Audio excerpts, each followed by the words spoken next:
The untouchable True School Sports Empire proudly presents something the boxing game's been missing. Hey, what's going on? It's your boy BT, and I came here to talk some boxing with the thousands of True School Sports subscribers. Now, this is the official live fight reaction extravaganza, the double header, two at the same damn time. We got Vergil Ortiz versus Mean Machine, and we got Rigondeaux versus Casimero. It's primetime boxing with the primetime player of boxing himself. BT, Brennan Taylor, the untouchable True School Sports Empire. My bad for taking so long, guys. I had to get myself a milkshake from Wawa, and that you know I was kind of a little slow to do it. But anyway, we are here. Thank God we are here right now as I'm talking to you guys. I don't know if it's George or Alex, but one of the Rincon brothers is in the ring boxing right now. He's in the second round of an 8-rounder. So we'll get to that in a second. Before we get to any of the live boxing on DAZN, I wanted to just acknowledge some of the fine folks who have already commented. So first and foremost, shout out to my boy John Isley. He's I think he's in Australia. He says, ready to rumble for your commentating, BT. Thank you, John. Philippians 4:13, which, by the way, if you don't know, is I can do all things through Christ who strengthens me. He said, let's go. That's right. Mark Christopher Atkins, one of Texas's very own, a good professional fighter in his own right. He says he's got Vergil Ortiz in 5. And then we got my main man them out there in the UK, Johnny Berber. That's right, champ. So it's going to be a great live. I'm going to do my best to keep track of both the DAZN card and the Showtime card. So we're going to really put my multitasking skills to the test today. So there's enough of that. You guys give me your predictions down below. I'll give you mine. I have Vergil Ortiz stopping Kavaliauskas in the 7th round. I'm going to go with the same exact number that I picked in the Joshua Velasi fight, 7. And then in the Casimero versus Rigondeaux fight, I got Casimero-Rigondeaux winning by 9th round stoppage victory. I think he's going to get Casimero kind of frustrated and find a left hand somewhere in the back half of the fight. So I'm going to pick that 9th round. But make sure you smash that like button. Share us on your social media platforms. Let everybody know that we're live right now. And let's put that sound on. Let's see what one of the Rincon brothers is doing. I don't know if it's George or Alex, but one of the Rincons. Sound on. Either comfort or desperation. Yeah. I would think it's Johnny's going with the Vergil Ortiz 10th round stoppage. So you know, it's gonna be interesting, man. You know, it's gonna be a good fight. Obviously, with Mean Machine, tough fighter. You know, not a slouch at all. A guy that's perceived to be the toughest test in the career of Vergil Ortiz to date. So we will see. I want to give a special shout out to Sinisa Estrada, who did commentary on the undercard. You guys know how I feel about her. And also a massive shout out to Lisette De Los Santos, who's doing freaking ringside photography somewhere. You know, she's a friend of the channel. Shout out to her as well. He's backing up. He's not backing up. But yeah, man. Right now we got, I think this is George Rincon. George Rincon, for those of you who don't know, George Rincon was a, top amateur in the Dallas area. From what I've heard, talking to people in Dallas, they say that he was like the best one. I mean, maybe Mark Christopher Atkins can confirm that for me, but I've heard great things about both the Rincons, Alex and George. George really hasn't, his style isn't necessarily the most entertaining in the pros, but he's a very skilled fighter, and he's gonna go far in his career. It does take skill, though, Sergio. Johnny Berber says I should ask Sinisa Estrada out. Become fearless. I like how you use that for your channel. Become fearless. You two suit each other. You know, I feel the same way. I agree with you. I really feel like we do suit each other. She's out in LA. I'm here in Florida, so it hasn't really worked out. She's always busy. Oh shit, she's sitting right there. She's sitting right there. I can see her sitting now. She's sitting right next to the president of Wilmington. But I agree. We do suit each other, and I think if it's in God's plans, it'll happen when God wants it to happen. But we're gonna keep trying, champ. We're gonna keep trying. Trust me, it's not for lack of fear. I've never had any fear when it comes to that type of thing. Rincon has had the better moment, just haven't been a lot of them. I see Rincon trying to set up Yeah, man. Let me know. Everybody who's watching right now, let me know where you're watching from. Let me know what city, what state, what continent, all that good stuff. As always, I'm reporting to you live and direct from South Florida, sunny South Florida, Hollywood, Florida to be exact. There you go. All right, so it's only been about a round or two that I've been paying attention to this George Rincon fight, but it looks like the traditional George Rincon fight. For those of you who have never seen George Rincon fight, he's very well schooled, very good amateur background, and very technically sound and polished. And he wins a lot of rounds pretty easily. And because of that, sometimes it looks like he's not trying or like his fights are boring. But no, very good fighter. He looks like he's well on his way to a UD. The next fight is an interesting one. You got Felix Alvarado, a fighter that I'm very familiar with in that light flyweight division. He's the next fight on the card. So yeah, man. Yes, the untouchable. The untouchable. And Johnny says, "Amen to that." Yeah, absolutely, amen, man. Trust me. I've grown a lot as a person in the last 6 to 10 years of my life, and confidence is not something that I lack anymore in my life. It's not. Either way, Felix Alvarado. We here, man. Not one you want to miss. He is all action all the time. Round 4 scheduled for right here. All right, so round 4 of and Rincon. Which Rincon? Is it George or Alex? I think it's George. When you're dealing with a kind of unorthodox fighter like Guzlin, you want to be careful too. You don't want to lunge in because they can clash heads. That's something I think is on Rincon's mind. But when you're already getting into the 4th round, good job there by Rincon. You do want to get a little bit more aggressive in your attack and your offense, especially in your hometown. But do it behind the jab responsibly.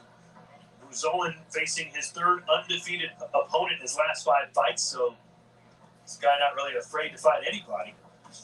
There you go. A good 1-2 there from Rincon. George Rincon. Yeah, you see him. You see him. It's the presidential look. What's good, Champ? The untouchable.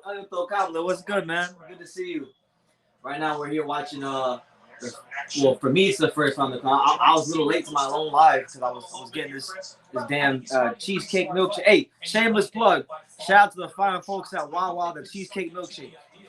Crack. I'm gonna be wired up for this whole live.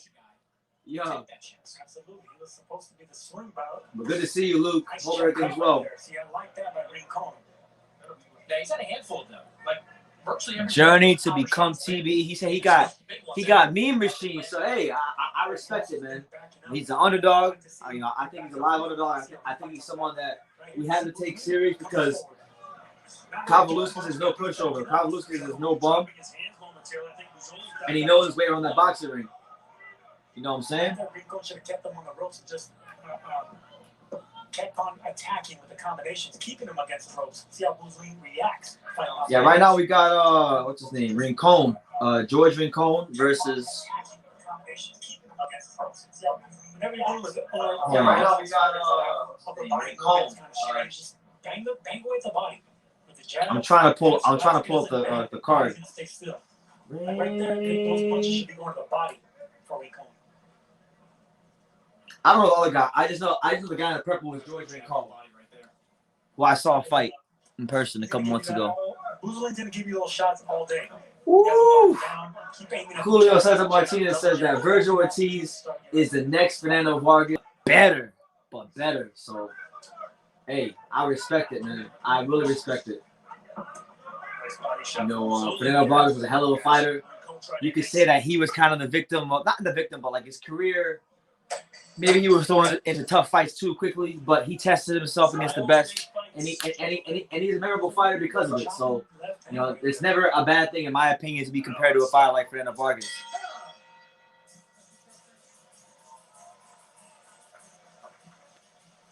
Kavaliauskas is a good fighter. I'm not someone that's I haven't disrespected Kavaliauskas. If anything, I'm the guy that's been telling everybody how underrated Kavaliauskas is. I'm the same guy who went on BFTV Boxing's channel and told him straight up, hey, Kavaliauskas is a good fighter. He didn't want to hear all that, but I told him. So I respect Kavaliauskas. My thoughts on George Rincon, very, very, very well schooled, very technically sound. Don't know what his ceiling is as a pro. I mean, I don't. I'm not gonna see him climb as a world champion, but I think George is a good fighter. Yeah, a good fighter.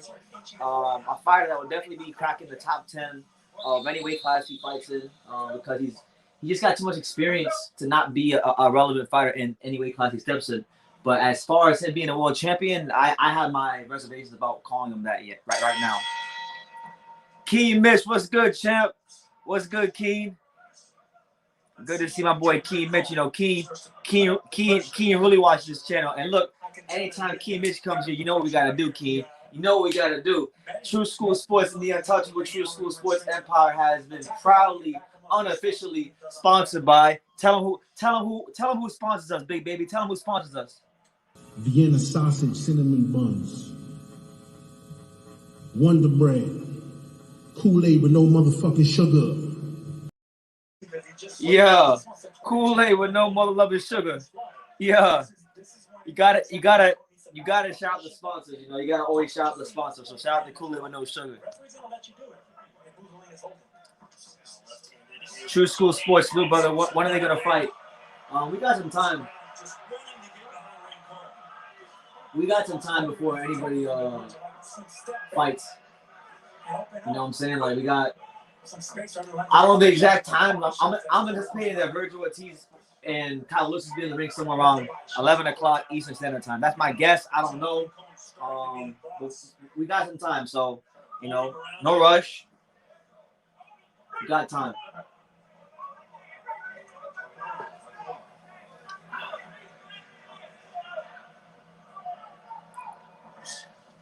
Woo! Johnny.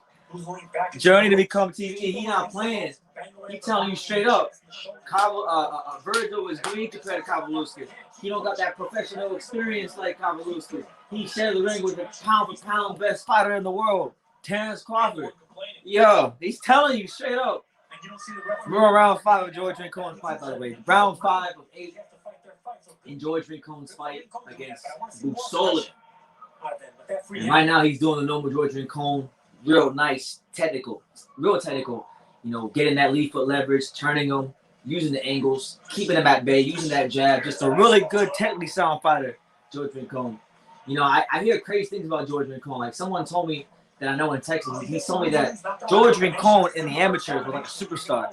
Like they say, like George Rincon in the amateurs in Texas, he used to like him, Earl Spence, Vergil Ortiz, all these guys would all be fighting, and George Rincon was the guy that would get all the accolades and all the attention, you know, at the amateur tournaments. But now, you know, the pros is different. But he was like a superstar in the amateurs, from what I hear. Anybody in Texas who was at those tournaments that may be watching this, let me know. But that's what I've heard. My good friend Ramon. Shout out to my guy Ramon Mayo out there in Texas. It's an excellent round for Rincon. Really took control and won this one clearly. Rincon darting in and out.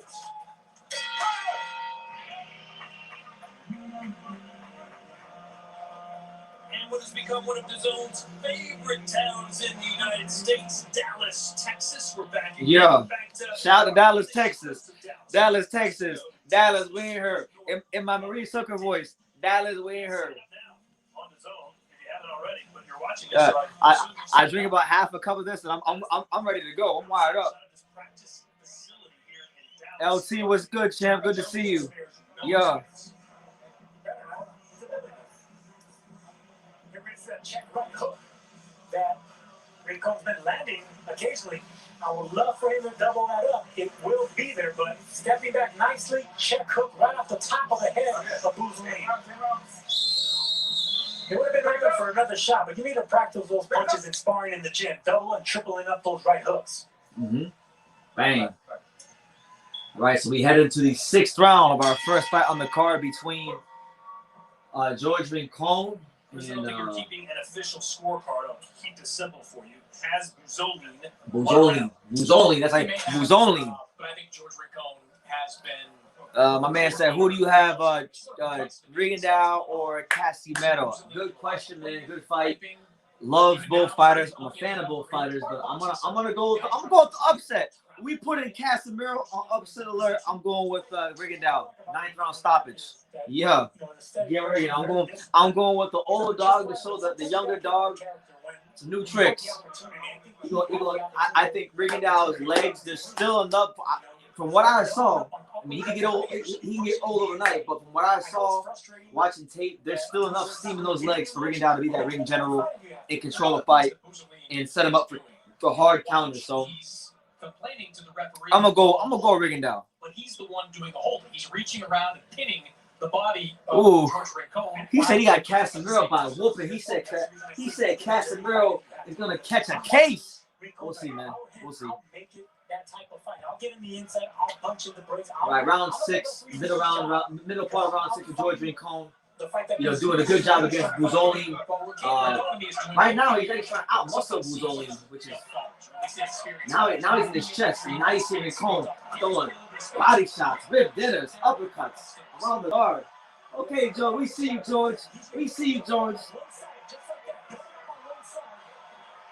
George Rincon, right in his chest, wearing the legs down, trying to test the will and the skill of Buzzoli in front of the Dallas, Texas crowd. If you don't like what your opponent is doing to you, you're allowed to punch them in the face. Why complain to the referee? Just beat the hell out of the guy if you don't. It don't matter what Crawford can do to Vergil. He fighting green. He fighting green machine tonight. The outcome will probably be fine. Y'all busting me up in the comments.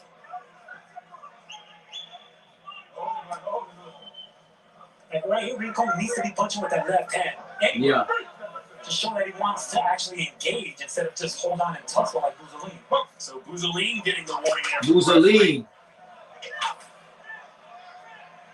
That was smart of referee Ruben Perez to notice that while there have been tie-ups, that Buzzoli causing them. No, there you go. Good job there from Rincon.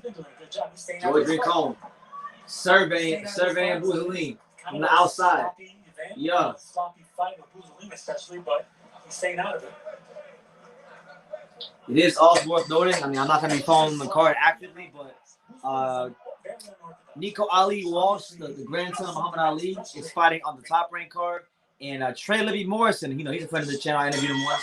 Trey Libby Morrison will be fighting on the top rank card as well. He's obviously the son of former heavyweight champion Tommy Morrison, Tommy the Duke Morrison. That Tommy Morrison. Hey, listen. What part do you not understand? He's getting close. You're throwing the hands over his head and you're missing him. Yeah, man. Give me your guys' predictions. Let me know where you're watching the stream from tonight. What city, what state, what continent. I'll give you a shout out. Any questions, comments, thoughts, concerns about boxing, you drop them down below, and I'll get to them. And like, subscribe, super chat, all that good stuff. We here, in the building. Now, Presidential Luke asked an interesting question. He says, "BT, have you interviewed Rigondeaux in the past?" And the answer to that question is no. I've never interviewed him, but I have seen him train, and there is training footage on this channel of Rigondeaux. And I've talked to him a bit like in passing, but no, I can't say I've ever interviewed him. No, that's never happened. But there is a video on this channel with like 10,000 views where he's hitting the pads of Pedro Diaz. So there has been that. All right, let's see. Gotta charge his computer because they don't want me to be great. 1 second, guys.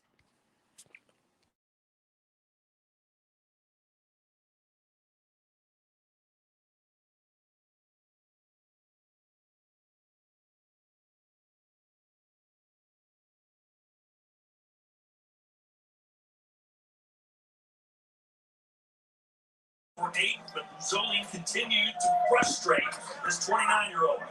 Flash your heads right there. When I was talking to him, I had somebody translate what I was saying to him.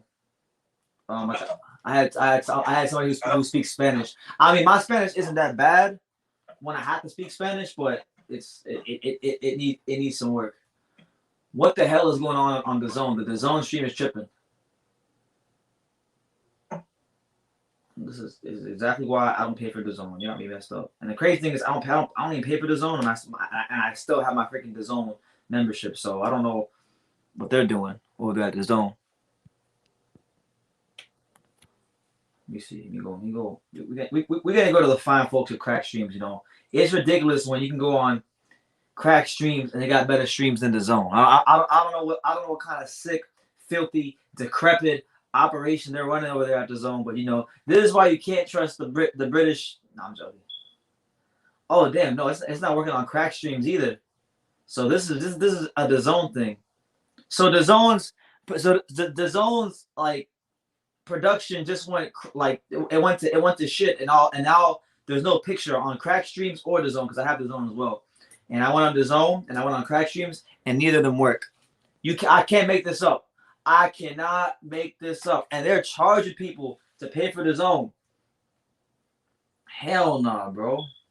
You got the game all messed up. All the way messed up. Hold on. Let's see. They still haven't fixed it. I'm not tripping. Is anybody watching if anybody's watching this fight right now, am I tripping because the DAZN thing isn't working and it's not working on Crack Stream? So it can't just be my computer. And this can't be just a glitch. Someone let me know.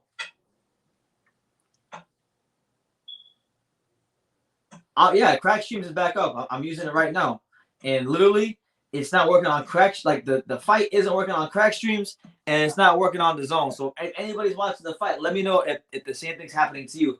It's like a little gray screen, and it looks like they're having a bunch of technical difficulties. So what is it? What exactly is it?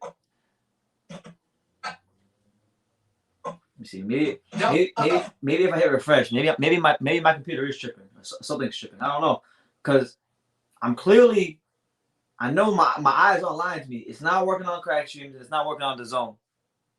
Because someone let me know something. Upstairs, chopping. Oh, there we go. There we go. They fixed it. All right, cool. They fixed it. It's fixed. It's fixed. We just fixed it. All right. Thank you. Thank you guys for letting me know. Let's see if George Rincon has the finishing ability here with 3 minutes to go. That might be the only knock on George Rincon is that as good of a technical fighter as he is, he's not a great finisher. And because he's not a great finisher, if he ever gets into one of these fights with a fighter who has some punching power and knows how to box a little bit, and they can break him down, I can see him losing a fight in his career in the later rounds by stoppage because he just can't seem to finish anybody. And this is my first time watching George Rincon fight. This is my second or third time watching him fight. My man said, this is a cyber attack. Bob Arum finally hacked the zone. That's right.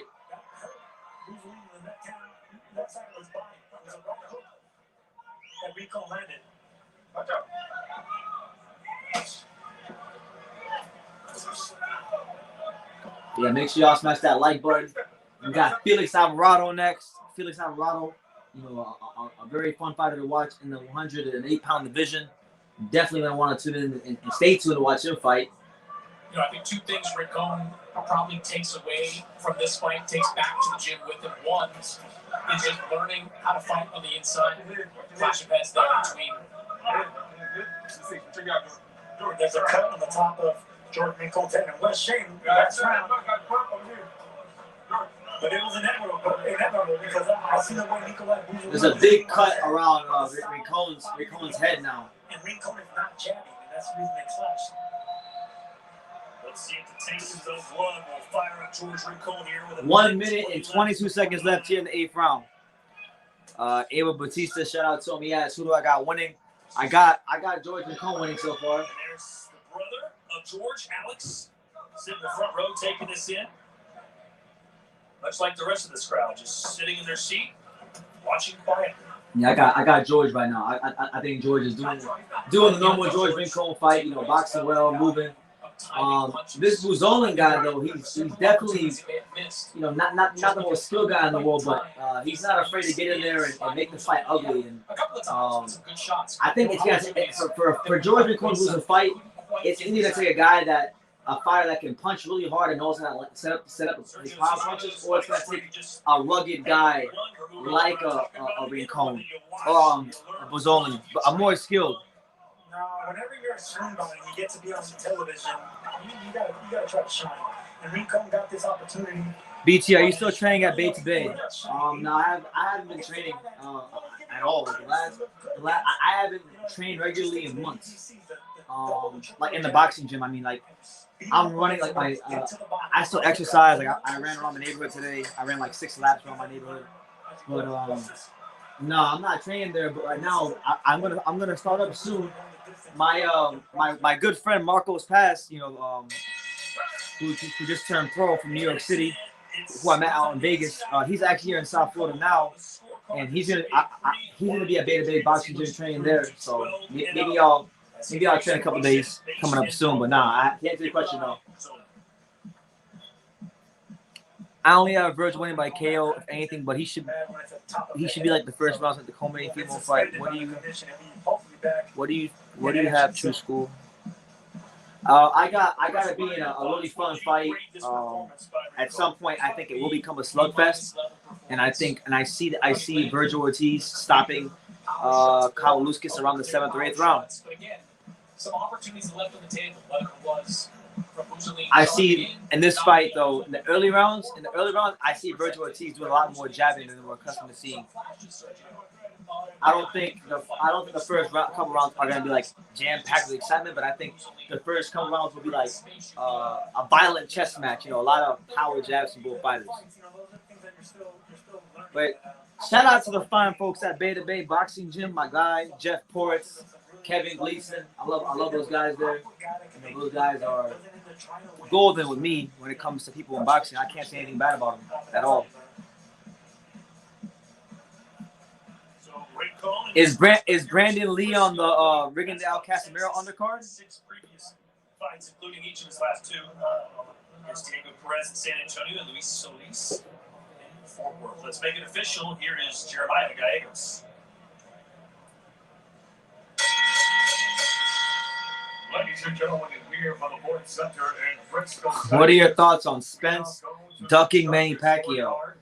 I mean, I don't want to sit here and say that he ducked Manny Pacquiao, but there's been no medical proof provided by any doctors that he actually has an eye injury. So it's hard to believe because there's so much nonsense going on in boxing, from Lopez in the COVID to Tyson Fury with the COVID to this, to now Benavidez with the COVID. Excuse my French, but it all just seems like bullshit. Like, being honest, if we're being honest and, you know, keeping it a buck, as the young kids would say, keeping it a buck, it all just feels like bullshit. I'm not saying he could be telling the truth, but we haven't been provided any evidence. The same way we weren't really provided any evidence when Tyson Fury or Team Lopez didn't get COVID, or when they got COVID. You know what I'm saying? But Alex Rincon wins the decision. He maintains his undefeated record, so another win in the career of Alex Rincon. And shout out to him. Shout out to him. Good fighter. And not for nothing, that inactivity does hinder a fighter a lot. So I got to take that into consideration again. So yeah, I agree with you, Chris. If they can keep him active, you know, he can get those cobwebs up. Let's take a look at our highlights from our opening contest tonight between Texas's George Rincon and Nikolai Buzolan. Welterweight division, 8-rounder. Yeah, man. As young kids say, yeah, bro, I'm getting old. I'm gonna tell you, I had a moment. I was talking to one of my friend's little brothers, who was like 14 years old, and he told me I was talking to one of my friend's brothers who's 14, right? And I was talking to him about music, and I was like, yeah, you know who's a better rapper than such and such? I was like, yeah, Nas. Nas is one of the best rappers of all time, and he never heard of Nas. So that's when I knew I was getting old, when these 14-year-old kids don't even know who Nas is, you know, the rapper Nas. That's where we're at these days. I don't think it's Earl. He thinks it's the promoters. Yeah, but Earl's part of the promoter. So if it is the promoters, then it's still Earl.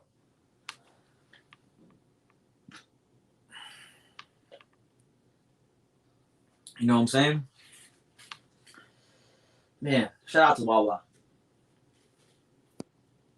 Either way, bro.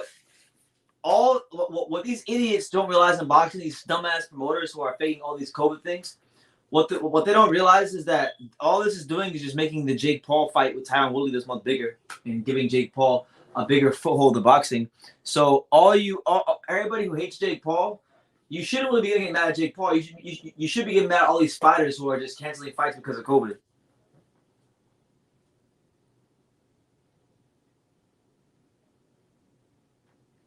Did you watch the ESPN Plus Carlos Balderas moved down to 130 and knocked out Fidel Cervantes?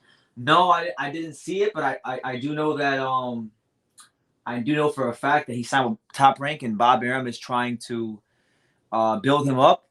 You know, Carlos Balderas was a guy that had a lot of hype coming into the pros, especially because he was picked to represent Team USA over Team Lopez. So good for him. You know, it'd be good to see him do his thing and get back to winning ways and be a factor in boxing. But no, I didn't see it. Could someone inform me who won the did Trey Lippy Morrison win his fight? Because I haven't checked the results for the ESPN card. Did Trey Lippy Morrison win his fight? I want to know. He's a friend of the channel. There he is. There's Vergil Ortiz strolling right into the arena with his father, and I can't believe that guy was his dad. I thought that guy was his brother because he looks so damn young.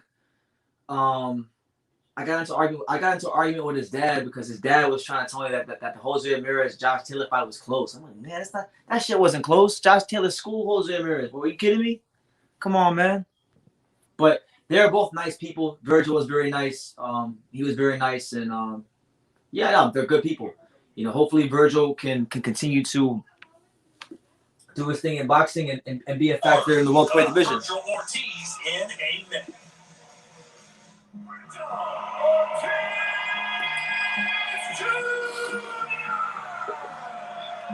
As the caliber of competition around Vergil Ortiz increases, so do the caliber of his performances. Devastating body shots. Oh my God. The future is bright for this young star. The future is bright for boxing. Make sure, if y'all haven't done so already, make sure you smash that like button so that this video gets out to more people and we can make this one of the best lives ever. He stopped Mauricio Herrera. I live in Vegas and the strip is still empty. The promoters were probably predicting Vegas would be popping by August. I think almost everybody in boxing thought things would be more popping by August. And they would have if Canelo Alvarez and Caleb Plant could just agree on a damn fight. You know? I'm looking at you, buddy. I'm looking at you. The future has arrived at 147 pounds. Every big fight. I never seen nothing like this in boxing, where every big fight is getting postponed. Who do I got in the Rigondeaux versus Casimero? I said it earlier, but I'll say it again. I got Casimero-Rigondeaux 9th round stoppage.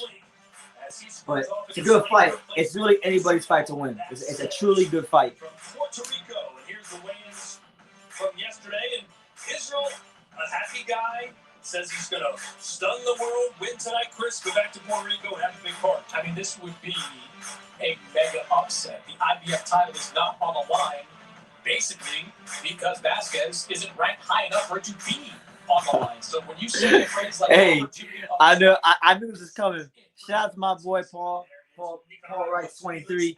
He says, how did Earl get his eye injury? I guess he didn't realize the effects of certain shots. Interesting.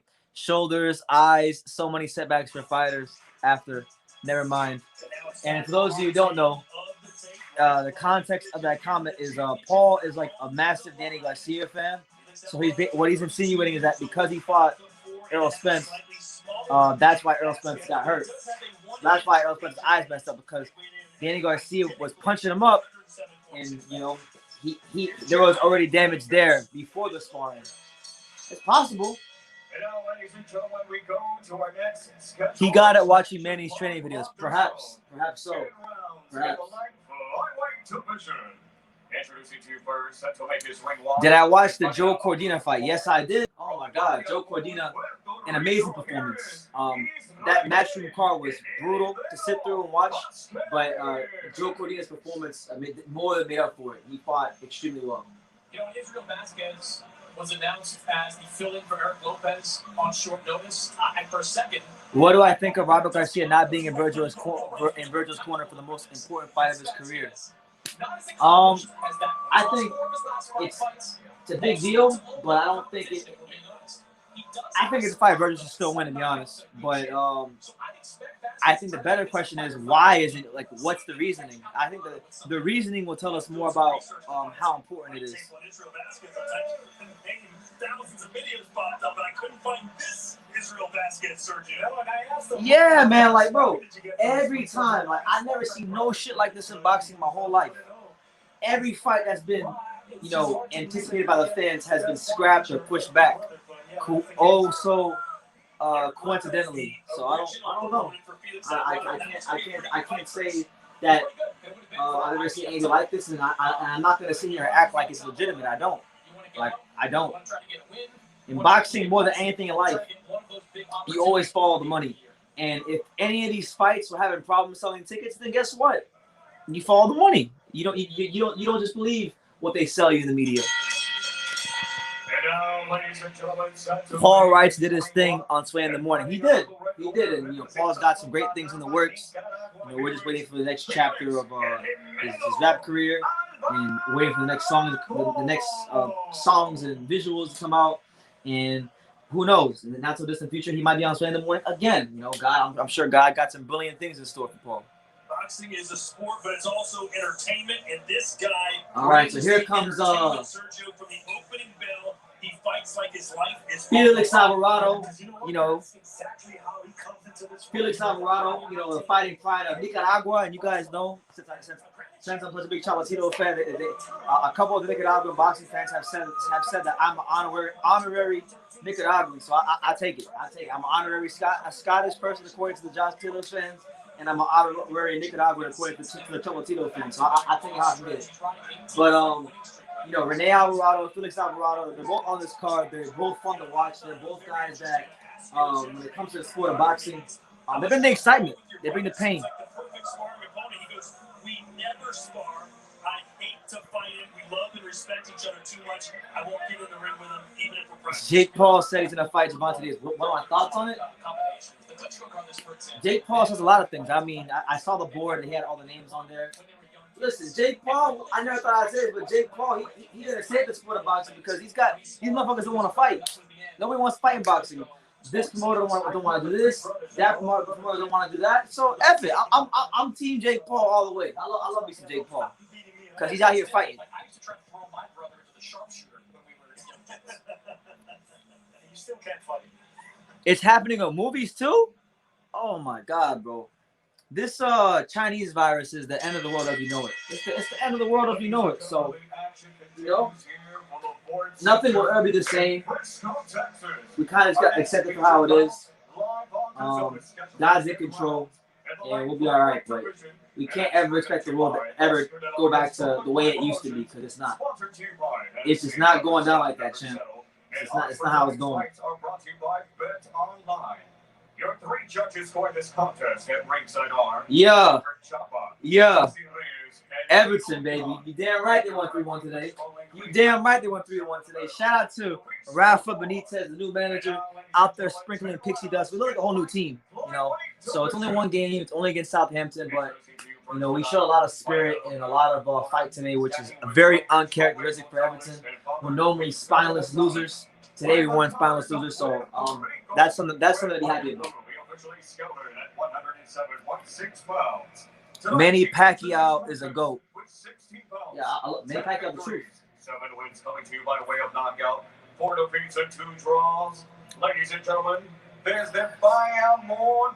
Yeah, I saw that. They played really well, United. But right now, I'm gonna focus on. We got Israel Vasquez from Puerto Rico taking on. Is it Rene or Felix? I think it's Felix. With trainer Luis Ortiz wearing the colors of his home country, blue and white.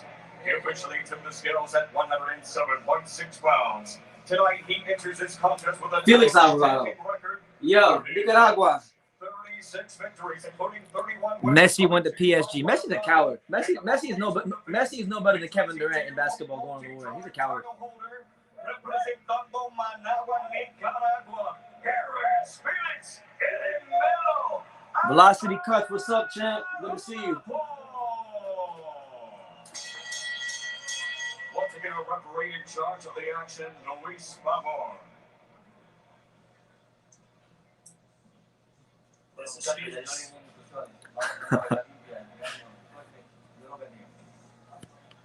This is Felix' second Hey, consecutive fight. I'm not talking about that hype job. We're not talking about Messi, that hype job. We're not talking about Messi.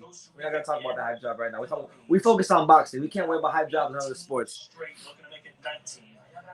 If he has his way, he'll get another first-round KO. He's a seek and destroy fighter for Who sure. do I have in my top 3 GOAT boxers list? He was very respectful of his opponent. I hate that question because there's so many great fighters. It's hard. It's hard for me to pick this 3. I'm gonna look for the KO. Um, I'm pretty sure he's gonna find it.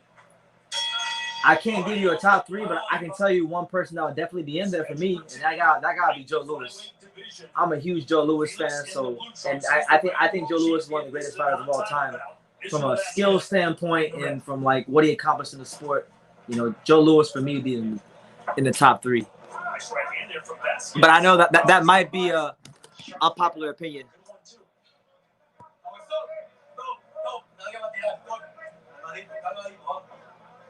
Name 3 fighters that people should believe in to keep boxing strong and exciting in this decade. Now that's a better question. We got definitely Teofimo, but he has to get out of that whole Triller situation. So I'll exclude Teofimo for now because his career is kind of on hold. I'm gonna say definitely Josh Taylor. Everyone in boxing should get behind Josh Taylor because he won and he fought everybody that was to fight at 140. He fought all the best people at 140. He didn't duck not one person.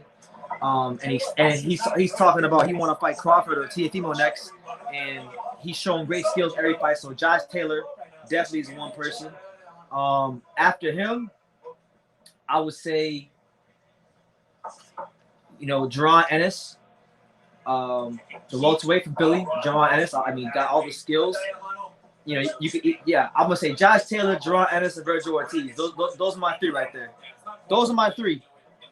Those are the 3 fighters I feel like universally every boxing fan should like because they're all exciting. And they all have great styles. So I don't see why those guys shouldn't be talked about.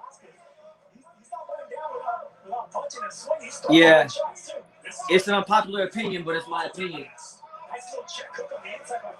But my the reason I hate Messi and can't stand him is because my entire life all I ever heard that was that he was great. I never once cared about Messi. And the one time I wanted him to win a game for me in the Champions League against Liverpool, he failed and lost 4-0. So that's he can do no right ever. And the fact that he went to PSG, nah, man. But anyway, I don't want to talk about that hype job. I'll focus on boxing. We focus on Felix Alvarado.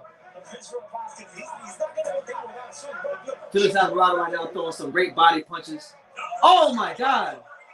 What a right hand. Israel Vasquez down here in round 1.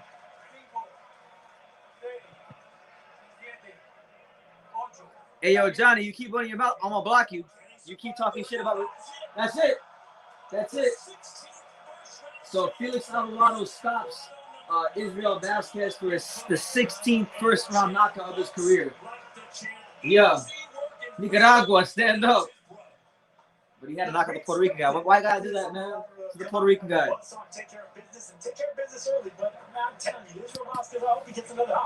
Paul says he likes that list. The future is bright, and he likes how those guys move.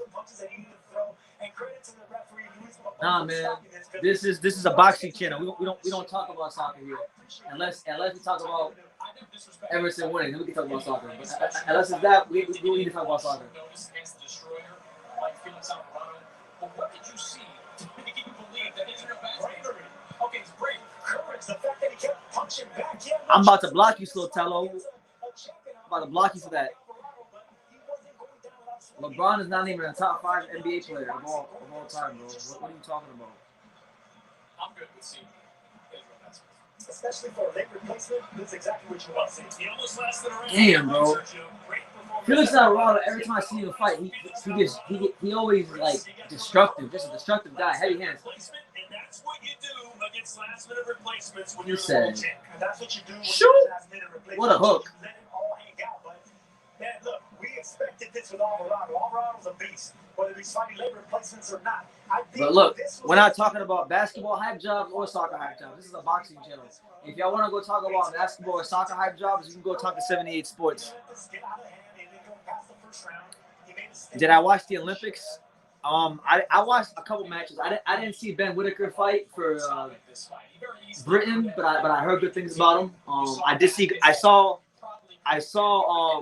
Galalia fight. I saw Keyshawn Davis's fight where he lost. I saw Richard Torres' junior fight. I basically saw almost all the fights where the American fighters lost in the gold medal match. So that was pretty sad. All right, yeah, we can talk about we can talk about boxing hype jobs because this is a boxing channel. We're not going to talk about basketball or soccer hype jobs. We're not going to talk about no basketball or soccer hype jobs. Only boxing hype jobs. Ladies and gentlemen, here for the Ford Center in Frisco, Texas, our referee, Louis. Yeah, it's your boy BT, the untouchable True School Sports Empire. Shout out to everybody joining the live. Make sure you smash that like button, subscribe. We here, man. We here. Patiently waiting. Waiting Vergil Ortiz. You know, Vergil Ortiz 17-0, 17 knockouts. Number 1 in the WBO for Terrence Crawford. You know, fighting a guy in Kavaliauskas tonight that, you know, gave Terrence Crawford one of his hardest fights. It's a measuring stick fight. So, you know, really, really intriguing night of boxing. You got Casimero-Rigondeaux, John Rio Casimero, you know, one of the most destructive fighters in any weight class in boxing, taking on Casimero-Rigondeaux, one of the most accomplished fighters and most talented fighters in boxing at the end of his career. A lot of people don't think he can get it done. I think he can. I think he will. So I'm looking forward to the fight. It's a good suggestion by Chris Mannix. Felix Alvarado now 37-2 with 32 knockouts. He'll head back now and get ready to support his brother, Rene Alvarado, who's about to square off in our co-main event. Well, sometimes the only way to make money. Does Richard Torres have the goods? Richard Torres is a good fighter. I like him. I think he's more suited for the pros. I think with his style, you know, it's gonna take him more rounds to be the best version of himself. 3 rounds just isn't enough. But all things considered, I think of the 3 fighters that competed in the gold medal match, well, I can't really speak on Duke Reagan because I didn't watch Duke Reagan's gold medal match. But compared to Keyshawn Davis, I actually was a bigger fan of Richard Torres' performance than Keyshawn Davis' performance. I feel like Keyshawn Davis had the fight won, and he just gave it away in the 3rd round. And then when he lost the gold medal match, he looked to the camera and said, "I'm on to bigger and better things." And like, that's the stupidest thing I've heard anybody say in boxing. I'm on to bigger and better things. What's bigger and better than representing your country? And the greatest country in the world, America. Like, what's bigger and better than that? If he would have won that gold medal, he would have been an instant superstar because nobody wins gold medals for the USA anymore in boxing. So what the hell is he talking about? These freaking U.S. Olympians, man, they gotta start taking more pride in their country. Pissing me off. Wow. I mean, that would be destructive. You know what? That'd be an even fight. I don't know how to call it there. It would be fun to call it. I'll tell you that. Fun. Yes, it would. Must-see TV. And like you said, Chris, these smaller weight divisions, the best versus the best usually delivers. And they generally draw a decent crowd. And Chocolatito made a career out of fighting. They did. All that talk about the small weight classes don't sell. Nah, they do sell because they're the only ones in boxing fucking fighting each other. We tired of these weight classes that say they want to fight each other, and the promoters just duck and hide them from each other because they think they're being smart, marinating fights, and they're not. Rematches and trilogies and pack out houses, just like we saw with Chocolatito in his last fight.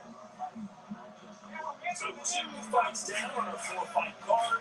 2 to go, including the brother of Felix, who's up next, and Rene Alvarado. Our first fight, George Rincon. How much do you pay for the zone? I pay $1.99. One was a euro. I think it's a euro. $1.99 a month in the UK. Bro, I don't know. I haven't paid for my DAZN account in like 3 years, but somehow I still have the zone. I bought DAZN in 2018 when DAZN first came out, I stopped paying it after like 2 or 3 months, and then for some reason my DAZN still works perfectly, and I haven't paid it in forever. I've not given DAZN a dime of my money since like 2018, and my DAZN account still works. So I mean, I don't know how that works, but that's what happened with me. The Olympics are a dick measuring contest between countries. It is. It really is. And I think the USA had the most medals, so shout out to the USA. But it's just sad, man. Like, and I hate to sound like a broken record because I talk about this like once every live, but people just don't understand the value of what a men's fighter winning a gold medal would do for them, and they don't understand the ripple effects that has on boxing in America. They don't, and it's hard to make people understand because people can't see the bigger picture. They can only see the here and the now.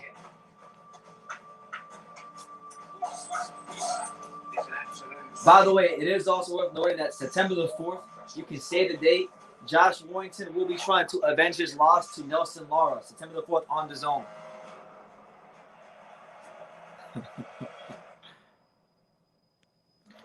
My man said, "You're gonna get that $2,000 DAZN bill."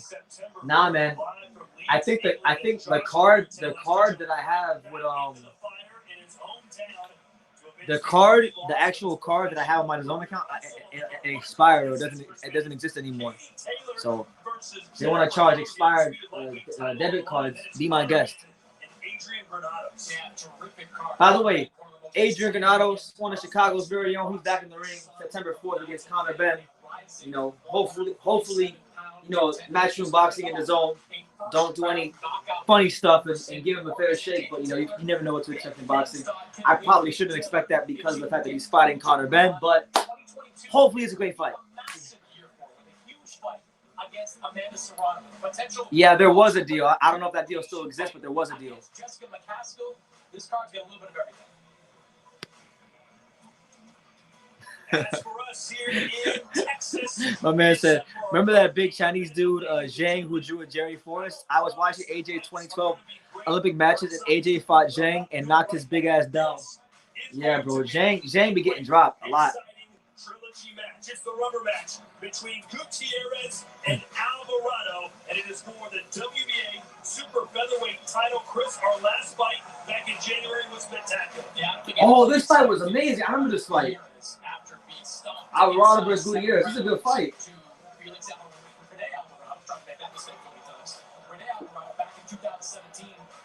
But yeah, we here. We are here. Yo, King is strong. Yo, King is here. I will never give up. I will fight to the death. Yo, King is in great spirits. I'm on my Deontay Wilder. Yo, King is in great spirits. Now you sound like me, like I did in January, saying that this is going to be a must-win and an exciting fight for both these fighters, but it is because they're made for each other. Alvarado likes to get on the inside. This is going to be a good fight. Gutierrez versus Felix Alvarado is going to be a lit fight. This is going to be a great fight right here. This one might steal the show. And we saw what he did against Eduardo Hernandez with that first round. Yeah. He's been on a momentum run since. Yeah, and at 26 years old, Roger Gutierrez truly believes he's entering the prime years of his career. He believes the adjustments he made between the first and second fight, being more mobile. Man, see, I'm in Australia and your stream is behind. I mean, I'm watching it on DAZN, so I don't know. I don't know what it is. That's the case. I don't know what it is. That happened in that fight. My question is, can he get away from the power of Roger Gutierrez? Here's our Gutierrez has a lot of power. That man's packing a big punch. Rene Alvarado better be on his P's and Q's. I'm telling you right now, Gutierrez is not here to play with this dude. Gutierrez will fold him up straight like a blue steel chair if he's not on his P's and Q's. Carolina Gallegos now with our introductions.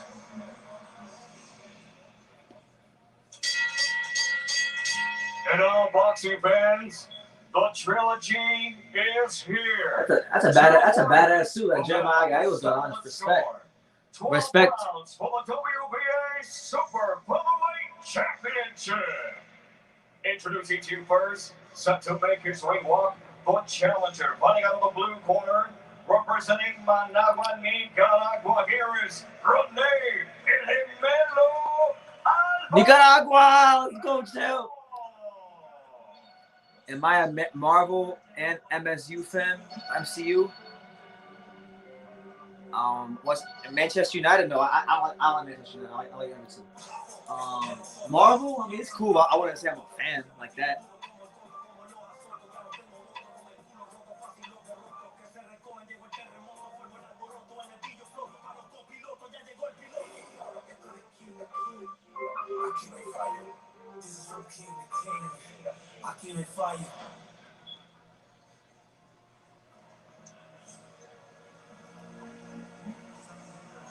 My man said he looked like GGG.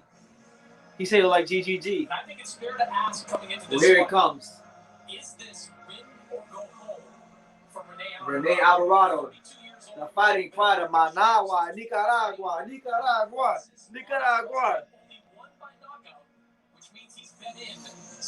You know, very important fight in his career. He's got to win this fight. You know, Gutierrez. You know, this is the rubber match. It's 1-1 right now. So very important.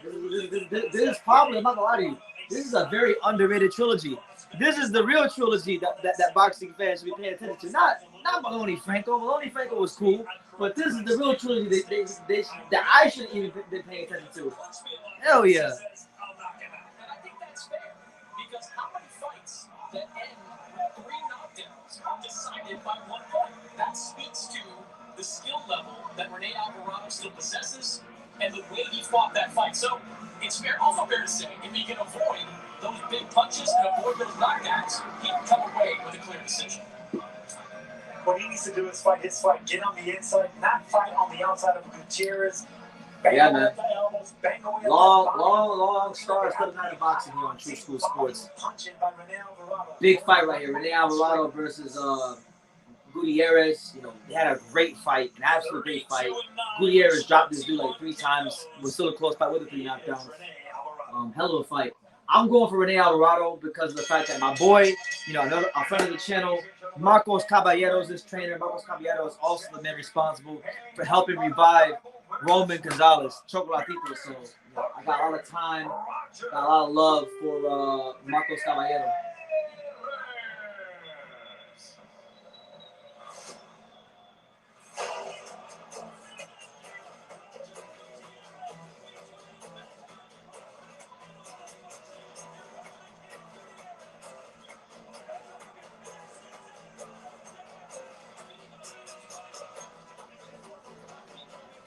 Damn, bro. Yeah, you gotta watch it. You gotta watch it.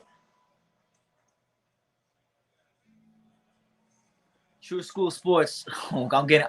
You guys, this is the first. Somebody's asking me for relationship advice on how to deal with girls this morning. He says, True School Sports, what should I do if my girlfriend doesn't respond to my text? Should I date her best friends? If her best friends are feeling you and she's not giving you no time of day, yeah. Fuck that girl. To hell with her. Like straight up, if you're making an effort to talk to her and she's not giving you no time of day, and her best friends are feeling you, and you can probably get something, yeah. Because the minute I bet you, the minute she sees you with one of her best friends, all of a sudden she's gonna feel the type of way. Listen, you don't got no time to play with these girls. Either they're gonna follow the program, or it ain't gonna work. It ain't gonna work. Either they're gonna follow the program, or it ain't gonna work.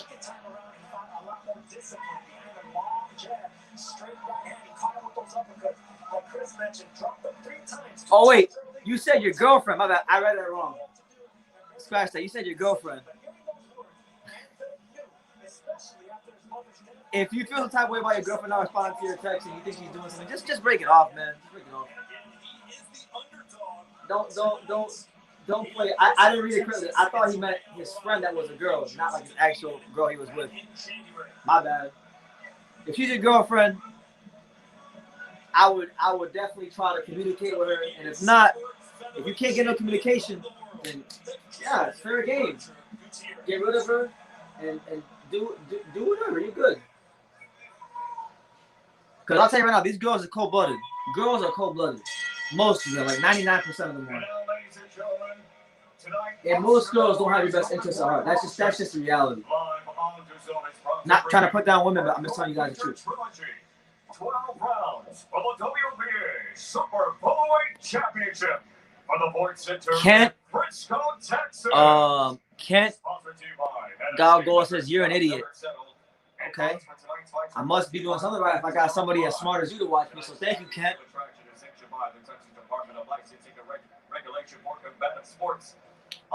That don't mean nothing. He said, plus, I'm dating a dime. Who cares? Who cares if a girl's fine? Who gives a fuck, bro? There's plenty of attractive women. There's plenty of attractive women in the world. You know, there's plenty of attractive women. Attractive women are a dime a dozen. You know, but successful men aren't a dime a dozen. So, proof on that one. A wise man once told me, every beautiful woman you see, for every attractive woman you see, there's a guy that's tired of having sex with her. It's the truth. It's time to get into song. Who cares? Like, who cares? Who cares if a girl? Who cares if a girl is a dime? Who gives a damn? You know what's better than a girl who's a dime? A girl who has noble character and is actually a nice, kind person that isn't selfish and narcissistic. That's the truth right there. 32 victories, including 21. A girl that actually cares about you. That's what matters. Who gives a fuck if they're fine? Because guess what? She might be fine now, but like eventually they all turn 37 or 40 or whatever age. They hit the wall at some point, and their boobs sag and their skin wrinkles, and eventually they're not attractive anymore. So there's gotta be more to them than just the looks and them having a fat ass. Anyway, back to the fight. Y'all got me out of track. Tonight, wearing maroon trunks with grain, officially weighted at 130.1 pounds. Good fight right here between Roger Gutierrez and Alvarado. You know, this is the third fight. I'm telling you guys, this fight has the potential to steal the show. So you want to really zero in and pay attention to this fight. Here is the reigning, defending WBA Super Flyweight Champion, Pacquiao, Roger Gutierrez. Certified Bucks says facts, BT. Do you think it's possible that Casimero wins on points tonight? No. I feel like if Casimero lands anything, if Casimero has any sort of sustained success hitting Rigondeaux on the chin, he's gonna stop him. So as you heard, a WBA you know, that's what I think. Because Rigondeaux has shown in the past that he's chinny. It's just hard to hit him clean. So listen, you never know. It could happen, but I wouldn't bet on it. But you never know. Look, if you are betting on it, I'm sure the money you'll make for a Casimero decision is a lot. So feed-gobbling bloodsuckers who have done nothing but damage this sport. Until they clean it up, boxing would be a lot better if all the fighters with WBA belts, including the winner of this one, throws those belts in the trash. Damn. Sounds like you do it for Chris. And that's one to grow on. Here we go. For the WBA. A big feint there from Alvarado. All right, so round one, Roger Gutierrez versus Felix Alvarado. Number 3, the Trilogy. In the blue. Forget what belt's on the line. He said, this female talk is beta as fuck. Hey, somebody asked me a question. I gave him an answer. You can call it alpha, you can call it beta. I just call it the truth. So take it how you want to take it. Gutierrez showing so much confidence this week. Sergio, I was surprised.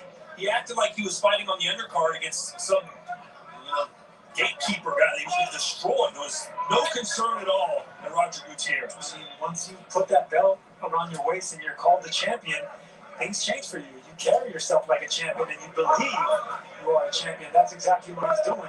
And Gutierrez, good right hand by Alvarado. Gutierrez, very, very fortunate to roll that punch.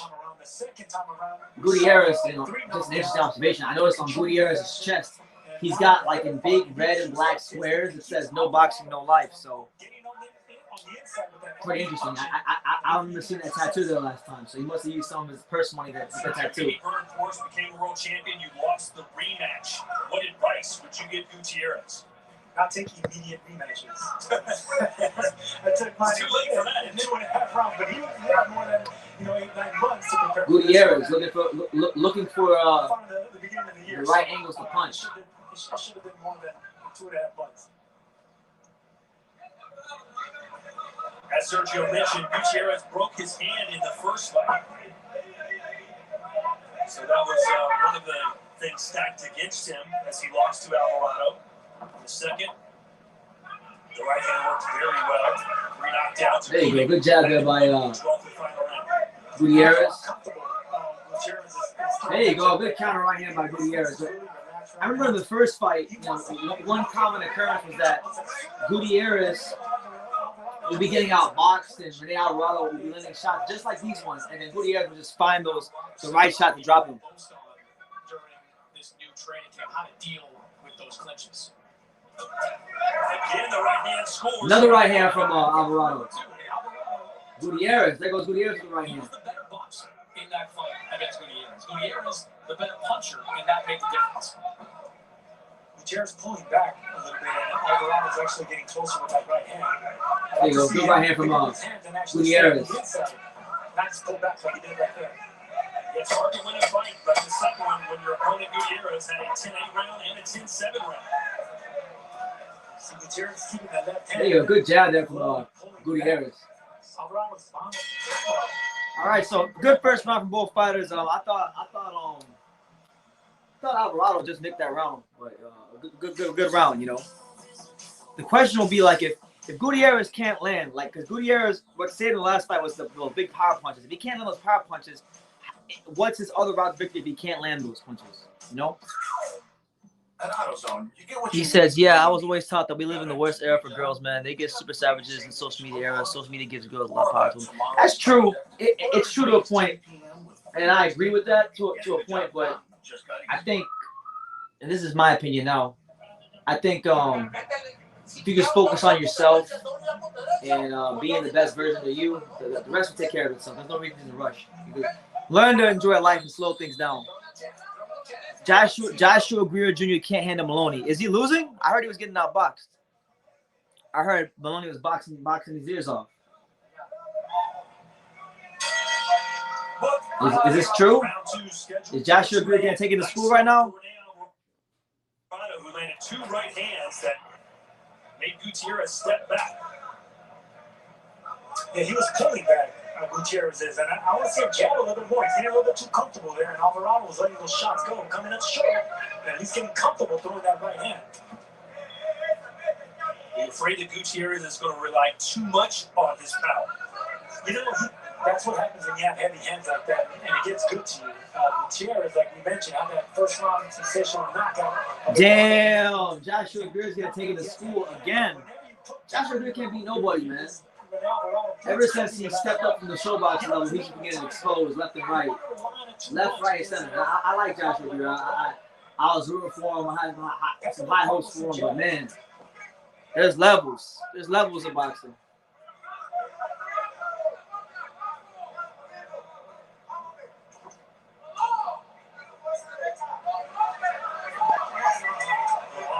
There for Gutierrez. Yeah, I thought Alvarado caught the foot of Gutierrez going backwards. Gutierrez keeps pulling back. I've never seen him do that before. He just pulls back. And yeah, Gutierrez is fighting very patient right now. He's kind of touching him, and pulling back. But we haven't really seen Gutierrez show that right hand. The right hand for him has been virtually non-existent. That's a no-no in boxing. You don't pull back like that with your head up in the air. There you go. Good body shot there from Alvarado. There you go. Another jab there by Gutierrez. If you're Alvarado, you just jab your way in and bang away at the body. Double and triple up the jabs to the chest. The over-under in Las Vegas is set at 10.5 rounds, so they expect this one to perhaps go the distance again.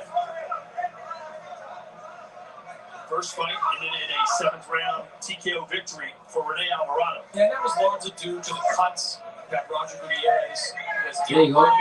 Gutierrez boxing behind the jab. Very patient, but none of these jabs are landing. So these rounds are very hard to score because Alvarado, I mean, there you go. Alvarado finally making this round too.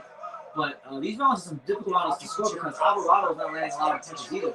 But he's landing the clear punches. When he does land, his punches look clear. And that's the reason he doesn't like fighting on the inside again because, you know, the clashes of heads. Right now the WBA World Super Featherweight Champion is Gervonta Davis. Do you see him ever coming back to defend that title, Chris? No, and nobody cares. Huh. I can't get into these WBA belts. There's 4 of them at 130 pounds. There's regular, there's interim, there's super, and there's world. So there's that case.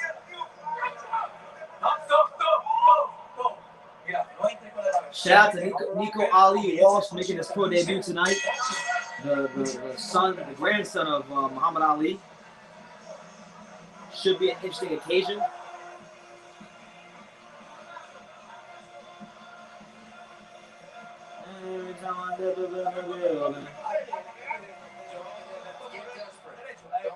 Is the Ring Magazine belt as important or more important than the 4 major belts? At this point, because of network, because of politics from the sanctioning bodies and then promotional politics not making the best fights happen, yeah, I think it is. I actually think it is. To win a Ring Magazine belt at this stage, it's everything and the only thing to me at this point. This is what you want to see from a shorter fighter. Whenever you have a fighter pulling back, keep jabbing your way in, just like that. And then once he gets against the ropes, bang away with the body. Right there, it looks like they stepped on each other's feet right there, but that's what you got to do. Yeah, I got Rene Alvarado on 2 rounds to nothing. Gutierrez is very tentative. He's not showing the right hand. Alvarado hasn't landed anything massive yet. I mean, he landed that 1 big punch in the early part of the first round, but Alvarado, he's throwing a good, educated up jab, which for a shorter fighter, very important, of great importance. You know, just throwing the up jab, backing him up. And then eventually, as he continues to the up jab, when he closes that gap, he can come and throw punches to the stomach, around the guard. And look, I don't want him pulling back like that. He should be dipping down, bending his knees, and choosing one side, the left or the right, and get away. The one punch we haven't seen from Gutierrez yet is that short uppercut. That's what changed the tide of the first. Yeah, so far from Gutierrez, no uppercuts, no right hands, no punches that were successful for him in the last fight, and that's got to change if he wants to win this fight. It's got to change. First fight, he was more experienced than me. Now I have all the experience I need. What can he do differently? He's 32 years old and I'm 26. This will be my night.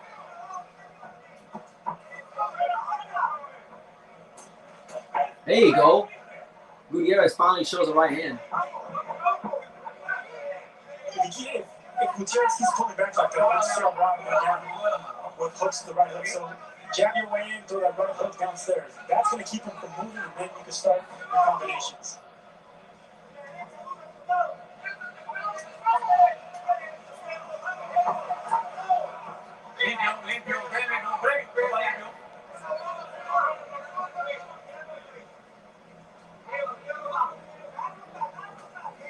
There you go. Good jab from Gutierrez. I know, Alvarado. That Alvarado jab has been a difference in these rounds. You know, these fights are known for knockdowns and knockouts and things like that, but it's been an Alvarado jab. The Alvarado jab is a difference in these 2.5 rounds. You know, now you see Alvarado throwing that up jab, and then when he closes the gap, now he's starting to put punches together. Even though those miss, that's a good sign for Alvarado. That's a positive sign for Alvarado. You think it's a case of perhaps Gutierrez trying to save some energy for the later rounds? You know, he's fighting a little bit too stiff for me. I want to see more upper body movement. You get a little flow going. Get some rhythm in there. I also think Sergio Alvarado is boxing a little bit more than he did in the second fight. The second fight, he was applying a lot more pressure. It forced Gutierrez to react. What he did right there, Gutierrez, that's what I want to see more of. He bent down and he smothered the attack. There you go, another jab. Picking off of that jab. Alvarado. There you go, a left hook, finally. Gutierrez actually threw a left hook. It's been 3 rounds. Come on, Gutierrez. Go down left hook. So, yeah, I got it 3-0 to Alvarado. You know, Gutierrez, for whatever reason, decided, you know what? Even though the last fight I applied pressure and dropped his ass 3 times, I'm going to box this fight. Ridiculous. And there's Vergil Ortiz gloving up right now.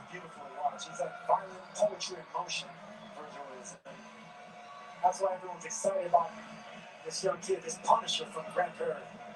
Grand Prairie, Texas. Shout out to Grand Prairie. Boxer who grew up on the streets. He loves to play guitar. He says he hates to sing. He loves to play guitar. He's spoken. He's shy. Straight up. And the messed up part is when you point it out to people, when you say, "Oh, Canelo Alvarez lied to his own fans," they say, "No, he didn't. He didn't lie to his fans." Yes, he did. He did lie to his fans. Just be real. Listen. People gotta get to a point where they can just call things for how they are. He fucking lied to the fans. He lied to the fans. The plant negotiations broke down. Then all we heard about was Bivol. Then this stupid ass fan said, "Oh well, you know, it's better that he fights Bivol because it's a better fight anyway." Now he's gonna fight Plant, and now they just act like it didn't even happen. And then when you say, "Hey, well, hey, he kind of lied to you guys," we already knew it. I already knew he was never serious about fighting Bivol. I knew it. I told you guys immediately. I said it all sounds great, fine and dandy, but you don't want no Bivol smoke. That's all a joke. And he's just using that for whatever he's trying to get in the plant negotiations. And they're going to fight. And right now, that's exactly what we're on track to see and do. Anyway, back to the fight. Round 4, Gutierrez versus Alvarado. Alvarado doing a good job of outboxing Gutierrez, even though Gutierrez has decided in this fight that he wants to just box. When that's not one of the first fights. He's getting away from what made him successful. Start to show some aggressiveness here because he could look up 3-4 rounds from now to be down big on the scorecard. Well, let's look at your scorecard right now, Chris Mannix. How do you have a 2-3? I've got a 2 rounds to 1 in favor. See, Chris Mannix has it closer than me. I got a shutout. I got Alvarado feeling shutout. He got a 2-1 for Alvarado. He landed a couple of decent power shots that gave him a little bit of an edge over the activity of Alvarado, but it very easily could be 3-sit on all the scorecards. What fight is next? I have no idea. Roger Gutierrez is from Venezuela, the home of the WBA. I got you.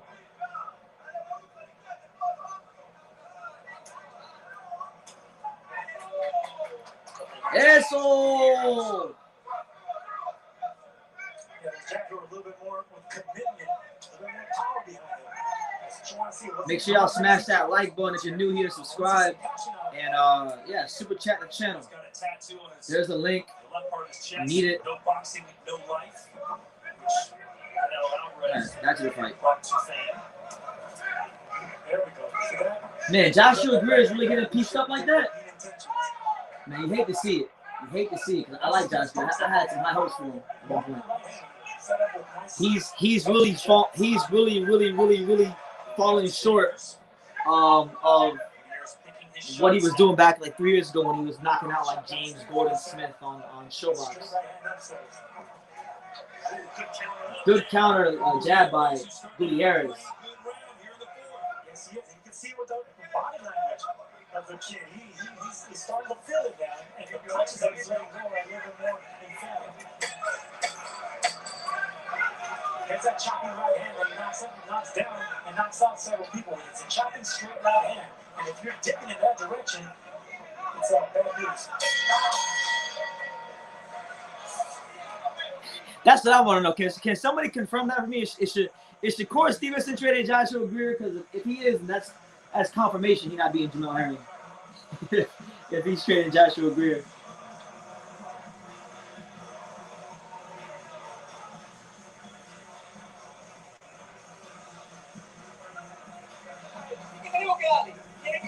All right, so far I got this fight. Honestly, I haven't given Gutierrez a round yet. Maybe that round could be a round for him, but I'll be honest. Gutierrez has been very unimpressive to me in this fight.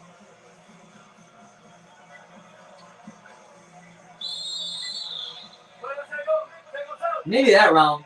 3-1 at best. One of the biggest differences in him over the last 4 years has been his patience. How he's been willing to let fights develop before he engaged them. And we've seen patience, for better or for worse, from Gutierrez through his first 4 rounds. We see patience in him maintaining the distance, which is what he didn't do in that first fight when they fought in the costume. So I do like the fact that he's fighting behind his strategy, if this is it, but I also want to see a little passion.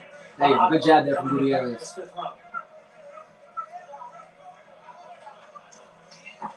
There you go. Go ahead, stranger danger. Give him that link. Give him that link, champ. Shout out to the lovely Sinisa Estrada ringside. I'm gonna have to call her soon. See what's up. When you pull back with your head in the air, that's dangerous. That's pulling back right there, and you're about to get caught. But if you're pulling back with your knees bent and jabbing in your opponent's face, that's just backing up with the stick. Round 5 of Gutierrez versus Rene Alvarado 3. The Trilogy.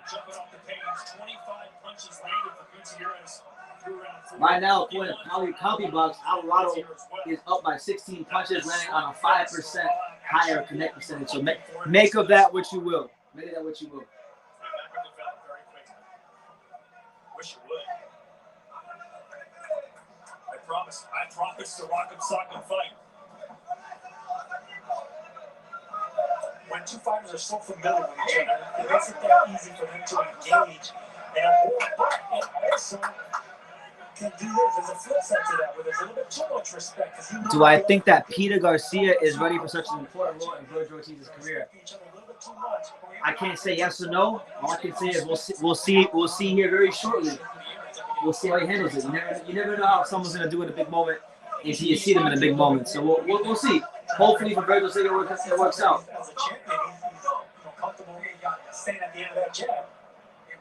The real question we need to be asking is, what was the question? Do you think Sinisa Estrada is ready for such an important role to be my future ex-girlfriend? That's the real thing we need to be asking.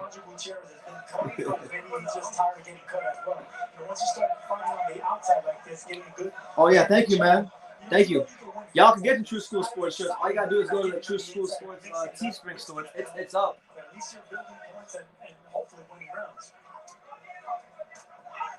John, what's good, champ? Good to see you.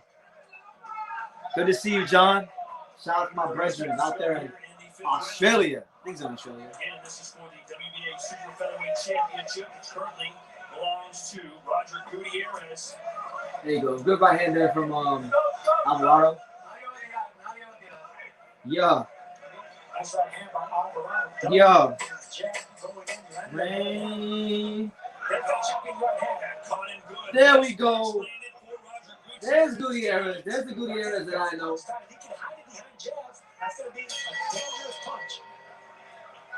There's that Gutierrez that I was looking for. Yeah. And there's Kavaliauskas. Kavaliauskas warming up in the dressing room right now as we speak. The fighting pride of Lithuania. And he was full of confidence when we spoke with him yesterday, Sergio. Absolutely. I think it was kind of borderline. Make sure y'all smash that like button if you haven't done so already. Subscribe to the channel. It is worth knowing that next week we will be live for Manny Pacquiao versus Gutierrez. So please don't make no plans.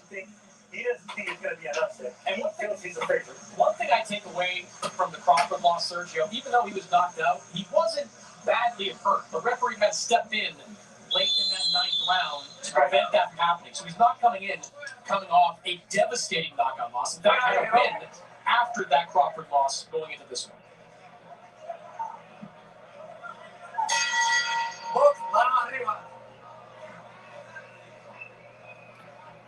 I mean, if I can catch Franco versus Maloney 3, I'll try to, but I'm not really stressing about that fight, to be honest. Sergio, you feel like The two fights I care about the most are this one and Casimero-Rigondeaux. As long as I see those two fights, I'm all good. I'm good to go. Right, round 6 of Roger Gutierrez versus Rene Alvarado. So far, I've got a fight. I'll say 4 rounds 2. I'll give Gutierrez 1 round. I got 4 rounds 2 for Alvarado. Medics has the same. Alvarado has been the more active guy. Oh! Here he comes. Oh, that was Alvarado. Rene Alvarado showing that right hand. He's showing that steak knife. He coming. Nicaragua. Let's go, champ.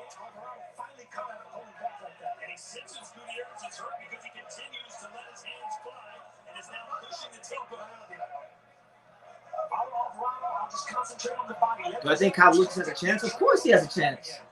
Of course. This is the best welterweight Vergil Ortiz has ever fought. Yeah. Why wouldn't he have a chance? That's exactly the fight that Gutierrez. I give it a 35% chance.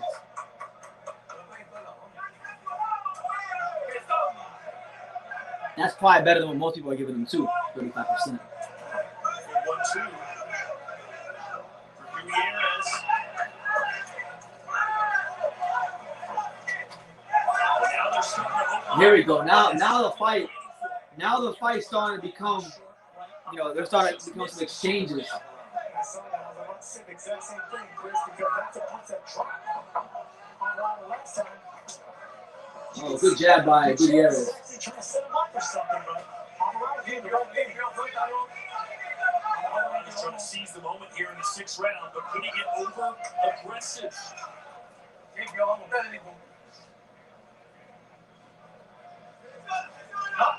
It only takes one solid shot from Gutierrez to put you down. And that's it. Alvarado learned that in a very hard way in the last fight. Oh no, Kavaliauskas, that's one thing we can't say about Kavaliauskas. Kavaliauskas always comes prepared to fight. You're never going to catch Kavaliauskas slipping. He's never going to lose a fight or underperform because he didn't come prepared. So I'm gassed. I'm excited. I'm excited to see what Kavaliauskas brings to the table. And more importantly, I'm excited to see how the young buck, Vergil Ortiz, deals with somebody who's so experienced and knows the way around that ring, like Kavaliauskas. And who knows, man? Boxing's a funny sport. You know, we have all of our plans about Vergil Ortiz versus Crawford. But the fight we could be talking about if Kavaliauskas winds up winning is the Kavaliauskas-Crawford rematch. So you just never know. You never know.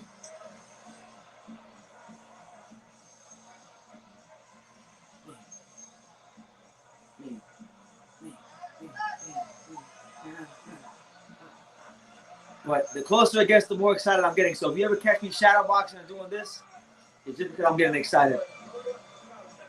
But yeah, shout out to everybody here. I mean, it's not a big crowd right now, but the untouchable True School Sports Empire, we here enjoying a wonderful day of boxing.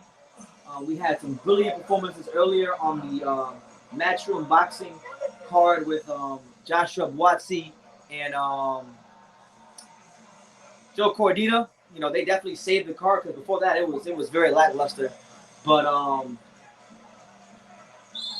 yeah, man. Now we're here and fights are getting better. We're getting closer and closer to the main entree, the main enchilada. Right there. That's that right hand that he's been looking for, double and tripling those jabs. Then you see what Gutierrez is looking for. That's that right uppercut that just barely missed on Alvarado once again. All right, so the fight beginning to heat up now as we enter the second half. All right, round 7. He said challenge set. Like, man, I don't challenge. I'll beat the brakes off Ellie. Respectfully, like, I don't hate Ellie, but that's easy work. No disrespect to Ellie. Ellie don't want that smoke. In a boxing ring, he don't. He might have more subscribers than me, but he can't with me. I'm gonna say it like that. He might have more views and subscribers than me, but he can't with me.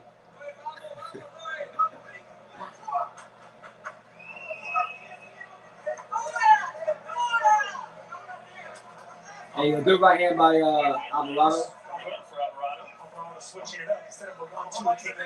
Thank you, John. Trying to mix up the attack. I gotta start training soon. You know, I exercise and stuff, but I haven't been boxing training for a little bit of time. So yeah, I'm gonna stop being a lazy bastard and get back in the gym. Everything is better when life is better when I'm training. You know, keeps me on the edge, keeps me dangerous, keeps me sharper. I'm already sharp, but it keeps me sharper. Yeah, Gutierrez. I mean, look, Gutierrez is getting better as the fight goes on. To me, I think Gutierrez is getting better. You know, it seems like he's got his range and his distance and his timing. So I mean, I like what he's doing. Alvarado, he's scoring punches, but I don't think he's really landing those punches to get Gutierrez's attention. You know, he's landing some. The punch he keeps landing is the up jab. There he goes. Gutierrez with the right hand. The punch that Alvarado keeps landing is up jab. He's still up jab. He's coming here like that. But he's not landing anything to really take this guy to uncomfortable places. 6 straight fights since losing back-to-back bouts to Hector Tanahara and Oscar Duarte.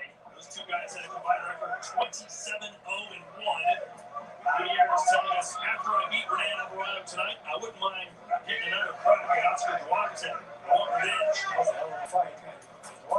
Oh, there you go. Rene Alvarado with the combination. He's finally throwing the punch that won that last fight, the uppercut. Jab, jab, uppercut, hook.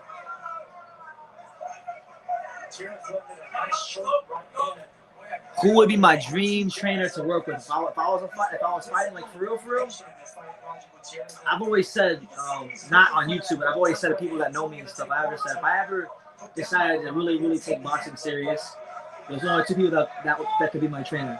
And that's Orlando Cuellar, who trained Glenn Johnson, or Riddick Bowe. Anybody else, anybody else, you know, it would just be uncivilized. Pushing the tempo going right after the Better Gutierrez. All right, so fight's getting really good. The fight's getting really good.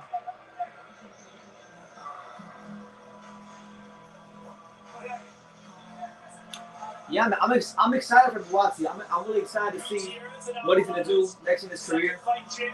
I'm excited to see him come to the States. You know, I'll be honest. I think that fight today with Balanik, the experience he's gonna get from that Balanik fight, it's gonna take him to that next level where he needs to be in his career. And I can see Buatsi being the top guys. I really could. He's got the skills. He's got the right ideas in the ring. He thinks very quickly as a fighter. He processes information and patterns of his opponents very quickly. And these are good traits you want to have when you're trying to become one of the elite fighters in your division. So I'm looking forward to seeing his progression. Really big fan of Buatsi.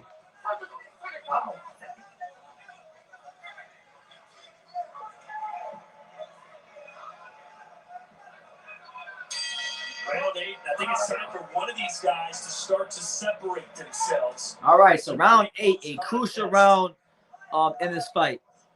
Yeah, you can see it both their corners. They're excited.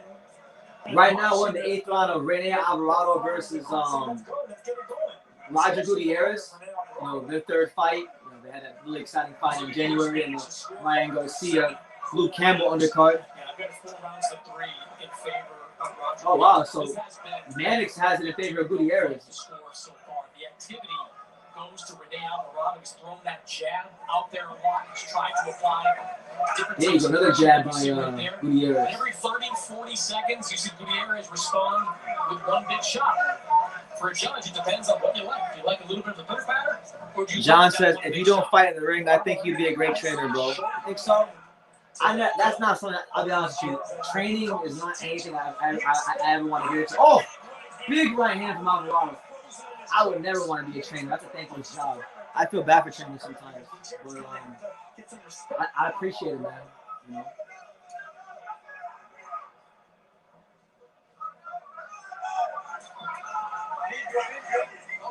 Left hook from Alvarado stands Gutierrez up straight. Power punches are starting to land more frequently for both of these men.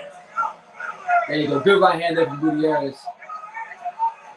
And now Gutierrez is starting to land them solid, straight, sharp right hands. Anytime Gutierrez gets on the inside, he does try. Alexis Rocha-Ruiz, what's good, champ? Alvarado told us his sparring partners were told before they got in the ring with him, try and clinch Alvarado as much as you possibly can. He needs to work on getting out of clinches.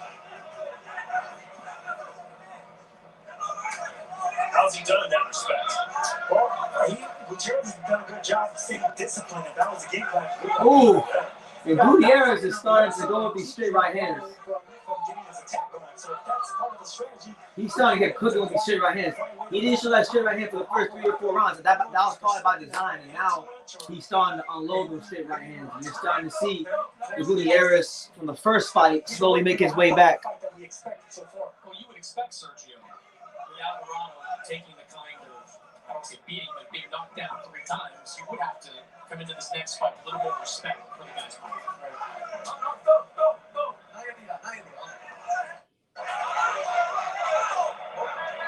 There's no doubt Alvarado is one fighting with more urgency.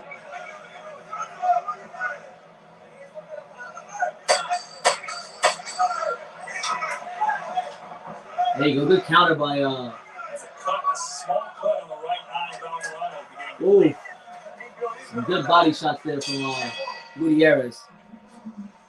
You're right, Chris. These rounds are getting close. Tough to score. My man said, Shout out to he said Joshua Franco deserves to be KO'd in the first round after that film headbutt from last night. And no, I haven't got any news from Junior lately, so I'm gonna find out when you guys do. But yeah, it's your boy BT, the Untouchable True School Sports Empire. Make sure you guys hit that like button if you haven't done so already. Subscribe. You know, we're here. Next weekend is the big one. Manny Pacquiao. Gas on Manny Pacquiao. It's been damn near 2 years since I did a Manny Pacquiao live fight reaction, so you can bet your bottom dollar I'm really excited about that. You know, it's been way too long since we've gotten a Manny Pacquiao live fight reaction. But they are close rounds because Ronaldo actually had some success in that last round as well. Right, so round number 9 of Roger Gutierrez and Rene Alvarado. For 12. Gutierrez, the champ. Alvarado, the former champ, and now the challenger.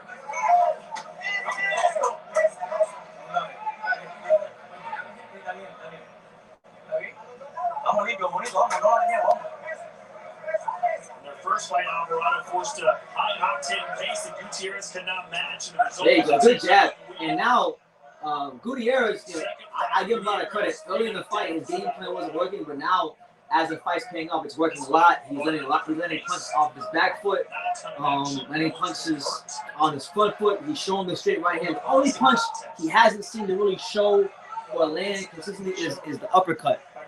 He lands the uppercut, Alvarado in trouble. Get a little bit more aggressiveness, trying to get inside. Jabbing away at the chest. Gutierrez, get your way in, especially when you have to get some ropes right there. You ain't gonna leave. You gotta throw your punches. Oh my God, yeah, Lopez versus Kambosos. I was excited for it at first, but now I'm just like, to hell with it. I'll live if I don't see that fight. Like, I'll live straight up if I don't see that fight. It's close. It's close, but I think Gutierrez as well. Nice shocking right hand by him right there. I don't think either one of these guys, though, should be comfortable that they're up on the scoreboards.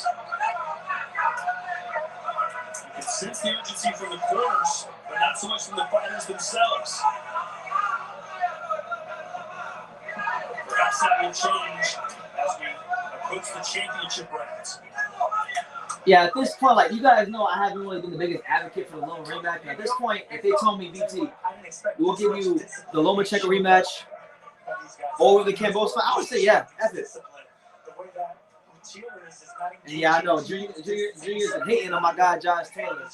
I don't agree with him on that, but that's his opinion. You know, obviously he's very proud of his son, and he should be because he's done a great job raising him and molding him as a fighter.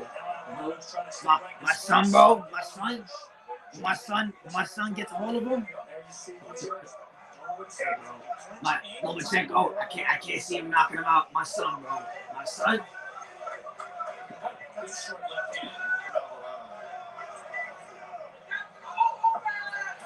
There you go.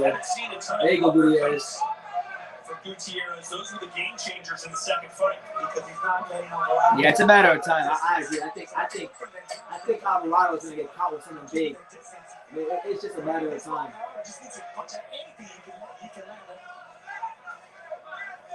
There you go. Good jab from Alvarado.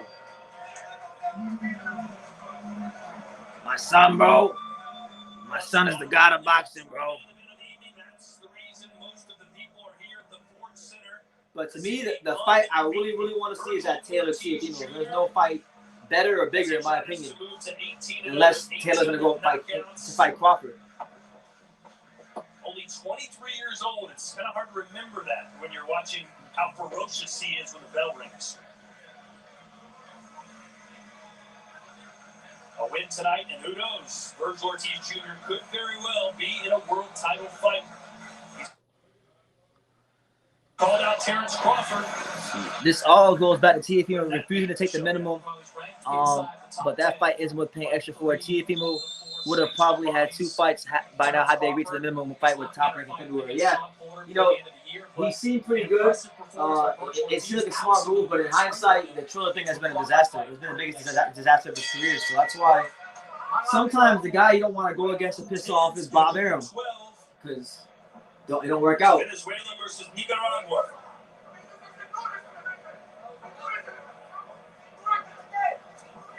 There you go. Good jab from Gutierrez. Yeah. I usually like to say that trilogies is usually a convincing winner, either by TKO or one-sided fashion. But this is another back-and-forth type fight. I don't know if it's discipline or respect both these guys are showing, but either way, it's not a one-sided fight like I expected. Chris, how's your scorecard look? It's very close at this point between these two guys. 86-85 in favor of the Alvarado. Yeah, I saw that. Josh Taylor's been kind of. I think Taylor wants to fight. I think the fight Taylor really wants is Crawford. I think he'd fight Teofimo if the fight was offered to him, but I think the fight he really wants is Terrence Crawford, because Terrence Crawford is viewed as the pound-for-pound best fighter in boxing by some. It's at a higher weight class. He would get more, as good as Teofimo is, he would get probably more credit beating Crawford at this stage than beating Teofimo. And I think Josh Taylor's a guy that's genuinely interested in the biggest legacy fights possible. So that's why I think he wants Crawford. Damn. Teofimo, hey, a lot of us thought Teofimo was making big moves, but it's all backfired. It's all been for naught. It's all been for naught. Jabs is sticking out there. Gutierrez is doing a good job maintaining the distance and following the game plan. It's not what we wanted. We wanted a little bit more, but it's discipline.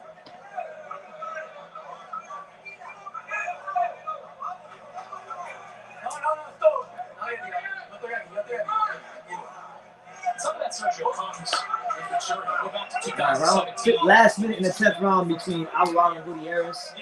It's very surprised there hasn't been any knockdowns this fight. You think you guys know each other so well. Gutierrez had a lot of success the last fight, and he completely changed his game plan this fight. That's what makes boxing so beautiful.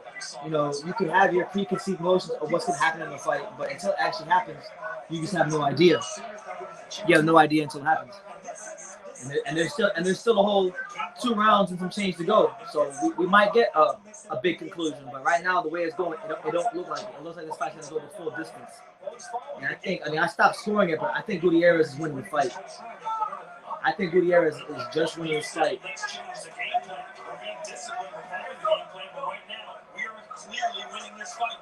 We've only got 2 rounds to go. I don't think anybody's clearly winning anything on this.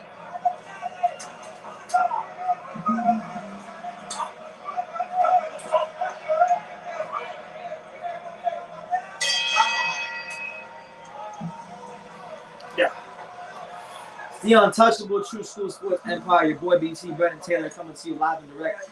It's 10:04 p.m. here on the East Coast. We're getting closer and closer and closer to the main event. But until then, we talking boxing, we having fun, we doing our thing. You know what I mean? He's got nothing left. He's just surviving.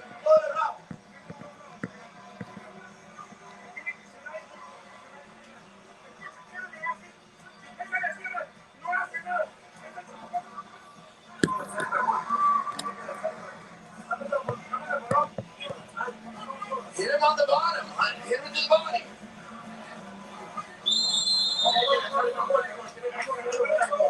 Let's go. All right, so we enter the 11th round. We enter the 11th round. My boy Game. BT, you are one of my go-to channels, bro, and I really appreciate that, man. I've always said it, man. I may not have the most subscribers, and I may not have the most viewers, but I promise you this: if you watch this channel and you're here, then that means you're a real boxing fan, because this channel isn't for casuals. It's not to appeal to casuals. This channel is for the hardcores. So if you really love the street science, this is the place for you, and I'm glad you're here, man. Thank you for the comment. Josh Taylor beat 2 top Americans already. Who's next? It's got to be either. I'm thinking if he beats Catterall in December, I'm thinking he's got to fight Crawford next. It's got to be Crawford. It has to be Crawford. There's no other option but Crawford. Because who the hell is Bud gonna fight that people want to see? That's a great fight. Because I'm not gonna lie to you, Crawford is probably the only fighter in boxing that I'll favor against. One of the only fighters in boxing that I would favor against Josh Taylor. But not even he's safe. Not even he is safe from Josh Taylor. That's how good Josh Taylor is. Earlier, we saw how relaxed Gutierrez was the first 3 or 4 rounds. I mentioned he might be saving some energy perhaps for the later rounds. Who looks fresher to you, Sergio? They both look fresh. They both look like they're still, like they looked in the beginning of the fight. Oh, big go. They haven't really punched that, but they haven't really hit the combinations. They're looking more for the 1-2s. Taylor is only 4-0 with 1 KO on title fights, while Crawford is 15-0 with 13 KO on title fights. Crawford experience will show when they fight. We'll see. We'll see. I don't know if Terrence Crawford, and this is only my opinion, I don't know if Terrence Crawford ever fought anybody as quite as mean as Josh Taylor. Straight up. And vice versa. I don't think Josh Taylor's fought anybody as mean as Crawford. I think this is a once-in-a-lifetime type of fight. In my opinion. And if Crawford beats Taylor in sound fashion, that's when people got to start realizing how good Crawford is. But I have a strange feeling that if he beats Taylor in sound fashion, they'll still discredit his win. And vice versa. I don't know about Taylor. I think Taylor will get credit if he wins, but not Crawford. Crawford wouldn't get credit if he beat Taylor soundly. I don't see it. Because they'll just say, oh, Taylor was a guy from 140 who came up to 47, and he wasn't that good, and he's from the UK. People would say that bullshit, but Josh Taylor's a great fighter, and Terrence Crawford is a great fighter. Salute to all the people here in Frisco. That's because Sergio picked up all the parties. They're very frugal. And I agree with you. Good right hand from Gutierrez. Nice right hand right there by Gutierrez pulling back.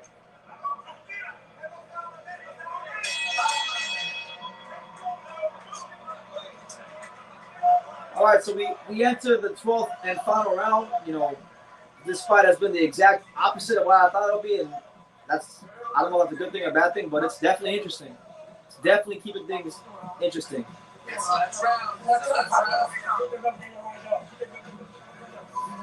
I got the Showtime card on the other tab of my computer on the computer, and right now it hasn't even started yet. So once it starts, I'll let you guys know, and I'll keep you guys up to date with that.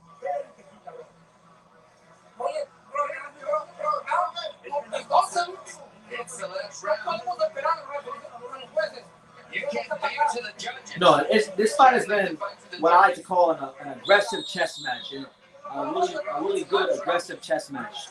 And let's see what happens. Anything can happen. I think this 12th round we might see some fireworks, because I think both these guys have a lot to fight for and a lot to prove in this rubber match of this trilogy. So 3 minutes to go. Gutierrez and Alvarado, the WBA super featherweight title on the line. It is as close as it could possibly be, or so it seems. Sergio feels a draw coming on. It doesn't seem it is, because there was an urgency in the champ's corner.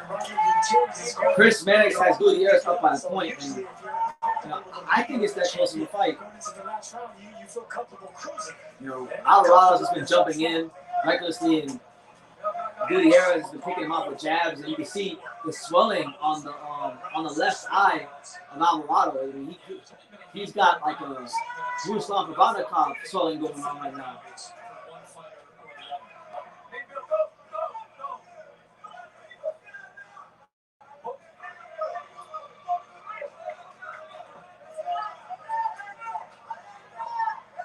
Blood coming out of the left ear of Roger Gutierrez. So far, no blood from cut, so that's a win. Yeah, I don't know. I think right now, Gutierrez, with the way he's moving, I think Gutierrez is in a better position to checkmate this fight and land a big shot. But Gutierrez looks like he's boxing on his toes, and he wants to go to a decision, because he's doing this thing now where he's just boxing on his toes. And every time his glove raises Alvarado, he kind of like raises his hand up. Like, yeah, I won. I landed the punch, like you see in the Olympics. Very well. Coming down to this 10th round or 12th round. I agree with him. I agree with Bernard Hopkins, because he's right. It just sounds so funny. I'm in agreement with Bernard Hopkins when it comes to the Spence thing. He has not once taken himself out of his game plan. He's worked behind that jab. He's looked for opportunities. He's been hit. And he may not escape this fight with a win, but he's fought the way he won the fight. He's throwing that right hand up, Sergio. That's because he feels he's winning. There you go. Good right hand by Alvarado. Stretching away with that jab. Keeping Alvarado at bay by checking him with that right hand. He feels he's winning this fight.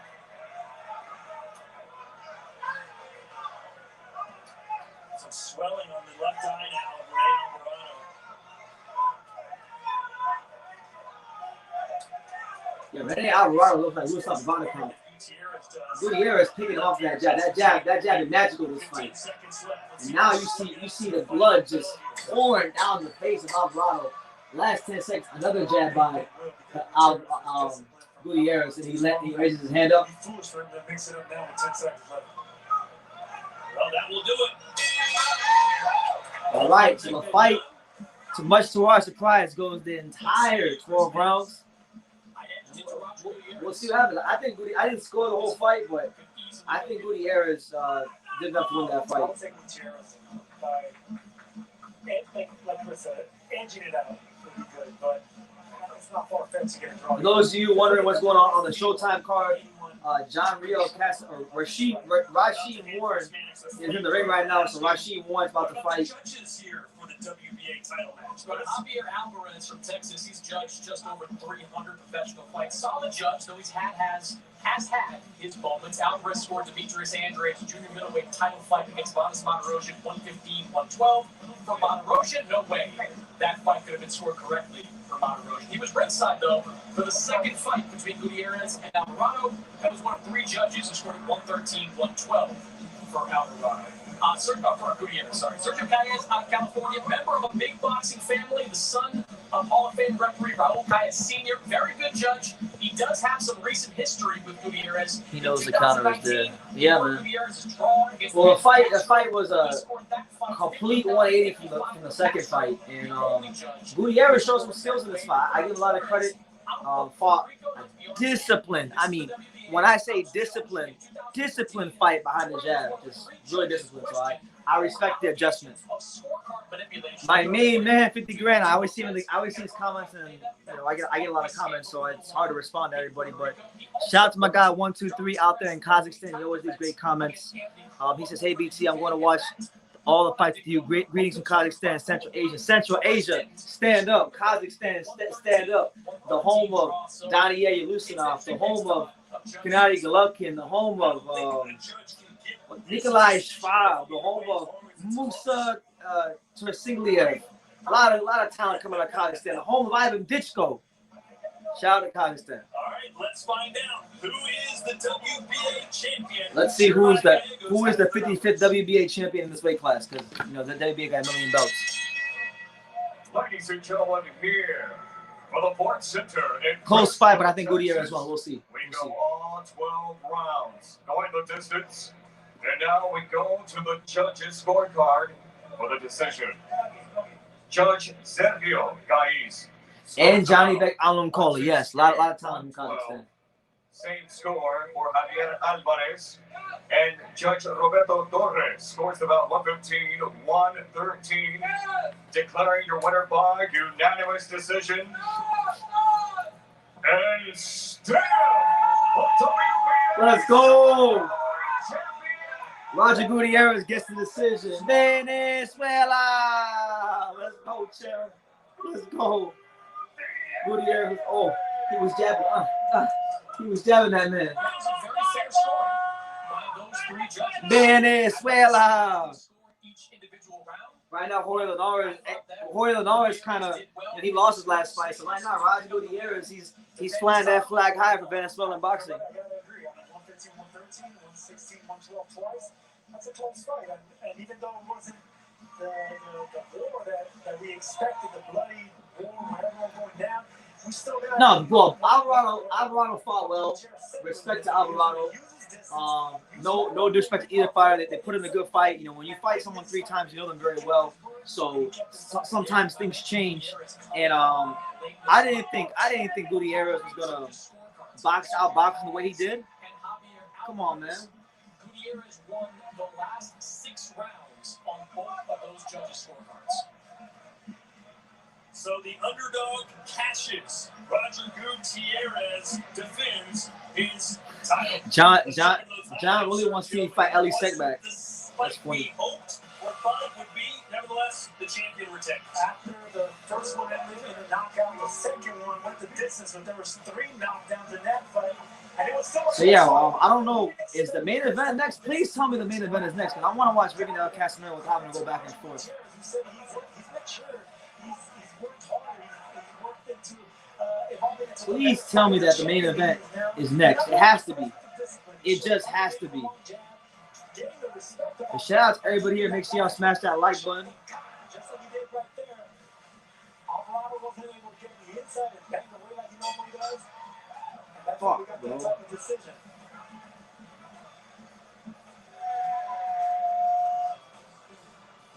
So again, the kid. I think Pablo Cesar Cano still has to fight. Did Pablo Cesar Cano fight already? Because BoxRec is a bit behind. BoxRec has some of the fights that already happened, not even in the logged in yet. Now Gutierrez can stake his claim. Oh snap! Alex Martin won tonight. So hey, shout out to Alex Martin. You know he's in a good run of form. He beat Joseph Ruiz tonight, so good win from him. More likely than not, he is never coming back to 130 pounds. You're looking at the man, at least as far as the WBA goes, in the 130-pound division.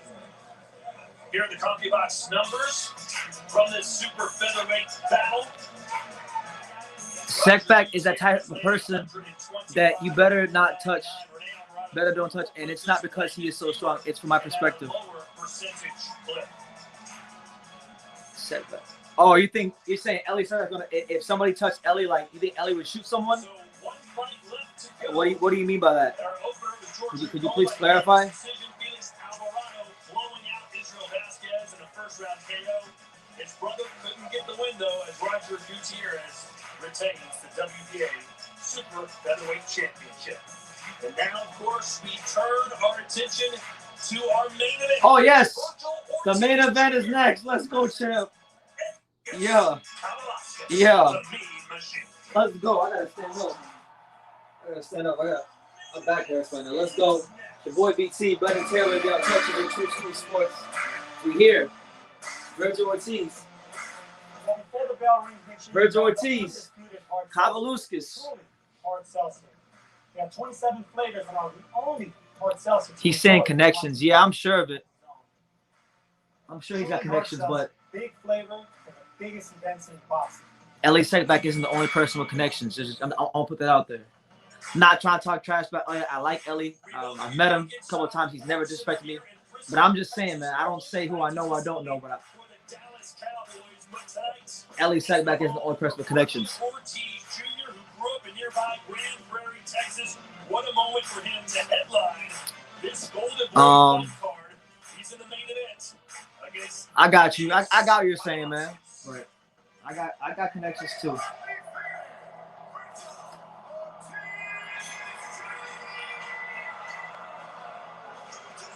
No, it's fine. No, I agree with you.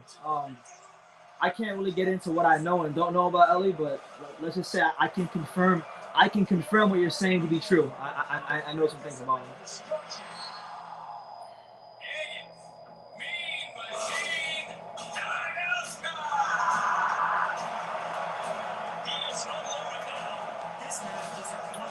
But you know, with me, when it comes to people in boxing, I only got a couple of the only people that I talk to in boxing. Like I got a couple of friends in boxing.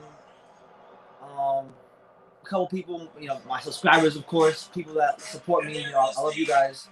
But when it comes to the media channels, most like 99% of media channels, I stay far away from them. You know, I had a channel, a prominent channel, come ask me recently about collaborating, but I don't know him, and he's never acknowledged me at any of these events, even though he knows who I am. All of a sudden, he wants to collab out of nowhere. It's just people are weird in boxing. People are just mad weird. But Main event, the moment we've all been waiting for. Kavaliauskas, Vergil Ortiz. And the good thing is, you know, the Showtime card, you know, Rasheed Warren's fighting, so there won't be any knockouts in that fight, and if there is, it's not gonna be for a little bit of time. So we're gonna get a chance to watch Vergil Ortiz before we watch Rincon Casimero. Damn, it's mad empty seats. What the fuck? I thought Texas came out for Vergil. I mean, when I went to the Hooker fight, they came out with Vergil. There were a good amount. There were like 10,000 people. There were 11,000 people there. I don't know why they're not out there for this fight. Maybe are the Cowboys playing? If the Cowboys are playing a preseason game, then that might be a reason, because the Dallas Cowboys is over every sport in Texas. So if somebody can confirm that for me, find out if the Cowboys are playing in Texas right now.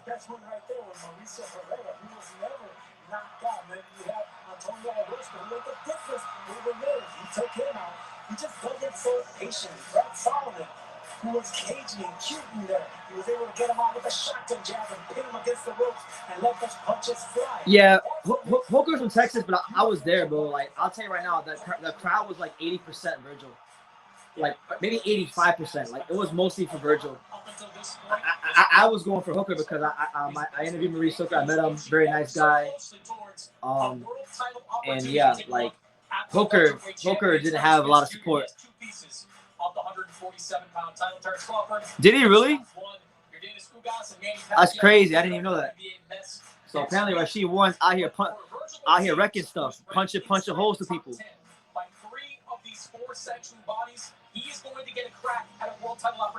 I'm just glad you came back in YouTube, bro. Yeah, man, I couldn't leave the game, man. There's too much to accomplish. There's too many things that I never got a chance to do, and a lot of you guys count on me, so I can't let the people that really support me down, you know. And I definitely can't give the people that want to see me fail any satisfaction. Fuck them, bro. We're not giving them no satisfaction. I always want to know from you who's going to win the main event, and you right away haven't answered that for a couple of days. It took you a while to make your pick. You think that Mean Machine can pull off the win tonight? Why? Look, I think Mean Machine, at the very least, is a very live underdog in this fight. We are talking about a two-time Olympian. We are talking about a fighter with 400-plus amateur fights. We are talking about a fighter who, in his own right, was a very good prospect inside that top-ranked stable. And in 2 fights ago, he faced Terrence Crawford. He lost, but he... Oh yeah, I forgot about Kavaliauskas versus Michael Zuski. He beat the shit out of Michael Zuski. He is strong and he is powerful. He will be the biggest, the strongest, and the most powerful. Yo, I'm gassed. Chris Manning's got me gassed because I agree with him. I think Kavaliauskas is a very, very live dog on this fight. It seems that Yulusinov's fight will happen on the Fury vs. Wilder card. This is good news, very good news. Yulusinov, an amazing fighter. It's crazy I haven't interviewed him yet because he's here in South Florida, but we're gonna fix that soon. Oh shit! He knocked him out in the second round. Pressure is when you have a lot of expectations on you. You feel a certain need. Damn, bro. Fulfilled. I was hoping Rasheed Warren would go some rounds, man. I'm trying to see both main events.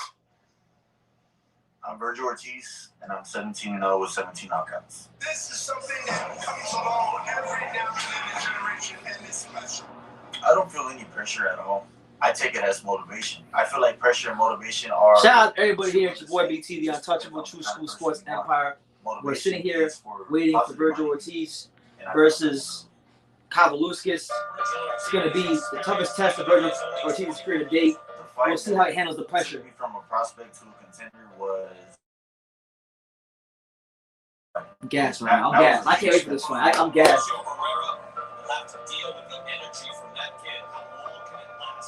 Feeling the electricity in the air, especially when the knockout came, it was different.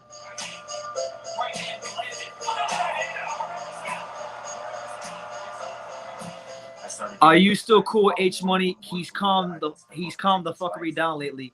Yeah, me and H Money are very cool.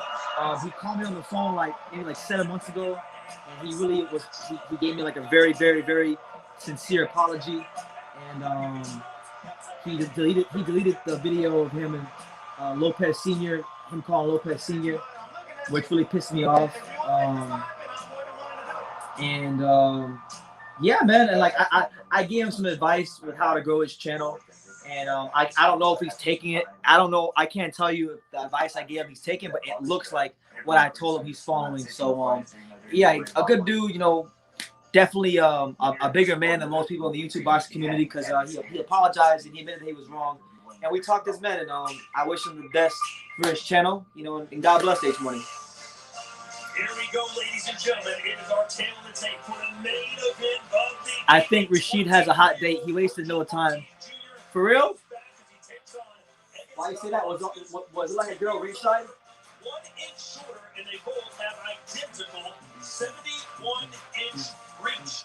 Here are the unified rules of boxing in play tonight. No standing. Did he have like a girl ringside waiting for him or something like? Why do you say that? Only the referee can stop the fight. Let's go. I'm not gonna lie to you. I like Vergil, but I kind of want Mean Machine to do. So in a weird way, I want Mean Machine to kind of win, because people always talk shit about him, and they always want to shit on Crawford's resume. So I kind of want Crawford's resume to improve, but I like Vergil too. So I'm kind of caught in the crossroad. I wish he was fighting someone that I didn't like. I do like Kavaliauskas. I've enjoyed a lot of his fights. Introducing to you first, the challenger, heading from Kaunas, Lithuania. Here is Egidijus Mean Machine Kavaliauskas. Thank you, John. Honestly, I'm really just throwing these punches because I'm anxious right now. I'm really excited. I'm just really excited. So when there's fights that I'm really excited about, you'll catch me just throwing punches. And I'm like that even when I'm not watching boxing. Like, I can be walking on the street, and if I'm really excited about something, or if I'm nervous about something, I'll just start shadowboxing. So it's just something I do.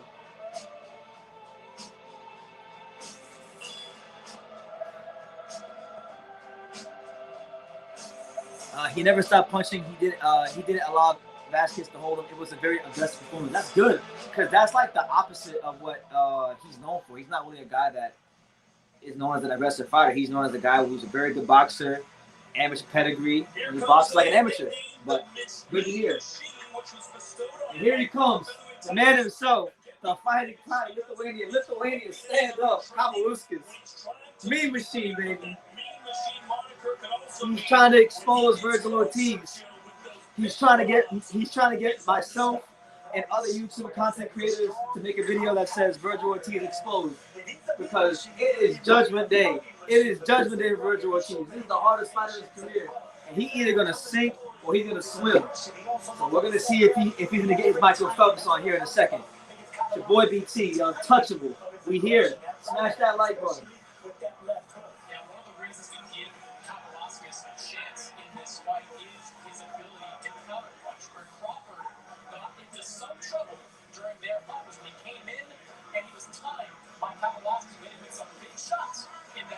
And there's Kavaliauskas, his manager, Egidijus Kavaliauskas, one of the most prominent managers in the entire sport.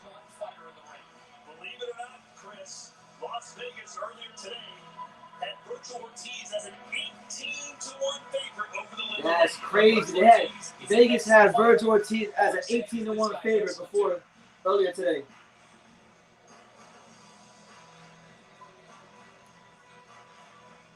Oh man, what a fight! I'm gassed. And there he is. Man, Vergil Ortiz looking serious. He look like he's about to wreck something right now. There is the unbeaten 17. Yo, Vergil Ortiz, I stood like 5 feet from him when he walked to the ring against Hooker. This dude's intensity is crazy. He's like the nicest guy in the world, but when he walks into that ring, his intensity is next level. He was born for this. Began boxing at the age of 5 under his father. Began competing at the age of 8.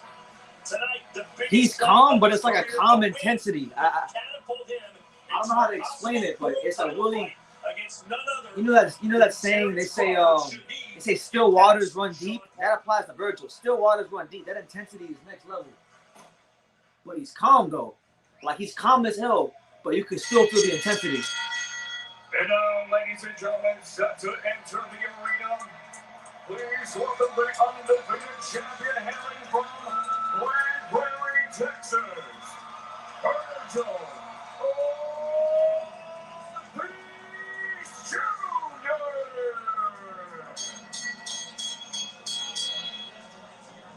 I don't know fights. I've said it in the past before. You know, when you play the game, I just go straight to the main quest. I don't like doing the little side quests. I don't like the filler fights. I want to get straight to the point. I want to fight the best that's out there, and that's what I'm doing.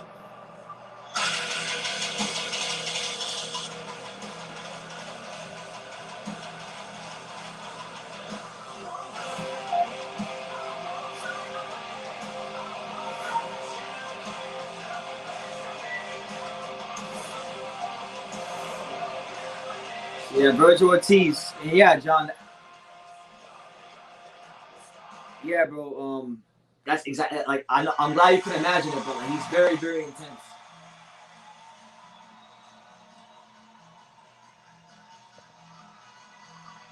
And there he is, one of the premier welterweight talents in the sport, Vergil Ortiz, the guy that right now I'm calling him the welterweight knockout king, because that's what he is right now. He pushes 17 knockouts. So tonight, this is a much different test than what he's accustomed to, and we're gonna see just how good is Vergil Ortiz. How good of a finisher is he? Can he even beat Kavaliauskas? These are questions we need answered, and if he can answer these questions with flying colors, then there's no reason that Vergil Ortiz shouldn't be stepping in the ring with those elite welterweights. We all want to see a fight like a Terrence Crawford. So a lot going on with this fight. What's up, man? He is powerful, as those 17 knockouts indicate. He's also highly skilled, a very good defensive fighter when he keeps his guard up, and a fighter, as he told us this dude's a beast right here. This guy right here, Vergil Ortiz, he's 17-0 with 17 knockouts. He knocked out everybody he's fought. Huh? He knocked out everybody he's fought. Yeah. This might be a tough fight. I know. Is this like a main card type thing? This is the main event, yeah. There's two cards on. This is the first card. There's another one going on Showtime, but it's a little bit behind. So this is the first main event.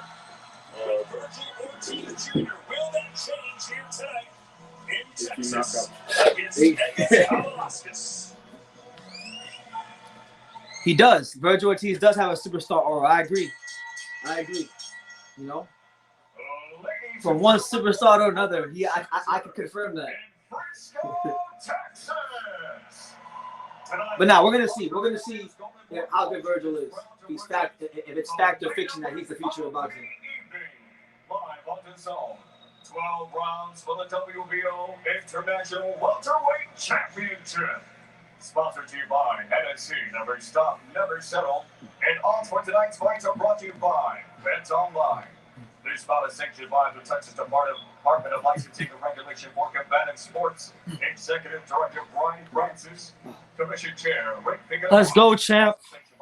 Yes. The untouchable True School Sports Empire. The first main event of the night. The doubleheader. Your three judges scoring this contest of a 10-point must system are from Texas, Javier Alvarez. From Arizona, Chris Flores. And from Texas, Jesse Reyes. And your championship referee at the sound of the bell. Oh, no, not Lawrence Cole. Not Lawrence Cole, man. Anything but Lawrence Cole. Oh, man. I'm going to give you guys a fair warning. If there's any funny business in this fight, it will be from Lawrence Cole. That's the BT observation. Damas y caballeros, it's golden time! It's golden time. What is this nonsense? Introducing to you first, the challenger fighting out of the blue corner, standing with head trainer Marco Gutierrez. Tonight wearing black with multicolors. He officially weighed in at 146.6 pounds. He said Peter wants a payout after investing in Dogecoin. I heard a lot of people were investing in that, and I heard it was bad. By way of knockout, one defeat and one draw. In Introducing to you. How do you get a job as a pre-fight announcer? Literally one of the best jobs ever. I actually have no idea. You asked me a question I never even considered. Introducing to you. I think you just gotta start off maybe doing small shows, and maybe you work your way up, and I don't know. I'm gonna ask somebody. I'm gonna do an interview with somebody one day, and I'm gonna ask that question. I don't know. Stands his opponent in the red corner with trainer and father Vergil Ortiz Sr. and Robert Pacquiao Jr. Tonight, dining black and gold, he officially weighed in at a running 147 pounds. In 17 professional bouts, his record is perfect. 17 victories, 17 That's who. knockdowns. I got Rigondeaux. I'm going Rigondeaux to that fight.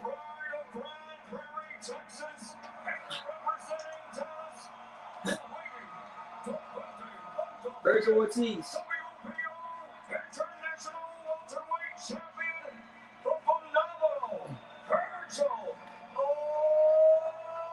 A degree in journalism could be a good start. You're right. Yeah, you guys are on the right track. But I'm gonna definitely.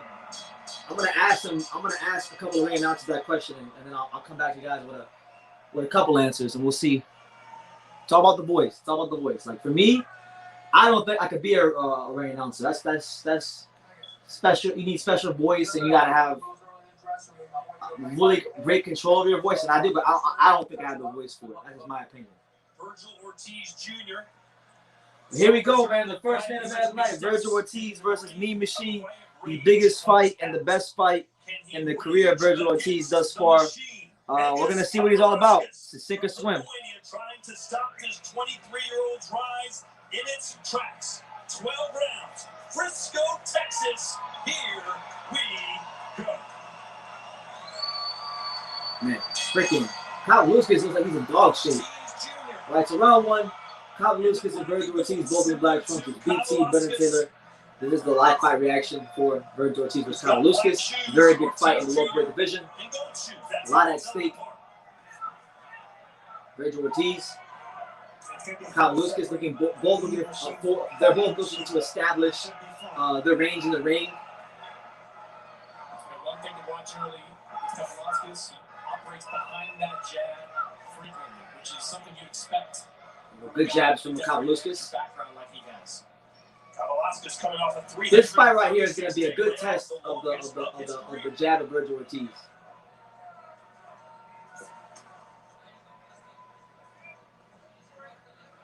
Sergio, what's the blueprint to beating Vergil Ortiz? Well, no one's been able to figure that out yet, but obviously don't exchange with him, which is what Kavaliauskas likes to do at times. Yeah, good cage start here from Kavaliauskas. Good jab from Vergil. Vergil Ortiz has really stiff power jab. But Kavaliauskas is doing a good job. He's fighting at a really slow, methodical pace, like that announcer just said. You don't want to be exchanging with Vergil. Vergil Ortiz, you already seen it now, doubling up and tripling up on jabs, working down to the body, coming back up top. You know, there's variations of how he applies his jab, and he's showing that to be very true right now here in the first 90 seconds of the first round. Good double jab from Vergil again. This is a similar opponent as far as size and stature in front of him. Chris, you said it earlier. There you go. Good jab just again by Vergil. This division. All eyes were on him. The top rank was very high on him for quite some time. And to be honest, top rank wasn't down on him when they let him go. They seemed to have him for him. But he had a hard enough time at 147 pounds finding something for There you go. Good right hand from Kavaliauskas. For Egidijus Kavaliauskas, so they let him go, knowing he had this opportunity in front of him. Good feints there from Vergil. Really tactical fight. Another jab there from Kavaliauskas. Good counter right from Vergil. And a power jab from Vergil. Vergil Ortiz showing some good punches here in the first round. The fight is being fought at a solid pace so far. Kavaliauskas said, listen, I don't make predictions, but I will say this. This fight will not go the distance, win or lose. Vegas has set the over-under at 6.5 rounds. They feel the same way. No one's been able to a good double jab from Vergil, snapping the head back of Kavaliauskas. Kavaliauskas right now, he's got to figure out how to defend that jab because that Vergil Ortiz jab, it's finding its home, and it's finding its home frequently, and that's not a good thing for Kavaliauskas early in the fight. It truthfully isn't.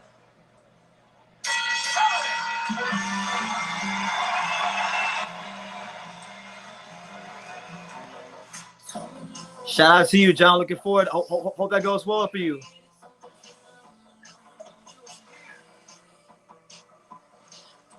Yeah, right now the Vergil Ortiz jab is showing itself to be much superior to that of Mean Machine. Pick it up free, same day at your local AutoZone. More of a tomorrow project. Order as late as 10 p.m. with free next day delivery. Getting the job done just got easier. Oh man, they just waived off the Gary Russell fight, so the Rigondeaux Casimero main event I think is up next. Fuck, bro. Damn it.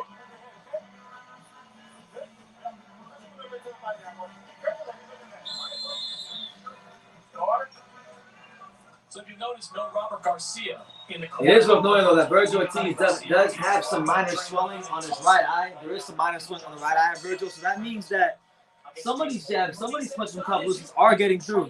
Some of them are having an effect. Since he was very young, so there is some continuity there. Good jab, Vergil. Robert Garcia. Round 2. Said, look, I trust his father. I trust my son, Robert Garcia Jr., who is in as the second. He believes that Ortiz should be able to win without him. And Garcia used to also there you go. Good right hand from Kavaliauskas. Kavaliauskas was the hardest puncher he's ever worked with. Yeah, a little bit of insight there. Ooh, good little sneaky body shot by Vergil. Garcia credit. He explored some interesting options. Oh, Vergil just misses a little overhand right. Kavaliauskas comes back with a nice jab. Kavaliauskas working behind that jab. That's outside. And get in time with the Ortiz fight. The timing. Vergil doing a good job with the tight guard, moving with the high guard. Kavaliauskas has to find a way to split that guard and get Vergil to respect him. Vergil Ortiz Jr. and Egidijus Kavaliauskas scheduled for 12 rounds. Nice uppercut with the left hand for Ortiz.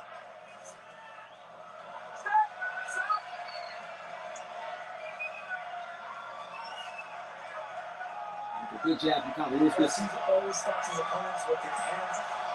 And the crowd cheers Vergil, Vergil, Vergil. Good body shot from Vergil. Oh, there you go. Good jab from Kavaliauskas. Sergio, you asked Kavaliauskas what another good jab from Vergil. Jr.'s biggest weakness, and he said his defense. He's there to be hit, and I'm going to hit him. Well, I kind of see what he said by that, because when I asked Ortiz Jr. what has he been working on, he says defense, upper body movement, but he doesn't really get hit with anything clean, so he kind of was confused as well. But the fact that he's still working on that footwork tells me that he's still trying to improve as a young power puncher. Yeah, I think his defense actually is a little bit underrated, largely because he does fight with that. There you go, good jab from Vergil. Another jab from Vergil. Vergil's varying that jab. Sometimes Vergil's varying the straight jab, and then when the jab comes back, I'm noticing he's bringing it down about 2 inches and then throwing an up jab. Oh, here comes Kavaliauskas. Vergil's hurt. Vergil's hurt. Oh shit, he's hurt. Oh my God, Vergil's got hurt. Right hand from Kavaliauskas. Right hand from Vergil, and they're slugging it out in the middle of the ring. Oh my God. Oh my God. Is it a knockdown? Oh, not the slip. Referee's calling it slip. Man, that could have been a knockdown. Man, Kavaliauskas came to fight. You thought Mean Machine was sweet? Look at Mean Machine. Slip punches, rolling. Oh my God. We got a bomb burner in Texas. All right, another right hand from Kavaliauskas. Oh my God, bro. Yo.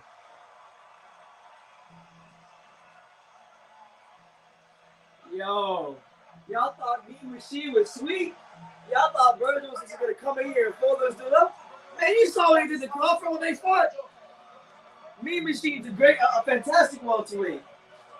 How dare y'all disrespect the pride of Lithuania?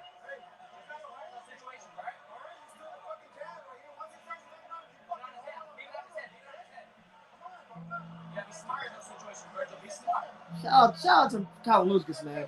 1-1. I got a 1-1. Straight like that. 1-1.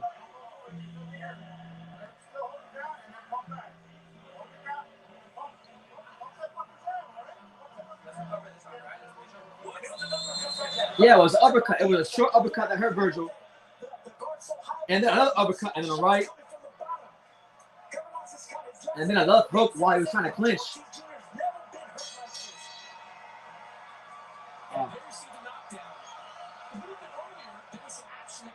Man, that knockdown was questionable. So you mean to tell me they screwed Kavaliauskas out of another knockdown?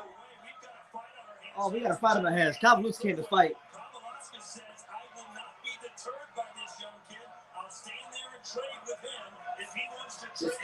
This ain't like nothing he's ever fought. So Vergil is gonna have to show us another level of quality tonight. This ain't no disrespect to Maurice Hooker, but this ain't a 140-pound champion moving up to 47.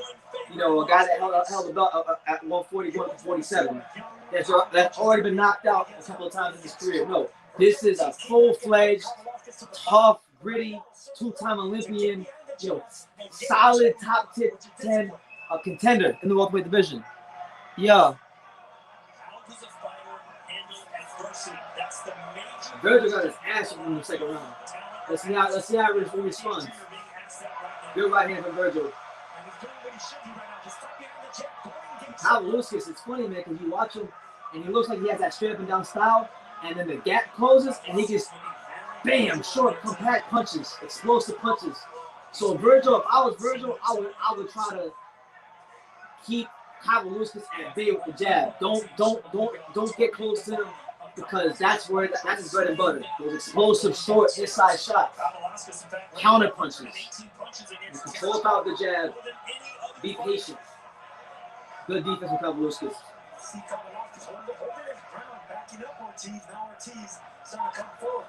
You know, a lot of times when I go to these gyms and I watch fighters score, I tell these fighters sometimes, hold your ground in the ring. And Kavaliauskas right now, he's fighting a big time power puncher at welterweight, and he's showing you what it means to hold your ground. And even when Vergil lands, you don't see him backing up. He's holding his ground, he's still moving, and he's looking for his own shots as well. Good jab from Vergil. 54 seconds left here, round 3.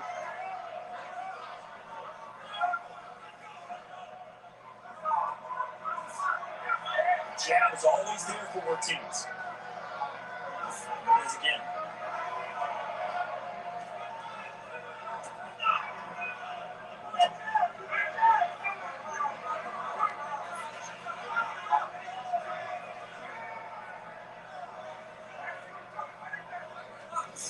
Oh, good counter right from Kavaliauskas. And Vergil Ortiz is buzzed again. And Vergil saying, come fight, come get some. Oh shit!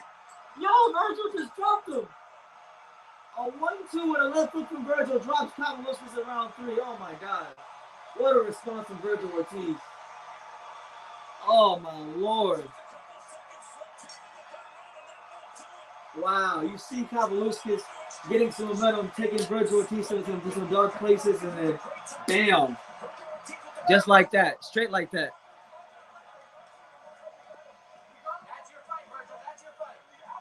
Unbelievable.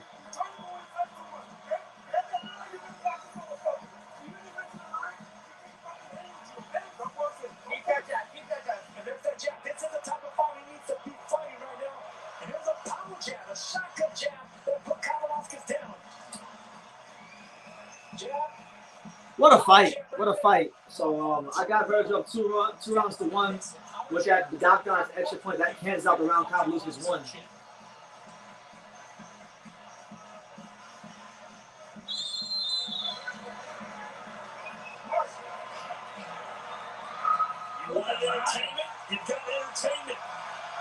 So let's see this fourth round. Let's see how it goes. You know, this fight can have crazy momentum swings with the kind of power these two guys have.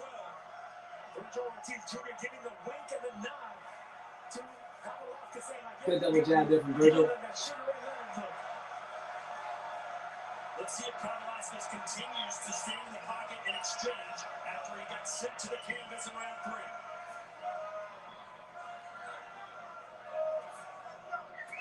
Chris, how do you have it through these first 3 rounds? Well, 2 rounds, I should say. 29-27 in favor of Vergil Ortiz. 10-8 round in that 3rd round. But they split the first 2. Kavaliauskas clearly won that 2nd round. We had Ortiz hurt. What are we looking for, Tom? Is it Good defense there by Kavaliauskas. Was that knockdown in the second round? And now you understand what Crawford was actually seeing and having to face when he fought Kavaliauskas in the early rounds. You have to respect the power and the timing and the punch selection of Egidijus Kavaliauskas. Kavaliauskas trying to close that gap on Vergil. One reason that Kavaliauskas is not afraid of a firefight is that he is great with that timing and he can throw those short Good feint by Kavaliauskas. punches that do a lot of damage. Power punches from Kavaliauskas, very similar. Both these men let it fly.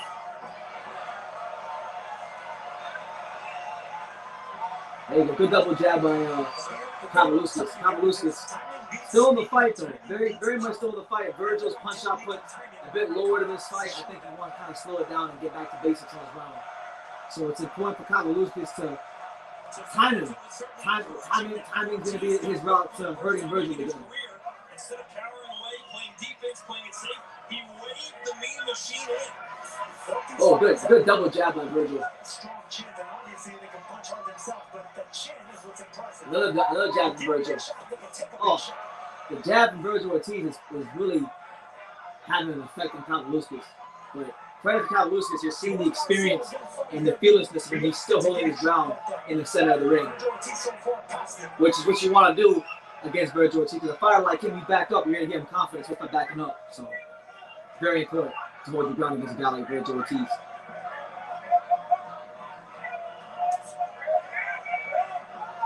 Again, the jab continues to do the work for Ortiz Jr. Oh, a right hand and a left hook from Vergil Ortiz. Oh my Lord.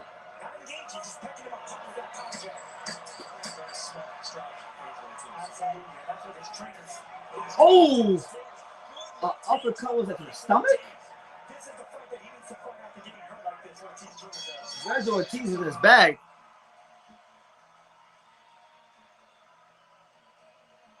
If Mean Machine lost to Terrence Crawford, then Terrence must be really good. Terrence is amazing. You see the handful of times he's taken Vergil Ortiz some deep dark places. I mean, look, he had that close fight a couple years ago with Ray Robinson. I thought he beat Ray Robinson in a draw. He beat David Avanesyan, who we know beat Josh Kelly, so that was a good win. Took Crawford to some dark places, gave him arguably the hardest fight of his career. And now you're seeing him against one of the top young talents in the world in Vergil Ortiz. And he's definitely making him work and struggle. So we're going to see how this fight develops. Let's see. Vergil's made an adjustment. Now let's see how Mean Machine makes an adjustment to the adjustment. This is boxing. This is high-level boxing. This is world-class boxing, ladies and gentlemen. This is world-class boxing. Kavaliauskas said, I want to brawl. He has power, but I've got more power. Well, he's got the brawl, Sergio, but it looks like Ortiz. Good jab from Kavaliauskas. That wasn't the case when we talked to Kavaliauskas. He says, I'm faster and I'm stronger. He's proven that he belongs here. He's not going anywhere. He says, I'm going in the middle. I'm meeting him in the middle of the ring, and I'm not going nowhere. There you go. Good counter right by Vergil. And so far in this fight, what you're seeing from Vergil is definitely more of his more nuanced boxing skills. He gets a lot of credit for his power, but you're seeing the defense. You're seeing his ability to parry punches in the high guard. You're seeing a lot of things from Vergil if you know what you're watching. From orthodox to unorthodox. And his angles. Crawford just punches you with angles. Yeah, what's really impressive to me. Good jab from Vergil Ortiz. That Vergil Ortiz has shown. He's staying behind the jab. He's looking for that big right hand. He knows that Kavaliauskas feeds on mistakes, times mistakes. He's not making them wrong. And we all need to see this. How's he going to handle adversity? We're used to seeing him drop his opponents. There you go. And ever since that moment where Kavaliauskas looked like he was about to drop Vergil again, Vergil has been responded very well and fought the fight at the pace he's wanted to fight at, like a true ring general. Came back because he knew something else was coming, waiting for the counter of Kavaliauskas. Very disciplined by Vergil Ortiz Jr. right there.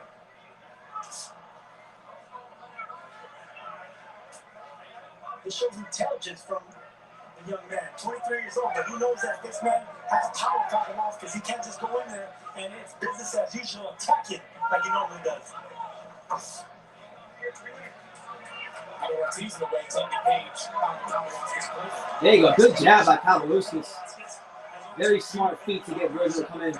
That jab from Kavaliauskas.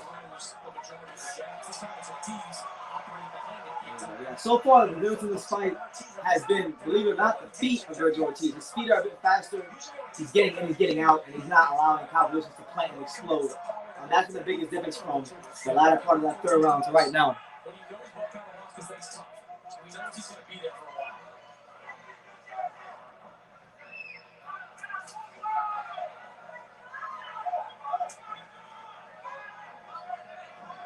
Kavaliauskas really comfortable in there. He didn't even flinch when Ortiz tried to attempt to throw that right hand like that. He's waiting for the count. Kavaliauskas is. Good jab from Kavaliauskas. Keep Vergil off of him. Look, I gave Vergil that round. I've given Vergil 4 of the 5 rounds, but Kavaliauskas is still very much in the fight. You know, Vergil still has to be on his P's and Q's. He still has to fight a tactical fight, you know, a smart fight. Otherwise, he'll find himself splacked on the canvas.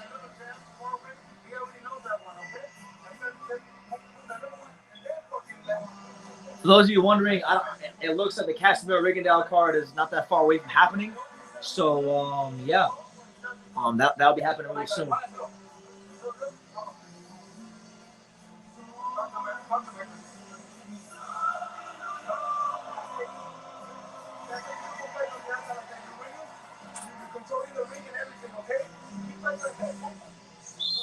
Make sure y'all smash that like button.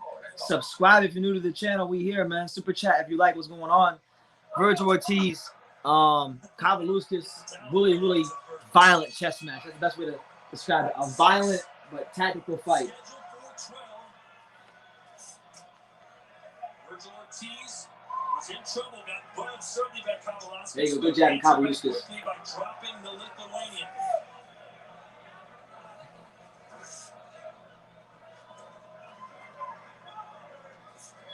Vergil Ortiz using the good counter right hand from Kavaliauskas.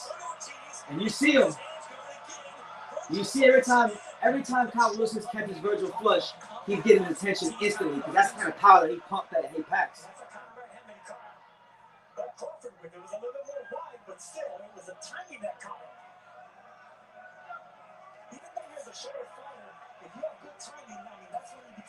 There you go, another jab from Vergil Ortiz.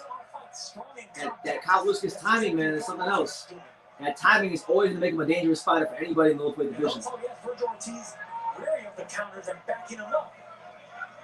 Normally, we're used to seeing Vergil Ortiz being the first-footed fighter, the punisher, coming forward. A lot of respect here. Good jab again from Kavaliauskas. Oh, straight right hand, uppercut to the head from Vergil Ortiz. And then follows it up with an overhand right. Beautiful punch selection by Vergil Ortiz. Double jab, step back from Vergil Ortiz. Okay, Vergil, we see you with the crab. We see you with the ring crab, Vergil. They say Mexicans are flat-footed. They got no footwork, but Vergil's showing them different right now. Even though, I mean, they want to use Mexican stuff itself. He really an American for anything. But, he can be Mexican. Kavaliauskas appears to be more comfortable. He can counterpunch. But once he lands that counter, Sergio, he likes to come forward and press the attack. Well, Kavaliauskas has shown in his last couple of fights is that he has patience. He fights better coming forward and counterpunching and putting the aggression, but he also showed that he can counter you with timing backing up as well. Excellent overall fighter. You know, one thing I've noticed about Kavaliauskas, Sergio, is that when he is trying to avoid the jab, he doesn't lean back in the way. There you go, good jab from Kavaliauskas. He leans to his left. I think in part. Okay, a little body shot there from Kavaliauskas. There you go. I like to see more of that. Throw some more rib dinners. Okay, power jab from Kavaliauskas. Okay. There's some swelling on the eyes of Vergil Ortiz. You didn't know that? Again. Yeah. 20 seconds to go.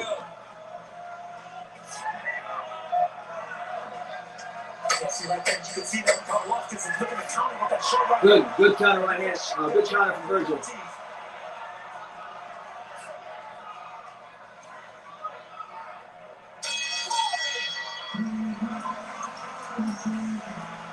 Are you still in the game for future reference vlogging? Yeah, I mean, yeah, I'm gonna be. I mean, are you asking if I'm gonna continue to make YouTube videos? Because that's the question. The answer is a resounding yes. I'm gonna be here. I'm not going nowhere. You know, we had our little thing we were going through in Vegas, but you know, God has revealed it to me that we're supposed to be here. So that's what we are. That's why we're here.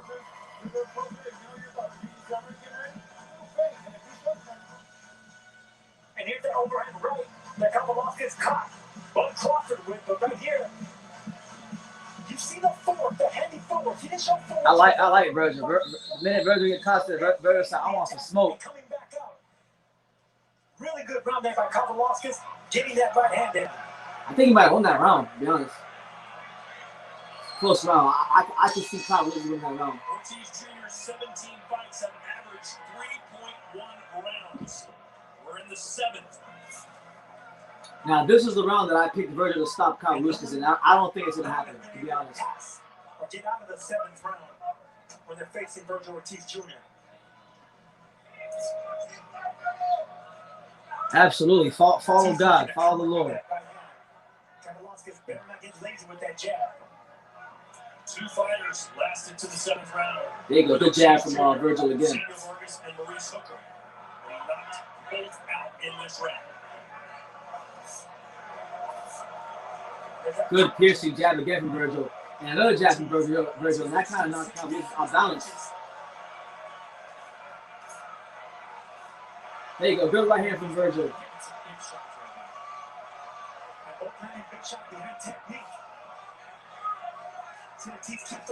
Oh!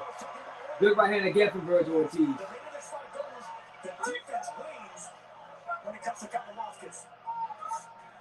Jab from Ortiz Jr. Great saying that, Sergio. We have no idea what the defense can look like versus Ortiz with these later rounds. 61 jabs from Ortiz Jr. Kavaliauskas with 28. 1 minute and 38 seconds left here in round 7. Vergil Ortiz just jabbing his life, jabbing the crap out of Kavaliauskas. Vergil Ortiz doing a little bit of talking right now. This is very un-Vergil-like. Good body shot again from Vergil. Another stiff jab. Those are going to add up quick. Absolutely. You can ask Brad Solomon about that. The power jabs, those feel like a straight left hand from a southpaw.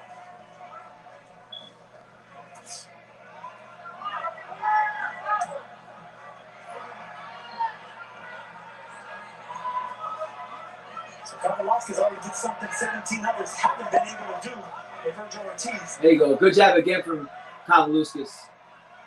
What's that? So far, Kavaliauskas hasn't been able to land those big shots he was landing early in the fight. Vergil made the adjustment. He's using his speed very nicely here in round 7. Watch this.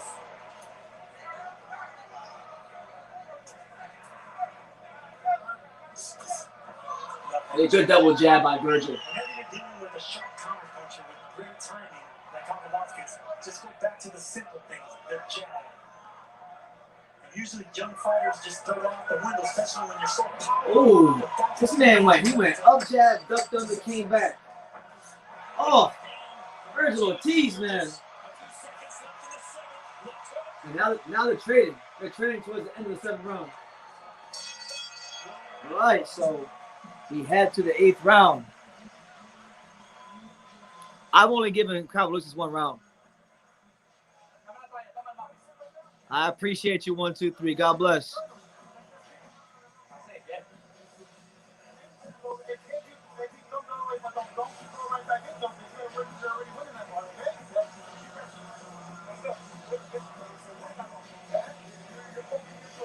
Oh shit. Oh no, never mind. I thought Rigondeaux and Casimero already started, but it looks like they're about to make their way to the ring. So we need Vergil and we need Kavaliauskas to hurry up and end this fight. Someone gotta get a knockout so we can see Rigondeaux versus Casimero, because I'm not trying to follow both these fights. It's too damn hard. But it looks like Jimmy Lennon Jr. is about to announce them to make the ring walk.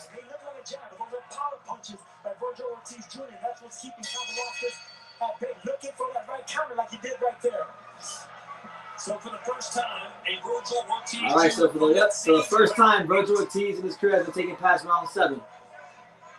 Kavaliauskas already doing better than almost everybody he's fought, pretty much. Well, I think he's been effective in spurts. He's fighting the way he wants to fight. He just can't seem to find a way to counter that jab. To Ortiz's credit, he has not just opened up recklessly and given Kavaliauskas the opening to score with a big punch, not at least since that second round. So Kavaliauskas is still looking, still very much in it. There you go, good counter right hand from Kavaliauskas. There's a counter right from the machine, exchange jabs. I've never seen Vergil Ortiz punch recklessly. I think, you know, he throws punches and combinations, and it looks like an onslaught, but definitely not reckless. Not reckless per se, but throwing 3, 4, 5 punch combinations, a little bit difficult, more difficult to do. There you go. Against the fighter. Kavaliauskas really scoring with that jab right now. Good jab from Vergil. Because he's not doing the barrage of punches with the combination he normally throws, because he knows something's coming back. Come on, Kavaliauskas, fire back, man. Stop letting Vergil win these rounds so easily, champ. Oh! Vergil Ortiz hits Kavaliauskas with a jab to the body, and Kavaliauskas takes a knee. Oh man, he don't want to be in there. A power jab to the stomach has dropped Kavaliauskas to the knee. Oh my God. 1 minute and 24 seconds.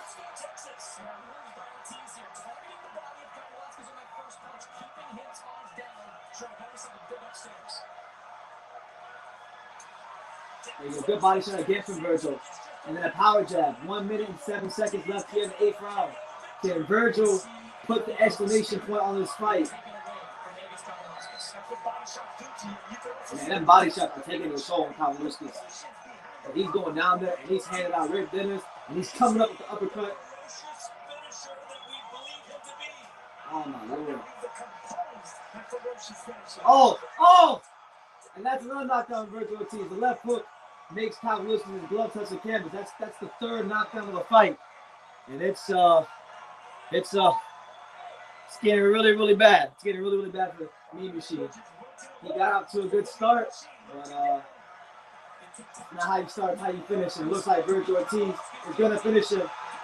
And there it is again, another knockdown. For the 4th knockdown of the fight. 16 seconds left here in round number 8. Oh my God, 4 knockdowns from Vergil Ortiz on Kavaliauskas. 10 seconds left. Kavaliauskas is just trying to get out this round. Oh shit, that's it. That is it. Se fue, se acabó. Vergil Ortiz has stopped Kavaliauskas in round 8. And yes indeed, yes sirree, Vergil Ortiz is ready for the big times. What a performance. 5 knockdowns. 5 knockdowns. What a performance. Hey, he did better than Crawford. I give it to him, man. I think he did better than Crawford. I mean, they both, you could say, got dropped by a knockdown the referee didn't call. But I think Vergil's gave him a slow beating, and there was never really any moment after the 3rd round where Kavaliauskas was close in the fight. Straight up. Good fight, though. Good fight. Look, I love it. I love to stick around and see what Vergil has to say, but we're gonna switch over. We're not wasting no time. I'm going right to the Rigondeaux fight. I'm not even listen. I'll catch the Vergil Ortiz post-fight review later. It's your boy BT, the untouchable Ito Cabra reporting to you live and direct from South Florida. We go to our second main event because that's how good this day of boxing is. There's 2 main events on 2 different networks, and this is one of the few times where the stars have aligned and the quasars have aligned, and we're gonna get to watch both main events with no interruptions. So we go to the second main event. Put that sound on. John Rio Casimero. I don't know who the hell he's walking out with, but The artist is easy middle. John Rio Casimero told us that Rigondeaux is easy. so here we go. We watch the Rigondeaux Casimero now. You guys give me your predictions. I'm going with the Guillermo Rigondeaux 9th round knockout. I think the feet, there's still enough life left in those legs to control the fight and run Casimero in a big shot. And I think that's exactly what's going to happen. So I'm going to go with the 9th round stoppage. But I know a lot of people are playing Casimero. So give me your predictions down below, because this is probably looked at to be a more competitive fight than Vergil versus Kavaliauskas. But respect to Mean Machine, gave a great effort, but the stamina problems they kind of put over in Vergil Ortiz's adjustments. He's more skilled than people want to give him credit for. He showed that in this fight. So great performance. Shout out to my main man, the real El Jefe. I see you, champ. Felipe, he said he did better than Crawford, and I agree. I actually agree. A heck of a performance.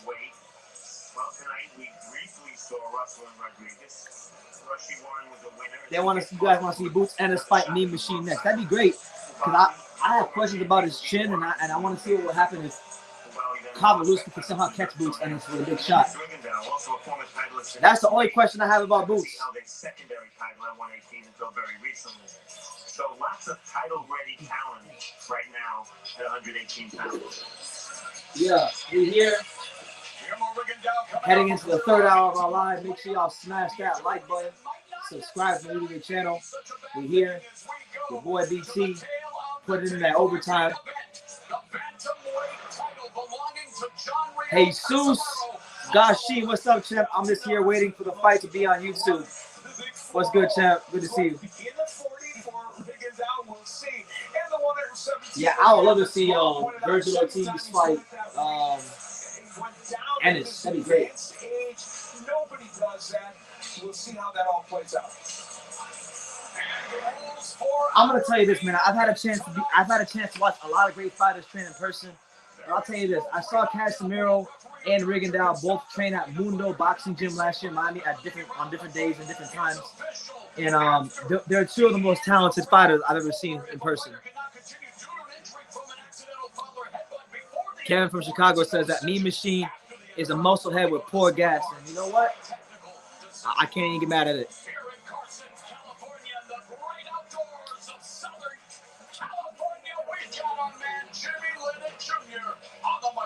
That's right.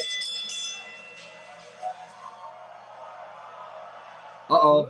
Shout out to my guy, Chance Dawson, with the $2 super chat. Shout out to him. He says, Vergil Ortiz, Texas made, Grand Prairie made, Dallas made, in my Maurice Hooker voice, Dallas, we ain't heard. He's Dallas. I'm Dallas too. Dallas, we ain't heard. Sanctioned by the WBO, the president Francisco Valcarcel, supervisor Richard DeCure, along with the California State Athletic. Thank you, Chance. Thank you, Chance, for the support. Anybody else want a super chat? There you go. We here. Guillermo Rigondeaux. Hey, I love Casimero. If he wins, good for him. But Guillermo Rigondeaux, stand up. They say he's boring. He going blow his way straight to the best performance of his career. He coming for Casimero. He gonna show him that Cuban. He's taking him to Cuban school. He's gonna take him to Cuban school today. He's coming. He's taking Casimero to Cuban school. But I'm not gonna cap. I could definitely see Casimero landing in something crazy and flattening him, because Rigondeaux was chinny. If he land flush on Rigondeaux, oh my God, God have mercy on his soul.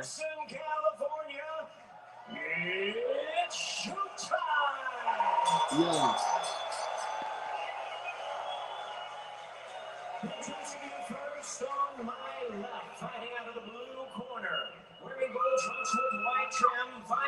Vergil is coming to my restaurant here in Grand Prairie, House of Vergil Ortiz. He's going to care. What's the restaurant? Because when I'm in Texas, I spend a lot of time in Grand Prairie, so let me know. I might come through. I spend a lot of time in Grand Prairie because my boy has an auto body shop there, so let me know. I might come through.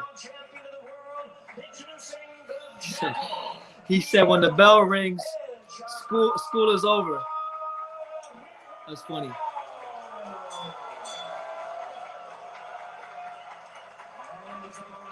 Come on, bro. Please, I need people like, yeah, let me know. Just let me know the name of the restaurant. I'll write it down in my notebook and I'll make a note of it. So whenever I go to Texas again, I'll come through. Panda Room, what's good, champ? Hype, you hype, we love it. You damn right. Look, these are fights to get hype for. Rigondeaux, Casimero, we get gas for these fights. This is like freaking the New England Patriots 2007 versus like the 2000 Baltimore Ravens. This is like offense, the ultimate offense versus the ultimate defense. They say offense sells tickets, but defense wins championships. So I'm gonna go Rigondeaux. I'm going with Rigo.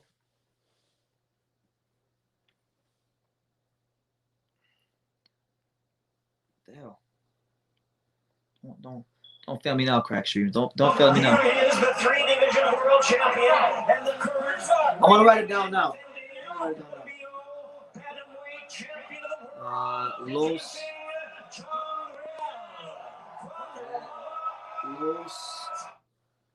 amigos.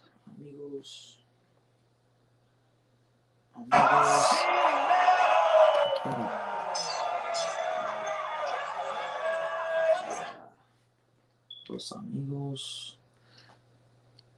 Okay, I got you, champ. I'm gonna come through.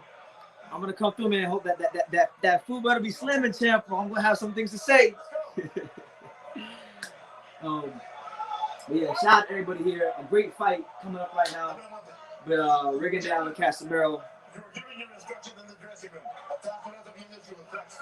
This is it. This is the fight of the night right here. This is the fight of the night. I love Casimero. Great fighter, great champion, but he going to Cuba school. Vive de Cuba, boxeo cubano.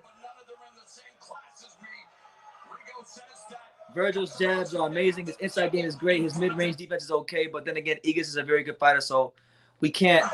Yeah, no, Egidijus is a fantastic fighter. What's going on with this internet, homie? He says, don't run. They want to fight. All right, so round one, here we go. Rigondeaux, Casimero, a massive fight in the bantamweight division.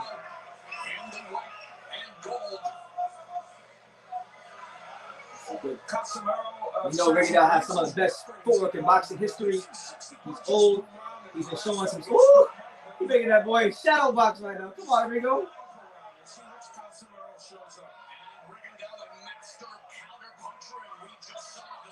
There you go. Rigondeaux right now, keeping Casimero at bay. He don't want Casimero to get close and explode. He's not trying to have that right now.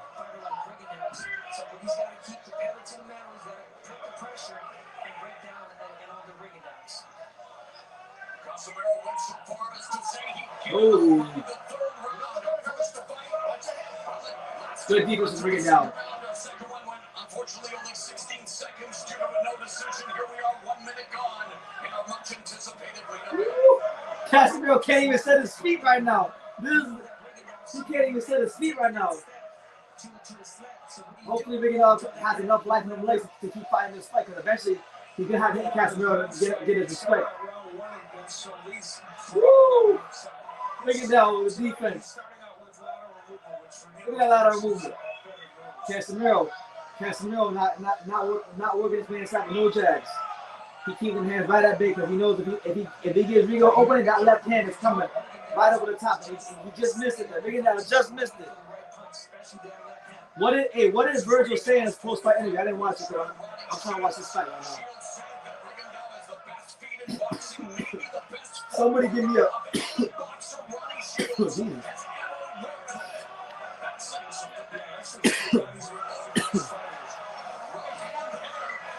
Oh shit! Oh no! Oh, it's a slip. I thought that was a knockdown. Oh man, I thought Casimero dropped Rigondeaux, but they said no, he punched him back in the head. Oh shit! Casimero's coming for that smoke right now.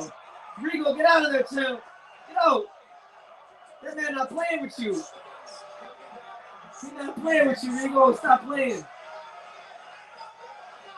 Yeah. Back to Cuban school. There you go, Rigo.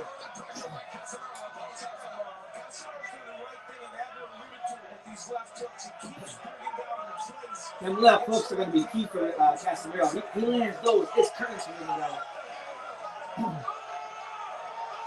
And I'm very worried because when Rigondeaux fought Solis was able to land that same shot. And Solis don't punch anywhere near Casimero. So that's an interesting round. I think. What do you guys think?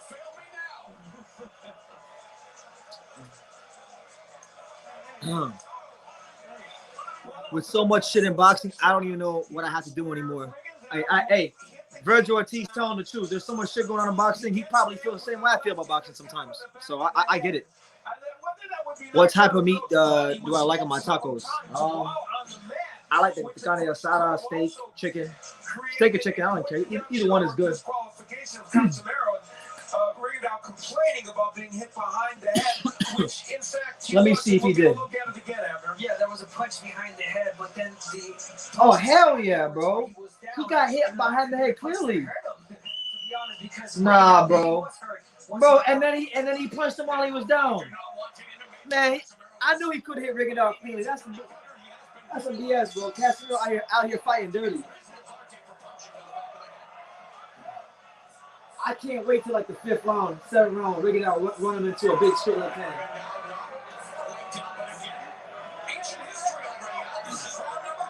All right, round 2.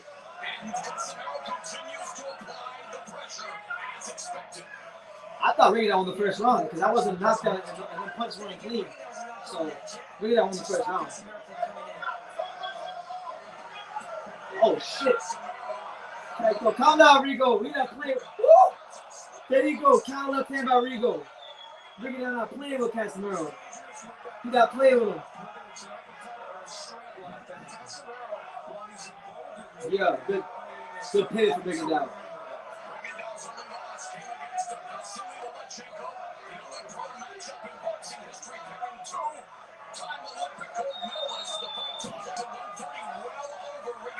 Man, I can just see it, man. Rigondeaux is gonna run this dude into a left hand, a straight left hand from hell. There it is. Another straight left hand. I told you. And then he's gonna keep Casimero right at bay. Casimero's gonna run out of ideas. He's gonna get frustrated, and he's gonna start doing some dumb shit. And then Rigondeaux's gonna have a field day around round 5, 6, 7.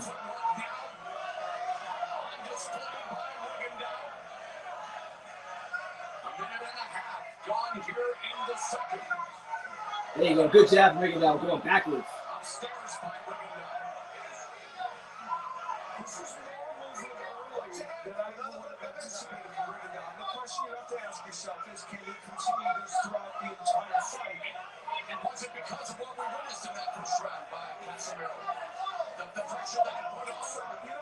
Good face from Rigondeaux. Keeping Casimero right at bay. Just a face. Fade him. Jab. Getting the respect, you know, Rigondeaux, you got the respect right now. Now the tempo, look at the tempo right now. It's really. Oh, Rigo with a low shot. I was way down there. Man.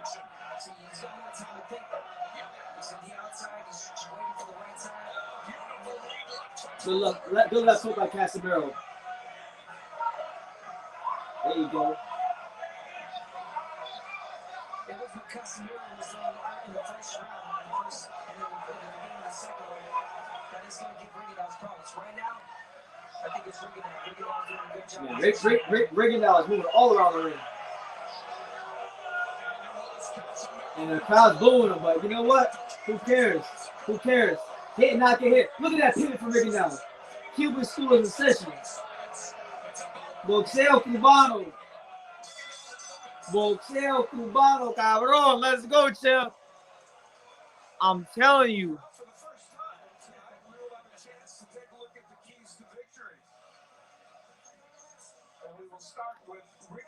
That's exactly what I think is going to happen. I said I think it'll happen by the 9th round. And Because he's already got counted a couple times. Of the ring and not get caught on the ropes. The Cuban school is in session. Shout out to everybody here. Make sure y'all smash that like button and subscribe to the channel. It's your boy BTV Untouchable, True School Sports Empire. 40% of his landed punches Yeah. are body shots. He needs to use that against the 40-year-old. We saw one big left hook down there. He has a powerful uppercut, and it could be a big weapon in this fight. His right hand is a devastating weapon, and he used it to KO. Who's my favorite fighter?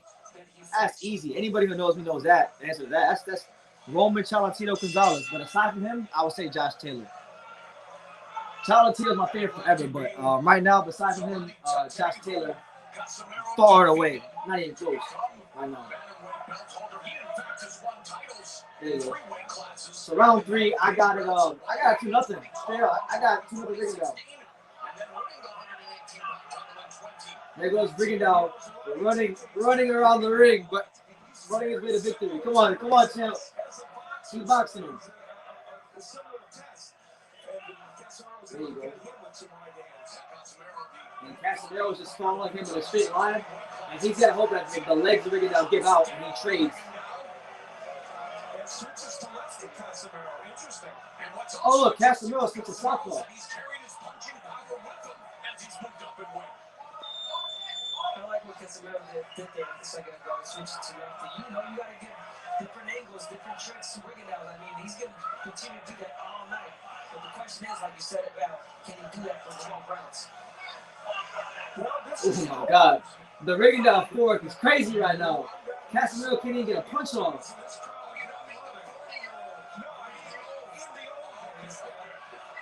The Rigondeaux got to land too. He can't just be doing this. He got to sort of judge that he can land some punches. He can't just...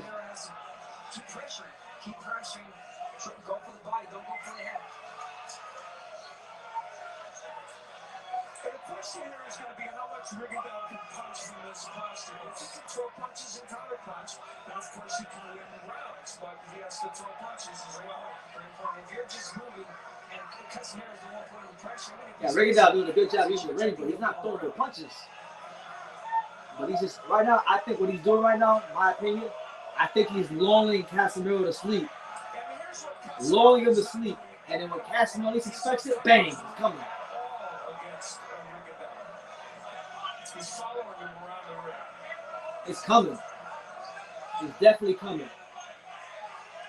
It's not as easy as it looks. I would tell you from experience because they don't want to clip right. I did find Rigondeaux and that was in 2003. Games. I was 17 years old. The man was close to his 30s. But I mean, there you go. Good jab from Rigondeaux.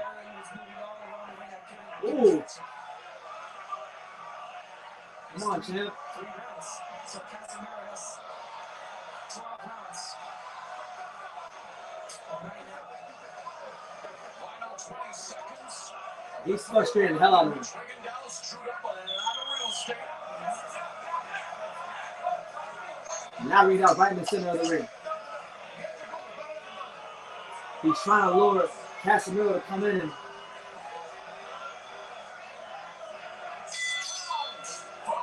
tough round to score because Rigondeaux didn't land really any punches, but I think he won that round.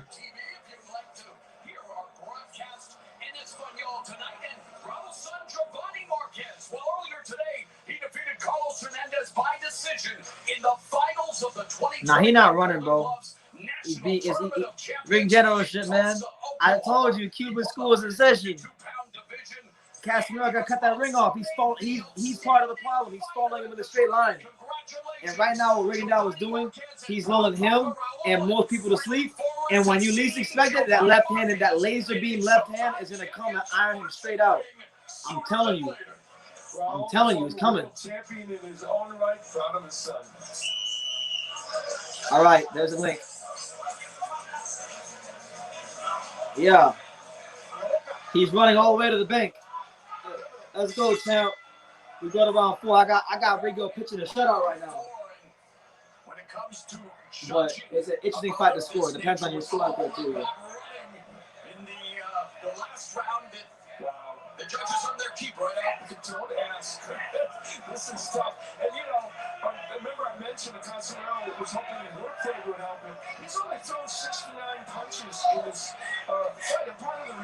Man, Rigondeaux is turning the John Real Casimero into a very economical fighter. No little counter right hook there from Rigondeaux. Good jab from Rigondeaux. Casimero closing the gap, but it don't matter because that sword from Rigondeaux, he's not allowing Casimero to set his feet, so he's the ring general. He's showing good defense, he's controlling the real estate of the ring. Ooh! Good left hand to the stomach from Rigondeaux.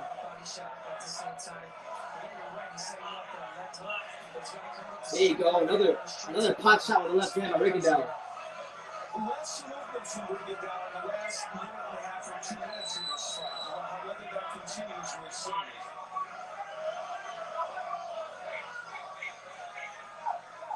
Here comes the left, it's coming. At some point, it's got to come.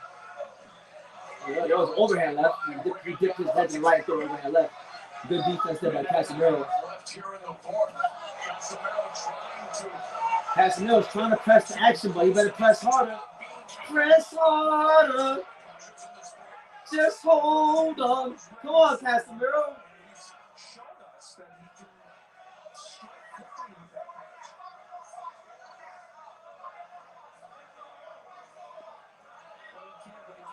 Man, Rigondeaux, there you go. Good little jab by Rigondeaux. That grazed him, so I think.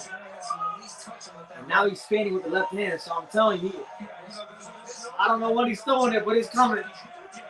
Casimero's going to lower that guard, and it's going to come at the worst time.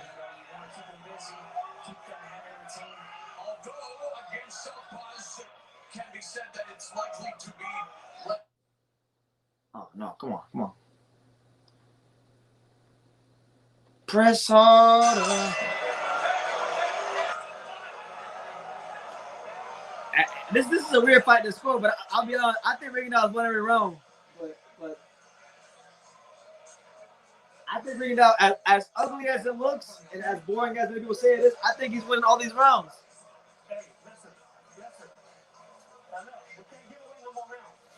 He said Rigondeaux would have won gold medal in that speed walking. Yeah, I heard about that. That speed walking was different.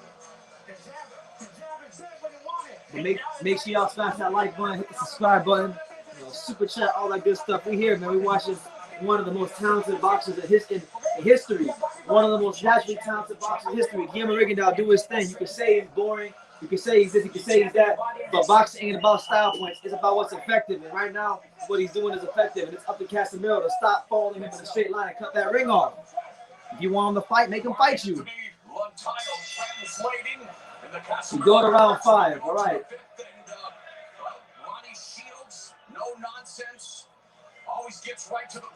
Oh, Rigondeaux just missed the uppercut. Big uppercut, too. Rounds were scored at the beginning, but clearly, Rigondeaux was the Rigondeaux Invitational track meet for a lot of that time, and it's very hard to win rounds that way. We'll probably see him in there. You see him trying to counterpunch more early in the round. Yeah, I think you do that in training. You get frustrated. You worked on something, and it wasn't. And Casimero over the shadow boxing. So Ronnie Shield now wants him to, sit in the center of the ring. Ooh. And, a couple of those rounds. Oh no! Get out of there, Guillermo. Don't let him plant his feet.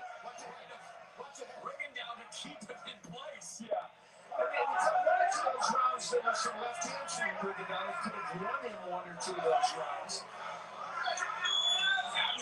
There you go. Good time from Rigondeaux. In this sport at the highest level, I know it's easier said than done from your vantage point. Seeing what you've seen thus far, would you recommend Casimero try to do a better job of in terms of trying to cut off the ring?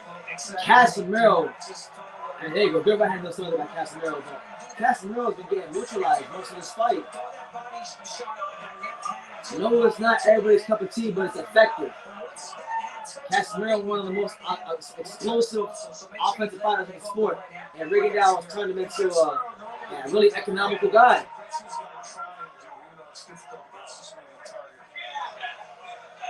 But I always say, my lead hand touches his face, his body. Believe me, my right hand is going to do so as well. So Casimero has to let go of the right hand. He hasn't yet. He's done it a few times.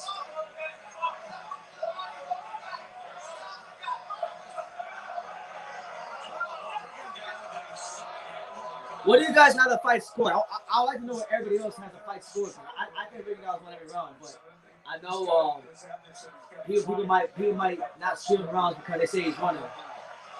Well, look, ring generalship and defense. Those are two scoring criteria. So he's been winning two of the three scoring criteria. Oh my God, Casimero raises Rigondeaux, and you can tell these punches definitely get Guillermo's attention. So you got to keep boxing him. There you go, good counter from Rigondeaux.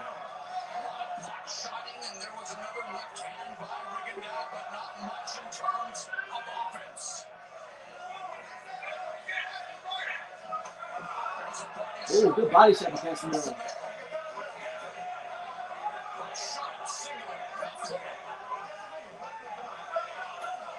Oh, nice counter left hook to the body by Rigondeaux. I think Casimero might have nicked that round. I think you might have nicked that round, Casimero. I got a 4-1. 4-1 for Rigondeaux. Weird ass fight to score.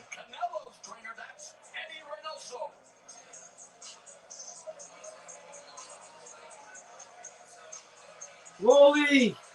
Yeah. Undefeated at 14-0 with 12 knockouts. I would say he's a bit polarizing in terms of how fans have reacted. Yeah, that's true. But hey, his confidence, definitely not a factor. He's got lots of it. That's for sure. Now, here's where Casimero did a good job of kind of holding the left hand. If you can get away with that, yeah. These later rounds are going to be so crazy to watch, bro. Can the legs of Rigondeaux hold up long enough? We're going to see. When Casimero gets him to stop moving and plants his feet and lands, it's tough. It's tough for Rigondeaux to not feel those punches at his age.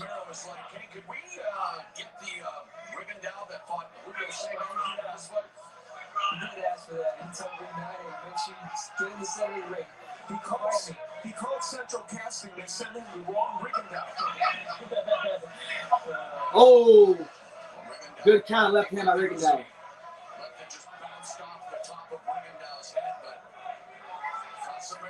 Here in round 6 between Casimero-Rigondeaux and John Real Casimero. It's your boy BT getting touched on the True School Sports Empire. What a weird fight to score. What a weird fight to score. Casimero-Rigondeaux doing a lot of what people call running around the ring. Someone said at least the Vergil fight was good.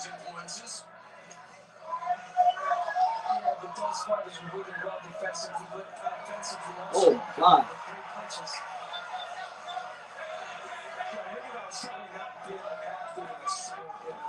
Good jab from Rigondeaux. Another jab from Rigondeaux. Man's in control right now.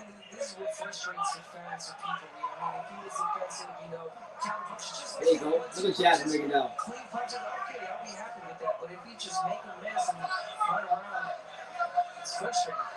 There goes Abner Morris talking about the Mexican fighters. He's running around the ring. He's not running around the ring. You can't just blame Rigondeaux. You gotta blame Casimero for attacking him and shit like an idiot. I got Rigondeaux up 4-1. It's a boring. It's not an exciting fight, but he's winning.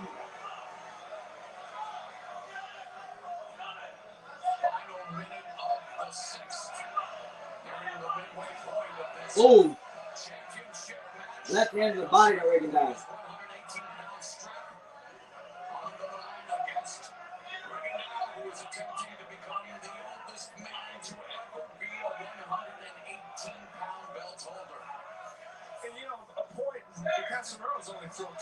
There you go. That's that old school tactic. Rigondeaux hitting Casimero on the quad, and now he's starting to turn the point with his punches.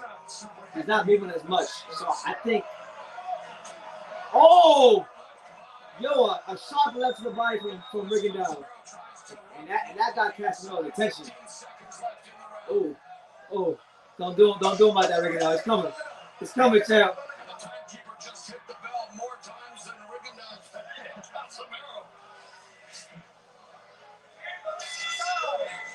Man,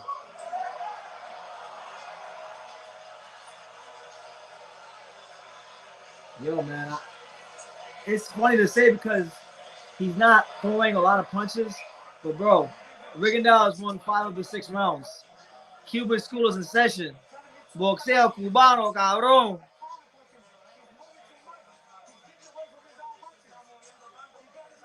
Oh shit, Ronnie Shields telling him he's running too much. Oh damn, that's not a good look. That's not a good look. Look, I'm not mad at Rigondeaux. Rigondeaux is fighting the fight that works for him. You know,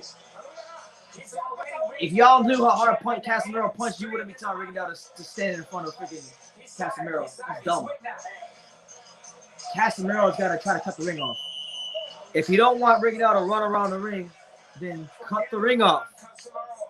Stop following the missed lines.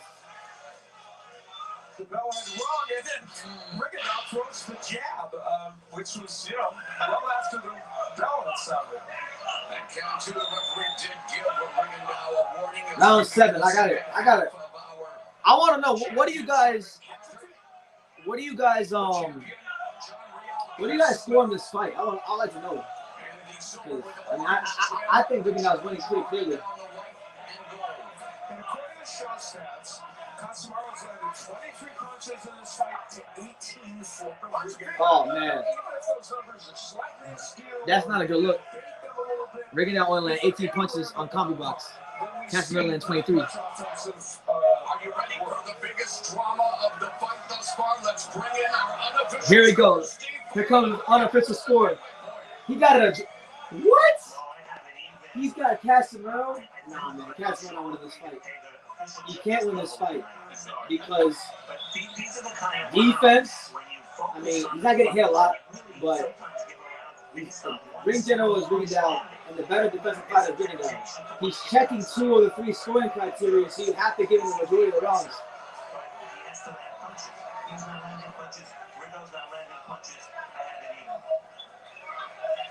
Let's call the whole thing off. Is that what he was saying?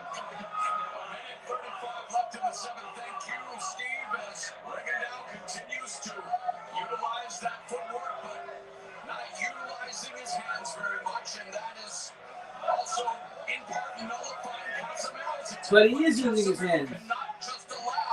There you go, good job, Rigondeaux. He is using his hands. Him using his hands is the reason why Casimero can't come in and explode. People just don't know shit about boxing. I'm not saying it's exciting, but oh, look at that defense of Rigondeaux. Look at that defense. Oh, Casimero's out here shadow boxing. He's about to get countered. It's coming. One of these rounds, he's gonna freaking throw a bomb.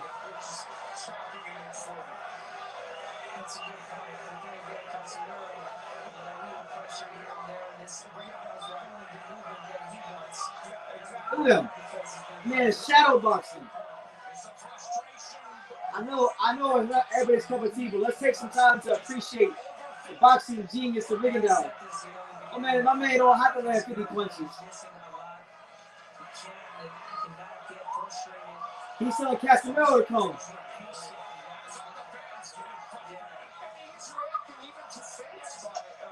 Look at that. He's jabbing, moving backwards, jabbing, moving side to side. Look at that. Boxing genius. Look at this man. Woo! Bring it, Rigo. Rigo. Let's go, champ. Let's go. He's running his way straight to the W. He's running his way straight to the W. Maybe not, though. The judges might rob him because they might, you know, I'm not going to lie to you. He's not doing himself no favors, but. As we say hello to you from Carson, California, our he is. Favorite venue to call fights here at the Dignity Health. Yeah, I think Crawford should definitely be fighting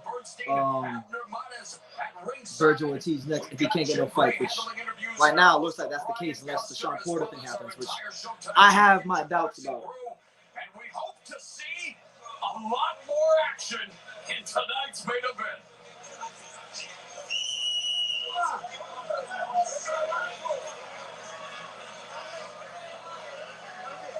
I've given Rigo almost every round except one. I think he's winning this fight easily, but I know people don't see fights the same. Because he's the ring general and he's a better defensive fighter. He's winning. He's literally winning 2 of the 3 scoring criteria of boxing that he used to score rounds. Freaking, you gonna try and play me? Tell me Rigondeaux not winning this fight? He definitely won this fight. This fight, it's a question if he can get it to work a little bit, it would help his cause. There you go. Oh, Casimero with a big little body shot. Okay. That sequence for Casimero, I'm sorry, Mark, that sequence was important. Left hook to the body, right hand, then the left hook to the head. That's what Quit running. He's running. He's running. Oh, man. Come on, Rigo. Keep running, Rigo. Put your tracksuits on. Usain Bolt. Usain Bolt, Rigo. Come on. Usain Bolt.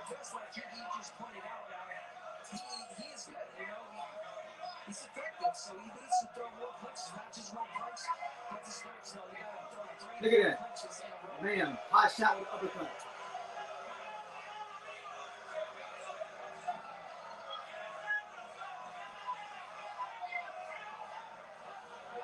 Oh. So it's also Casimero's own fault, too. That's right.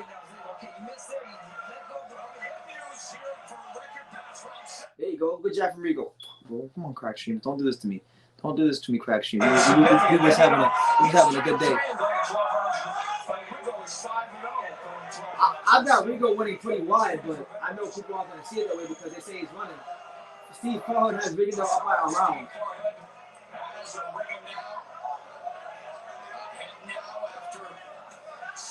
Look at this man. He's shadow boxing.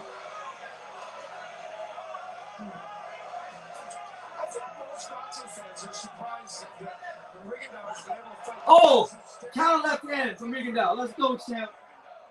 You don't want no smoke. He's running. Come on, Rigo. Put the track shoes on. Usain Bolt. Casimero wants to follow you in a straight line and fight like a Neanderthal. He just get punished like he should be punished as such because this fight, the boxing ain't about who's the toughest. It's not about who's the strongest. It's about who's the smartest. Yeah.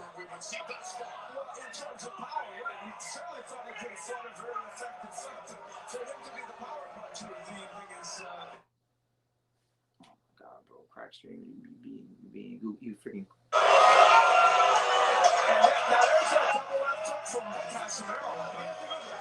Oh,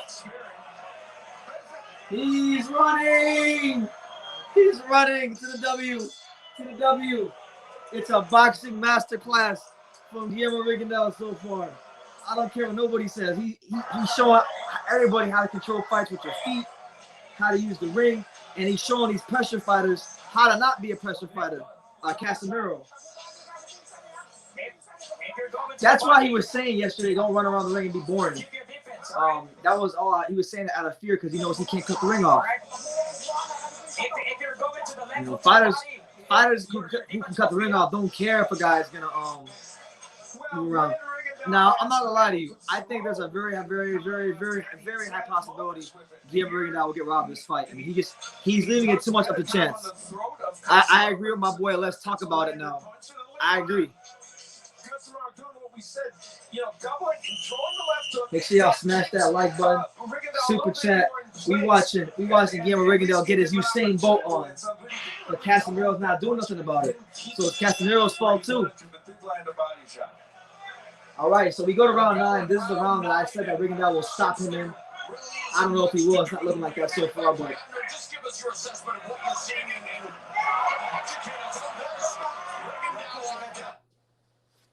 come on, bro. Crack Stream. Stop tripping, bro.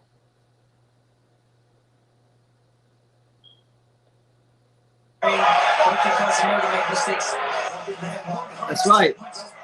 Dancing with boxers. Cuba edition. Let's go, champ. Come on, Rigo.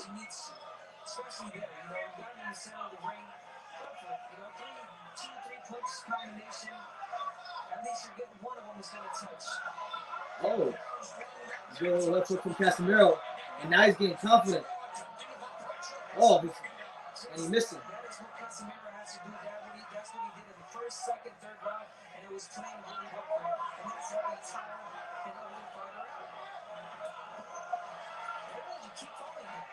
I mean, Casimero's putting pressure on there. He's got to hit with something to get his respect. He can't keep doing this. Well, maybe he can. I think this is one of Casemiro's best rounds so far.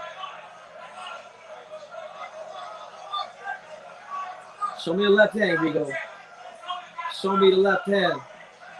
It is actually amazing that we've had 8.5 rounds of Rincon moving this much. I don't think anyone thought he had it in him to move this much. I did. I'm not saying it's a great thing. It's not creating a thrilling fight. But it's staggering that he's been able. Oh my God, bro. But it's staggering that he's been able to move this much during this Oh! Counter left hand from Rigondeaux. Yeah. And the announcers don't say shit about it. He just literally hit Casimero with a flush left hand counter and they didn't say a damn thing about it. Because they're over here hating on him.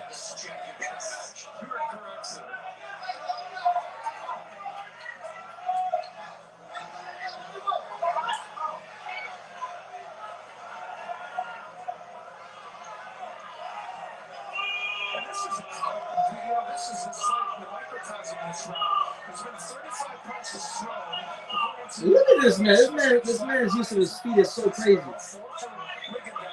Come on, man. I'm gonna get my prediction wrong because of you, Rigo. He's not stop running, man.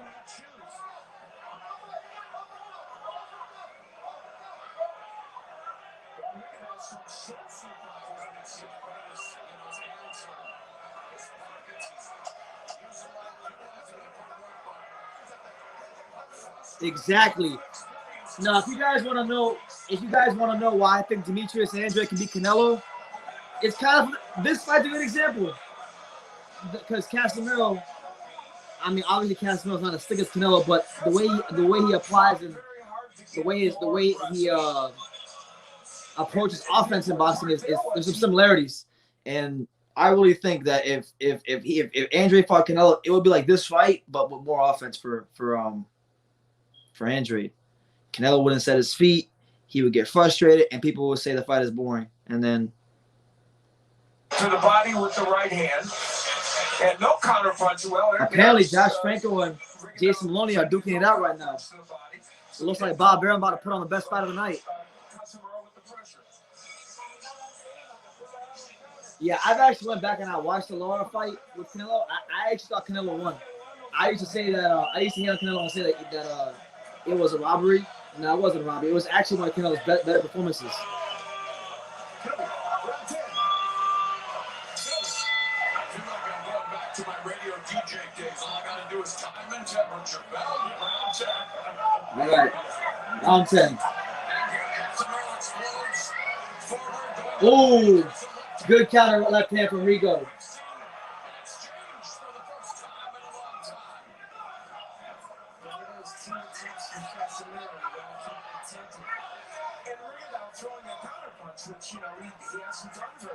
Casimero is breathing very hard through his mouth. He's very tired of chasing this man around the ring. So this could really bode well for Rigondeaux if he finds the right time to counterpunch. And Steve Farhood actually has Casimero winning by a round, which I do not agree with at all.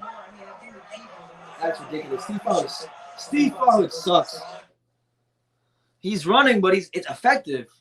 And if you actually use the criteria, I don't make up the scoring criteria in boxing. I just follow them. Effective aggression, defense, ring generalship. He's easily winning 2 of those 3 scoring criteria to think he's winning the round.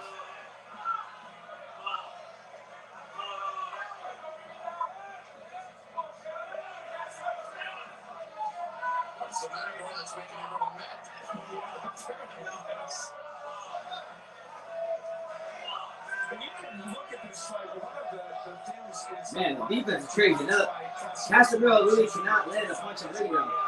It's very hard for him to land anything. So Rigondeaux, for the love of God, please shoot a straight left hand. He's right there. He's gonna get hurt if he lets go it.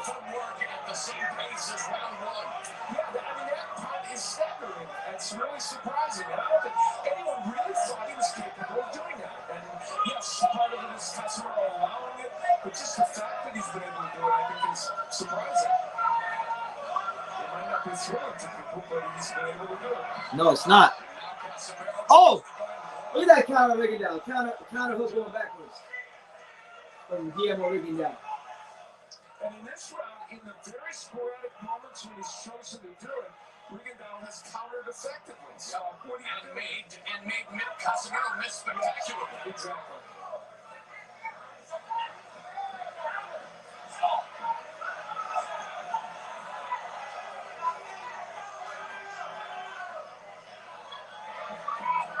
There you go, good jab from Rigondeaux. Counter, the jab that lands for Rigondeaux.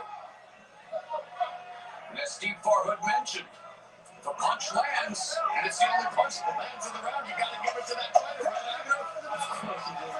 right? Ooh, great counter from Rigondeaux, and then he pivots out and makes Casimero miss again. That boy's tired. Casimero one hit the showers.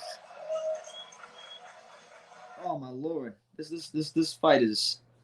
I mean, it's not gonna go down in history as a great fight or anything like that, but man, maybe we should have watched the Mahoney Franco fight. Jesus, who's winning that fight?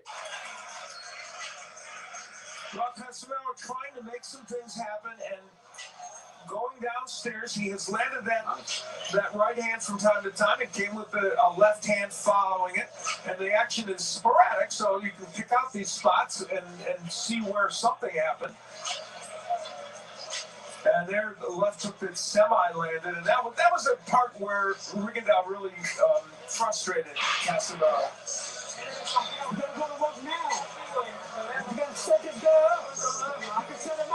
Lonnie Shields is begging Rigondeaux to set this guy up.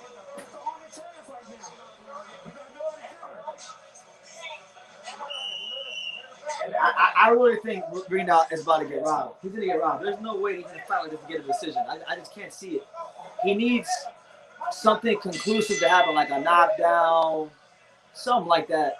Inquiring minds want to know what's more frustrating, fighting Rigondeaux or watching Rigondeaux. Apparently training Rigondeaux. Here's the point. He seems convinced, or maybe saying it to motivate him. He seems to think Rigondeaux is behind the decision. He may or may not be. Honestly, I don't know. You know what it is? I'm sorry, I have to cut you. Yeah, that's okay. As a coach, I think he saw a different Rigondeaux. All right, so round 11 of Rigondeaux Casimero. That's exactly right. Man, it's been. I'm not lying to you guys. I'm enjoying the defense, but Rigondeaux is not doing himself in favors. He really isn't. Like, he really isn't. To echo what you said before, we have huge respect for the boxing skills of Rigondeaux. You know, he's clearly even effective. Oh my God, come on, Rigo. I was gassed at first, but you gotta do something. Steve Farhood has to fight 95, dead even going into the round. So what does he know?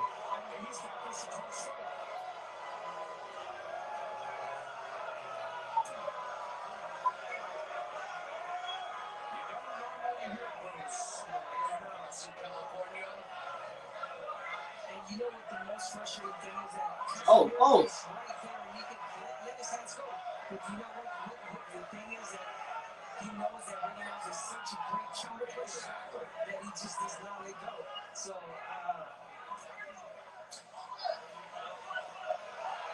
Casimero throwing some heavy shots in the clinch. Yeah. This is my 2021 fight of the year. This is the best fight of 2021. Yeah.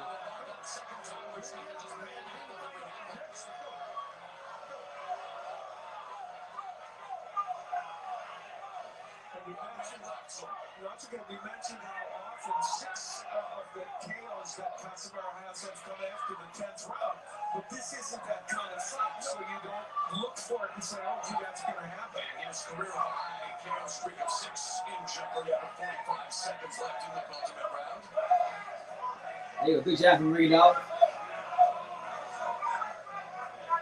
Rigondeaux's lost just once in his career. Mentioned against one of his never wrestling Lomachenko in a fight winner. Rigondeaux went up to 130 pounds for tonight in 118. Man, defense Rigondeaux is masterful, but you gotta throw something. I don't hear anyone yelling defense like you do at football games out there. it's true.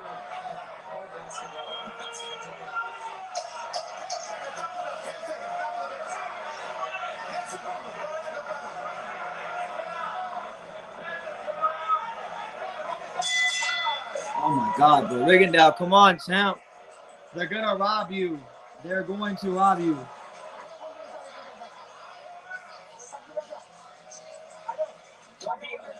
Don't be confident, all right? What do you guys think?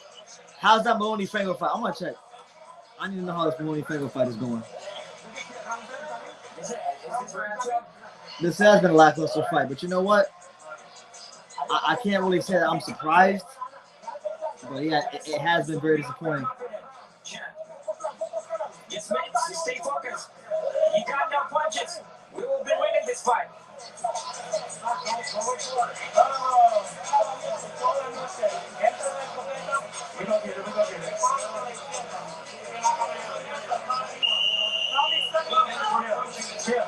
All right, the 12th and final round. Here we come. Here we come.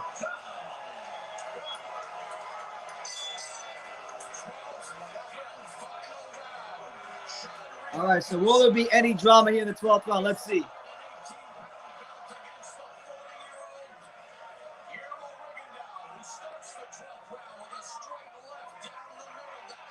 Yeah, that was a big left hand from Rigondeaux. I didn't see it, but I heard it. You can count on your one hand the amount of combinations from this fight. They probably mostly comes from Casimero. Steve Farhood has Rigondeaux up by a round.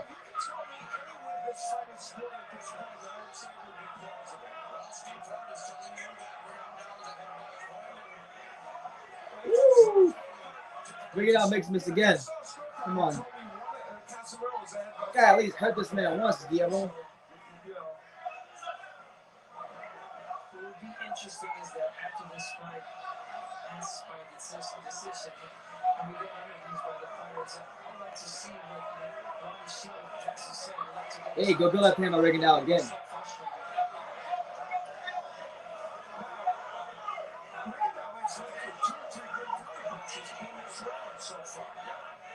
So the reason we need to point that out is so few punches land in these rounds and so few are clean.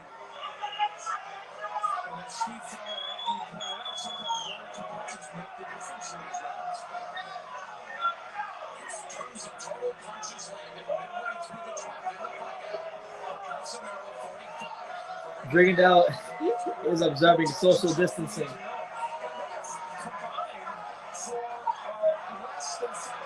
Rigondeaux has landed only 2 less punches than Casimero, and he's landing on a 4% connect, a higher connect percentage.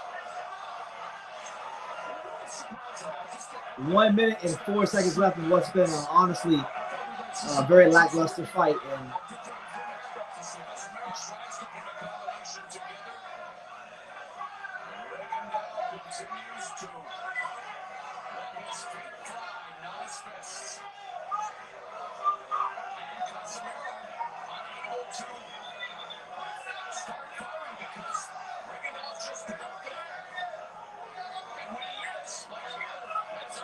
oh my God, bro. Casimero stays missing. Hey, you know, George Foreman had a great quote about boxing, and I actually think it applies directly to Rigondeaux. He said boxing is like jazz. The better you do it, the less they appreciate you. And that's the truth, man. Because the shit he does in the ring is the stuff that I see kids in the boxing gyms do for drills. And he does, and it looks like when he's in the ring, he's just doing boxing as a drill.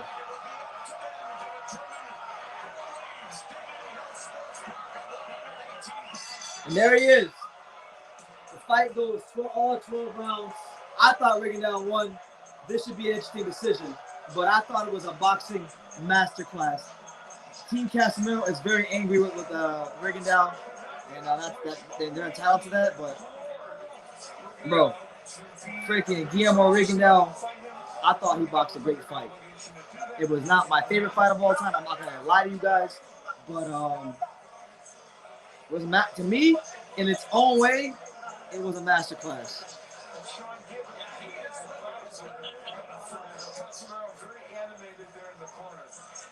I don't understand. Like they know what they're getting themselves into when they fight Rigondeaux. So why don't they try to cut the ring off? Why don't they work on that in the gym? Why does all the blame fall on him? He has never been worried about what people will say about performances. That's what I'm saying. Terrence Crawford on Twitter said I don't know what they're talking about. Rigondeaux is winning this fight hands down. It's not even close. It's not even close. Easy ass fight. I almost thought that he was getting the idea that his boxing wasn't too marketable. I thought Rigondeaux won like 10 rounds at least, at minimum. At minimum. Shot my guy game. He says they should rematch tomorrow. Maybe they should. The reason why they were looking forward to this fight, based on the last 2 performances that Rigondeaux had. Some people prefer fighting. Some people prefer boxing. You say it's right.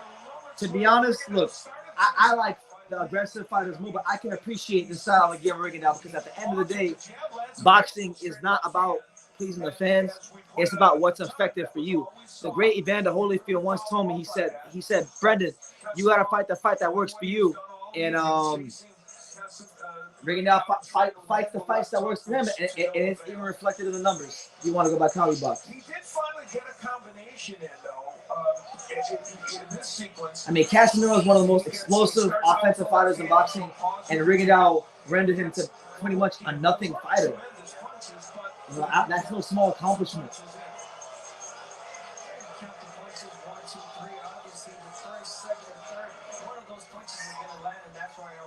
All right, so you be patient with decisions. It's your boy BT.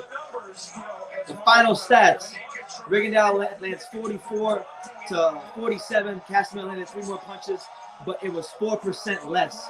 So the more efficient fighter was clearly Guillermo Rigondeaux.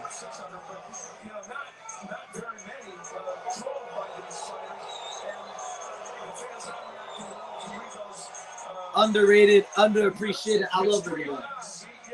He's had way more boring fights than that one. I'll tell you that.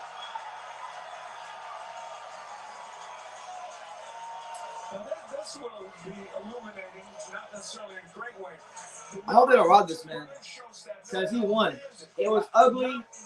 People don't like it, but he won. Rigondeaux won the fight. It's not a close fight. They're only making it a close fight because of preference. Well, we do have a decision. We are waiting with bated breath. Here's Jimmy Lennon Jr. Ladies and gentlemen, after 12 rounds of action, we have a split decision. Of course. Here we go. Judge at ringside. It's going to be Casimero. 115 to 115 It's going to be Casimero. in favor of Guillermo. Yep. Rigondeaux. They always give it to the guy that lost first. So it's going to be for Casimero because he has a Sean Gibbons PBC manager connect. It all comes down to who you know in boxing. It's never about who actually won the fucking fight. It's coming. It's coming. I already know it's coming. It's coming. What's with that 117 and 111 score? He's done. And still, oh my God, that's horrible. That is horrible. What a disgrace. What a disgrace to boxing. What a fucking disgrace to boxing. Oh my God, when will it stop?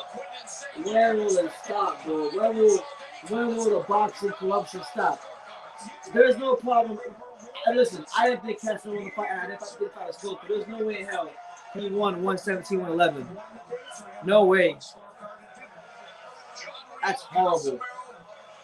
That is horrible. I have a lot to say about this. We're gonna see his interviews. I'll talk a little bit for like 2 minutes, and then I'll do my post-fight review video, and I'll get ready to go to church tomorrow and continue the rest of my life because it's getting ridiculous. Shadard Bunch got robbed. Mikhail Fox got robbed. Now Guillermo Rigondeaux gets robbed. Disgrace. Disgrace. He didn't lose that fight. It was boring. Yeah, he ran. Whatever. But he won. It was effective. You know, I'm excited because, you know, Rigondeaux is a good boxer and 2 times Olympians. 2 times Olympic. Yeah, 2 times Olympic gold medalist. So I'm worried because he said no run. Because okay, no run, no run. You 3-round finish. I killed first round, but you know, no decision. The referee, but I hit the yeah. Right. Oh. You know, we're trying to fight the good fight here on True School Sports, and I'm just like, I'm getting numb to it all, man. Like, I'm not saying you gotta like his style, but man, fuck, bro. Boxing is about what's effective. It's not about what's what you like or what makes you horny when you watch these niggas fight. Like you gotta honestly look at what's effective and score off the 3 scoring criteria of boxing, and they're not doing that. They're not doing that. Sean, help us out. What he's saying, he's very frustrated. It's embarrassing. The man came in the best shape he can to come into real fights to give the fans what they want. And that was embarrassing. They should hold up that man's purse. That was one of the worst displays of a fight I've ever seen. Is this your opinion, or is this what he's saying in Filipino? Man, shut up, Sean Gibbons. Bitch ass Sean Gibbons talking about one of the worst ways. Fuck you, nigga. Shut up. No, the worst plays of the fight. Someone wants to smack the fuck out of Sean Gibbons for being disrespectful to Rigondeaux. On 47 punches. Okay, that can be like, a bad round for you sometimes. I have no words. I'm out of words. Why were you unable to cut off the ring and connect? You know, my expectation is a knockout because I want knockout. And I'm a Casimero fan. I like Casimero, but this is. But I will do my best to knock him out. But Rigondeaux is always running. He's not running. You can't cut the ring off. You can't cut the ring off. Why is it his fault? All right, so what's next? Inoue, Donaire, what would you like to do? This is my plan. 3 people. First, Rigondeaux finish. Yep. And second, Donaire. And next, Inoue. That was colorful. Okay, congratulations. Guillermo. Fuck Sean Gibbons, bro. Seriously, fuck Sean Gibbons. Do you feel that you won this fight, and if so, why? Claro que sí, es que soy la frustración de todos los pesos chiquitos. Por eso ninguno quiere pelear conmigo. Nobody wants to fight with me because that's my game plan. I'm frustrated by boxers. The game plan has to be throw some punches. He threw 44 punches in this fight. No, he landed 44 punches, Jim. He landed 44. Get your facts straight, Jim. Lo suficiente, lo necesario para ganar bien convincente. That's the necessary amount of punches that I needed to win this fight. And then he's right. He rendered him ineffective, and he. Bro. It's a tremendous display of fitness and defensive fighting, but to not be able That's disrespectful, man. He has a loss in the husband of John Will Casimero. Like, no disrespect, but that's ridiculous.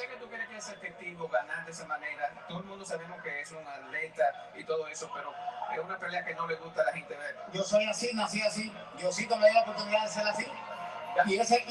Y ese es mi alma, por eso yo gano. That's why I win. That's what God gave me those skills, and that's how I display them. Fans obviously have expressed displeasure in your style before. Do you think that affects the judges at all because the fans are booing your performance? Los fanáticos, claro, cuando están abucheando aquí porque no les gusta el estilo de ustedes. ¿Tú crees que eso puede afectar a los jueces? No, para nada. Eso es lo que me hace especial y ser diferente. Por eso soy único. That's why I'm unique. It's my style, and that's the only one I know. You're 40 years old. What's next? Tiene 40 años. ¿Qué es lo próximo? I mean, if landing 3 less punches than your opponent and then making him land 4% less and rendering one of the most explosive offensive fighters in boxing for the whole fight is running, then I want to learn how to run. I want to learn how to run. People don't score fights on what's effective. People score fights on what they like. And that's how it is. That's why they always say in boxing, it depends on what you like. And I honestly, look, I'll be honest. I was having fun watching the fight. I was going for Rigondeaux. I'm a fan of both fighters. I've met them both. They're both lovely people. I have no problem with Casimero. I have no problem with Rigondeaux. Preferably I like the aggressive style more, but I can look at a style what Rigondeaux is doing and see the beauty in it. Because to make a fighter like Casimero miss as much as he was doing, it's not easy to do. And he didn't, truthfully, look, because Casimero couldn't cut the ring off and couldn't close the gap, he didn't have to land a lot of punches to win. But I already knew, because I just know how boxing works. Like, that's why, I'm upset, but I'm not. I don't get worked up like I used to. But I definitely feel for Rigondeaux because, boxing's a lot like life. Some people have different skills in life. Some people are good at talking. Some people are good at sales. Some people are good at athletics. Some people are good at, people have different skills, and you got to fight the fight that works for you. And he fought the fight that works for him. Casimero can't cut the ring off. He didn't cut the ring off, and there's no blame placed on him. There's no blame placed on Casimero for not cutting the ring off. It's all he's just running. Well, as much as he ran, he landed almost the same amount of punches as Casimero, and he did it in a more efficient manner. So how can you say he's not the winner of the fight? How can you say that? Come on, man. And then it's ridiculous because everybody always says he's running, and then when he knocks the fuck out of Julio Ceja, nobody gives him credit for it. When he puts on a masterclass against Donaire, it gets understated. So it don't matter, bro. People just want to hate on Rigondeaux. And mind you, I don't even like Rigondeaux is not anywhere close to my favorite fighters. But I have an obligation to what's right. And Casimero, I love Casimero. Huge fan of Casimero, believe it or not. Big fan of him, and I became a big fan of him even more when I met him last year. But there's no way in hell he won that fight. This fight was not even close. It wasn't even close. And I don't like that's not my favorite style, but he did not win this fight. I'm just keeping it 100 with you. Like, now, if Casimero and Donaire fight, Donaire's gonna beat the brakes off Casimero. That's an easy fight for him. Easy fight. Like Terrence Crawford doesn't agree with it. Terrence Crawford said Rigondeaux won the fight, so make it that what you will.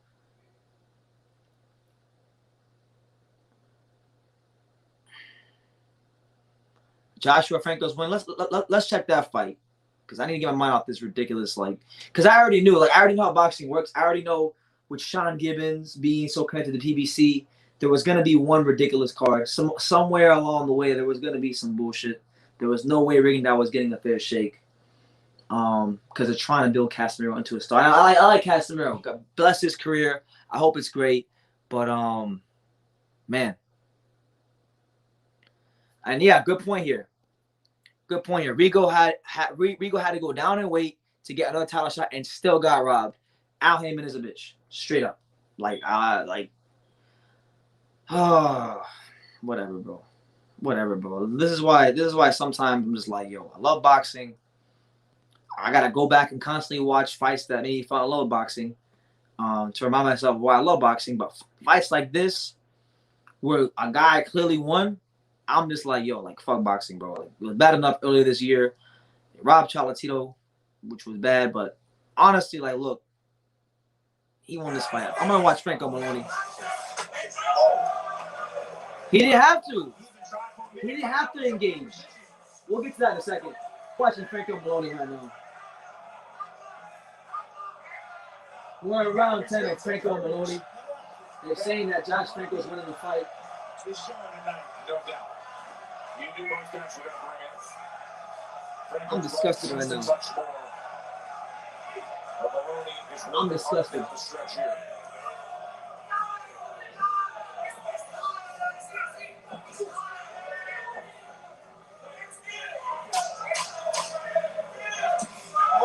Good uppercut from Franco.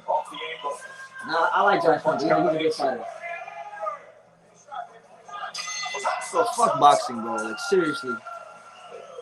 Seriously, man. It's not about what you like. It's about what's effective.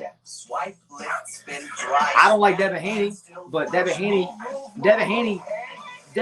fights that were just as boring as that, and people praise him for it. Devin Haney's been in some straight snooze fesses. Shakur Stevenson, when he fought the African cop, who was not even anywhere close to as good as Casimero in his weight class, he fought the African cop in one of the worst fights you're ever going to see. People suck Shakur Stevenson off to no end. But when it comes to Rigondeaux, they don't keep that same energy. Why can certain fighters move around the ring and they don't call running for those fighters, but when Rigondeaux does it, it's running? It's hypocritical, and all it comes down to is perception. All it comes down to is perception. The promoters tell you that Shakur Stevenson is this great boxer, and they tell you that Devin Haney is a great boxer, and they don't tell you that about Rigondeaux. They tell you run, so that's the narrative they run with. And once a narrative is established, you can't break it. I'm done, bro. I'm going to the beach tomorrow. I'm going to go hang out with my friend Marcos. Fuck boxing right now. Hopefully the end of this fight is good. Bottom line is this, folks. You talk about the belts all you want. You can pan the system of the WBA. These are Floyd Mayweather. I love Floyd. Didn't people say he had fights where he was ultra defensive, and everybody praised Floyd to no end, calling him a genius in the sport. seeing this high action fight tonight. You got to respect it either way it goes. Second tier, third. Why is it his fault that Casimero can't cut the ring off? He didn't need it. He didn't need to exchange to Casimero. He damn near landed the same amount of punches, if not more. You're absolutely right. Oh my God, bro. Oh, it's not his fault, bro. This man worked his whole life to be one of the greatest boxers of all time just so he could lose to Casimero, so he could take it from him. He has thrown it, but he has only landed 90% of his jabs. Good job, Maloney. Right now, it looks like Franco's trying to take this round off. I mean, yeah, okay. The thing is, people say he ran, but a lot of times when he was running around the ring, he was slipping punches. He was making Casimero miss, and defense is a scoring criteria. It's a freaking scoring criteria.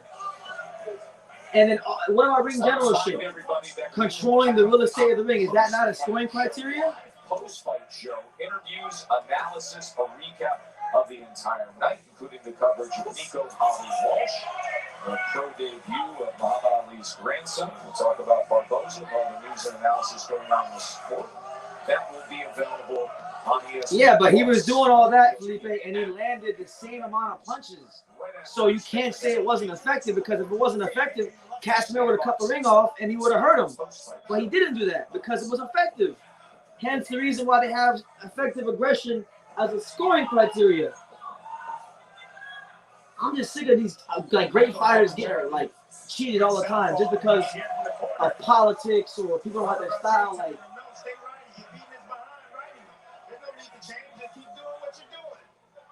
and then Sean Gibbons gonna fix his lips and say that was one of the worst ways a boxing I ever saw.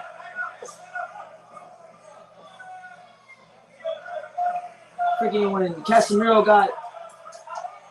lost to Joanna Sultan, that was one of the worst freaking displays of boxing I ever saw. He got his timing down. That's what he does. Yeah, hit him at will now. He in the zone. That's what I'm saying. When you're able to control the distance between you and your opponent, that's called boxing. We're all supposed to be boxing fans. And George Foreman's quote is so correct. It's so correct. George Foreman said it best.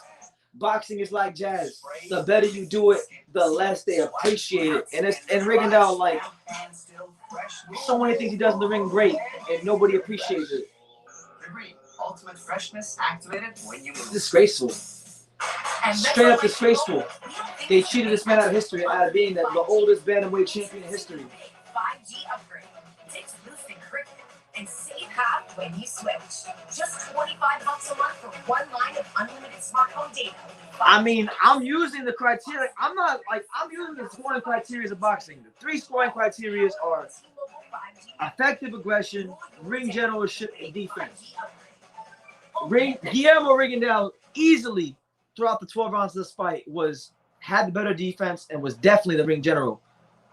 And you could even argue effective aggression because if you look at the punch stats, damn near the same, and he was more efficient. 12th and final round of the third fight. The way we see it, we favor Franco to this point. All it comes down to is people just have their preferences. Everybody wants to see aggressive fighters. Rigo is not an aggressive fighter on a routine, but he's not. That's not his style. So he fights the fight that works for him. But people think you gotta go blood and guts. But clearly, if it didn't work, Casimero would have knocked his ass out the same way Lomachenko did. If freaking when he fought Lomachenko, he didn't run around the ring because Lomachenko. That's not true, Felipe. You're lying. Because Chocolatito Gonzalez, when he fought Estrada, I would say Estrada was more aggressive. He probably had the higher output, but Chocolatito was the more of the effective puncher. He was the more efficient puncher too. The punch stats in that fight showed that too. I'm not biased. Truthfully, I don't like fighters like Rigondeaux because Shakur Stevenson fought a fight against Jeremiah, the cop from Africa, and he was horrible. Tries to take care with the left hand of his own. Wrapping around with another body shot was Franco. Unbelievable. Floyd Mayweather, like, I like Floyd. I like Pernell Whitaker. I love my defensive fighters. But when they do it, they're great. When Rigondeaux do it, he sucks and he's boring. I'll never understand boxing. I'll never understand certain things about boxing. I can't even watch the Maloney fight with the Franco fight happening because I just he lost the cast. He didn't lose the Casimero. He beat him. There's a hype job, and they're hyping themselves up. I'm in the best shape. I had the best hand. I feel the best I've ever felt. Franco told us he got in the best work. He worked great in camp. He's a fuller version of himself. That's what we're seeing. Good body work there from Joshua Franco.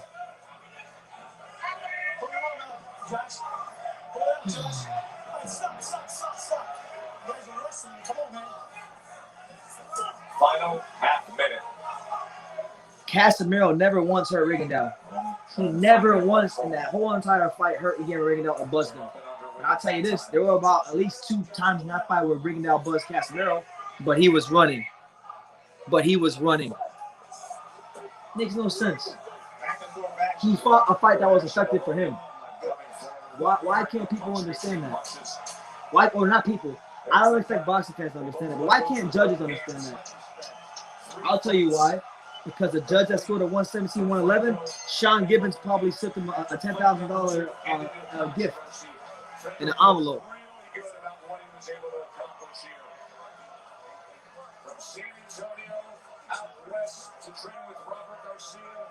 I got you, bro. I got your wrench coming right now. Hold on, man. It's your boy BT, the untouchable True School Sports Empire. I'm absolutely beside myself. I know the fight was boring. You know, I'm not gonna lie to you. In the 11th round, I was like, yo, come on, Rigo, throw some punches. But he fought a fight that worked for him. And you can't. Still fresh. Agreed. Ultimate freshness activated when you move. Pops is somewhere else right now. Your mission. Stand up to severe rheumatoid arthritis and take. Well, you gotta think about it, Felipe. You're saying he ran. You're saying Rigondeaux ran. Can dramatically improve symptoms. Where's the damn fighter? You're saying that he ran. I'm telling you he didn't run because he fought the fight that worked for him because he landed the same amount of punches. And if you go on the 3 scoring criteria, Rigondeaux swept all 3 scoring criteria. Effective aggression. He was able to not really throw that many punches and still land damn near the same amount of punches as Casimero and do it in a more efficient manner. He didn't get hit too much, and he controlled where the fight was fought. Hey, he's a world champion boxer, and he's a world champion track star. But guess what? He's still a world champion boxer. So give him his due. Make it your mission. If you can't afford your medicine, Felipe said, "Fight wasn't boring. Just trying to follow Rigo from left to right of my screen is hard work." Hey, so imagine what Casimero felt. Yeah, they landed the same punches, but Rigondeaux was more effective. He landed at a higher clip. There was a left hand he landed in the second round that buzzed Casimero, and there was a left hand at the beginning of the 12th. Both those punches are both harder than anything Casimero landed. But congrats to Casimero. You know, it's boxing. I like Casimero. Hopefully he can fight Donaire, because that's a fight that boxing needs to have.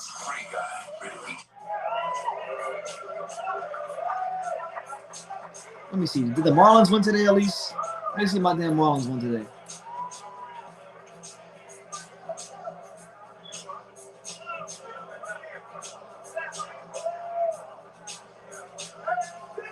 Oh, they won. Let's go. Shout out to the Marlins. 2 wins in a row. At least something good happened today. At least the Marlins won. How can you judge that ringside with no comedy box? You can look at all the punches Casimiro's missing. Bro, Casimero was damn near shadow boxing out there. You can say what you want about Rigondeaux not throwing punches, but Casimero wasn't landing anything. He was landing very little of the punches that he threw and that he committed to throw. That's how you judge it. Ladies and gentlemen, after 12 rounds here inside the Hard Rock Hotel and Casino, we go to the judges' scorecards for the official decision. Karen Holderfield, Mike Ross, and David Sutherland all score the bout 116 to 112. For your winner by unanimous decision. And still, And there it is. Joshua Franco gets the decision.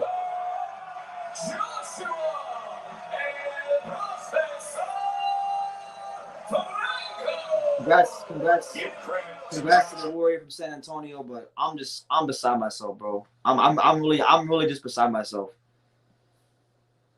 Boxing don't keep the same energy. Boxing has double standards for like everything. Like when it comes to the ace side fighters, they have double standards. When it comes to defensive fighters, they have double standards. And it all comes down to what are the narratives on your career, and do promoters put the dollars behind you, because that ultimately influences everybody's opinions. Straight up. Straight up, man. Straight up. So I'm gonna get up on out of here. It's 12:31. I've been talking all day about boxing. Great seeing you guys. I'll have my post-fight review video out very soon.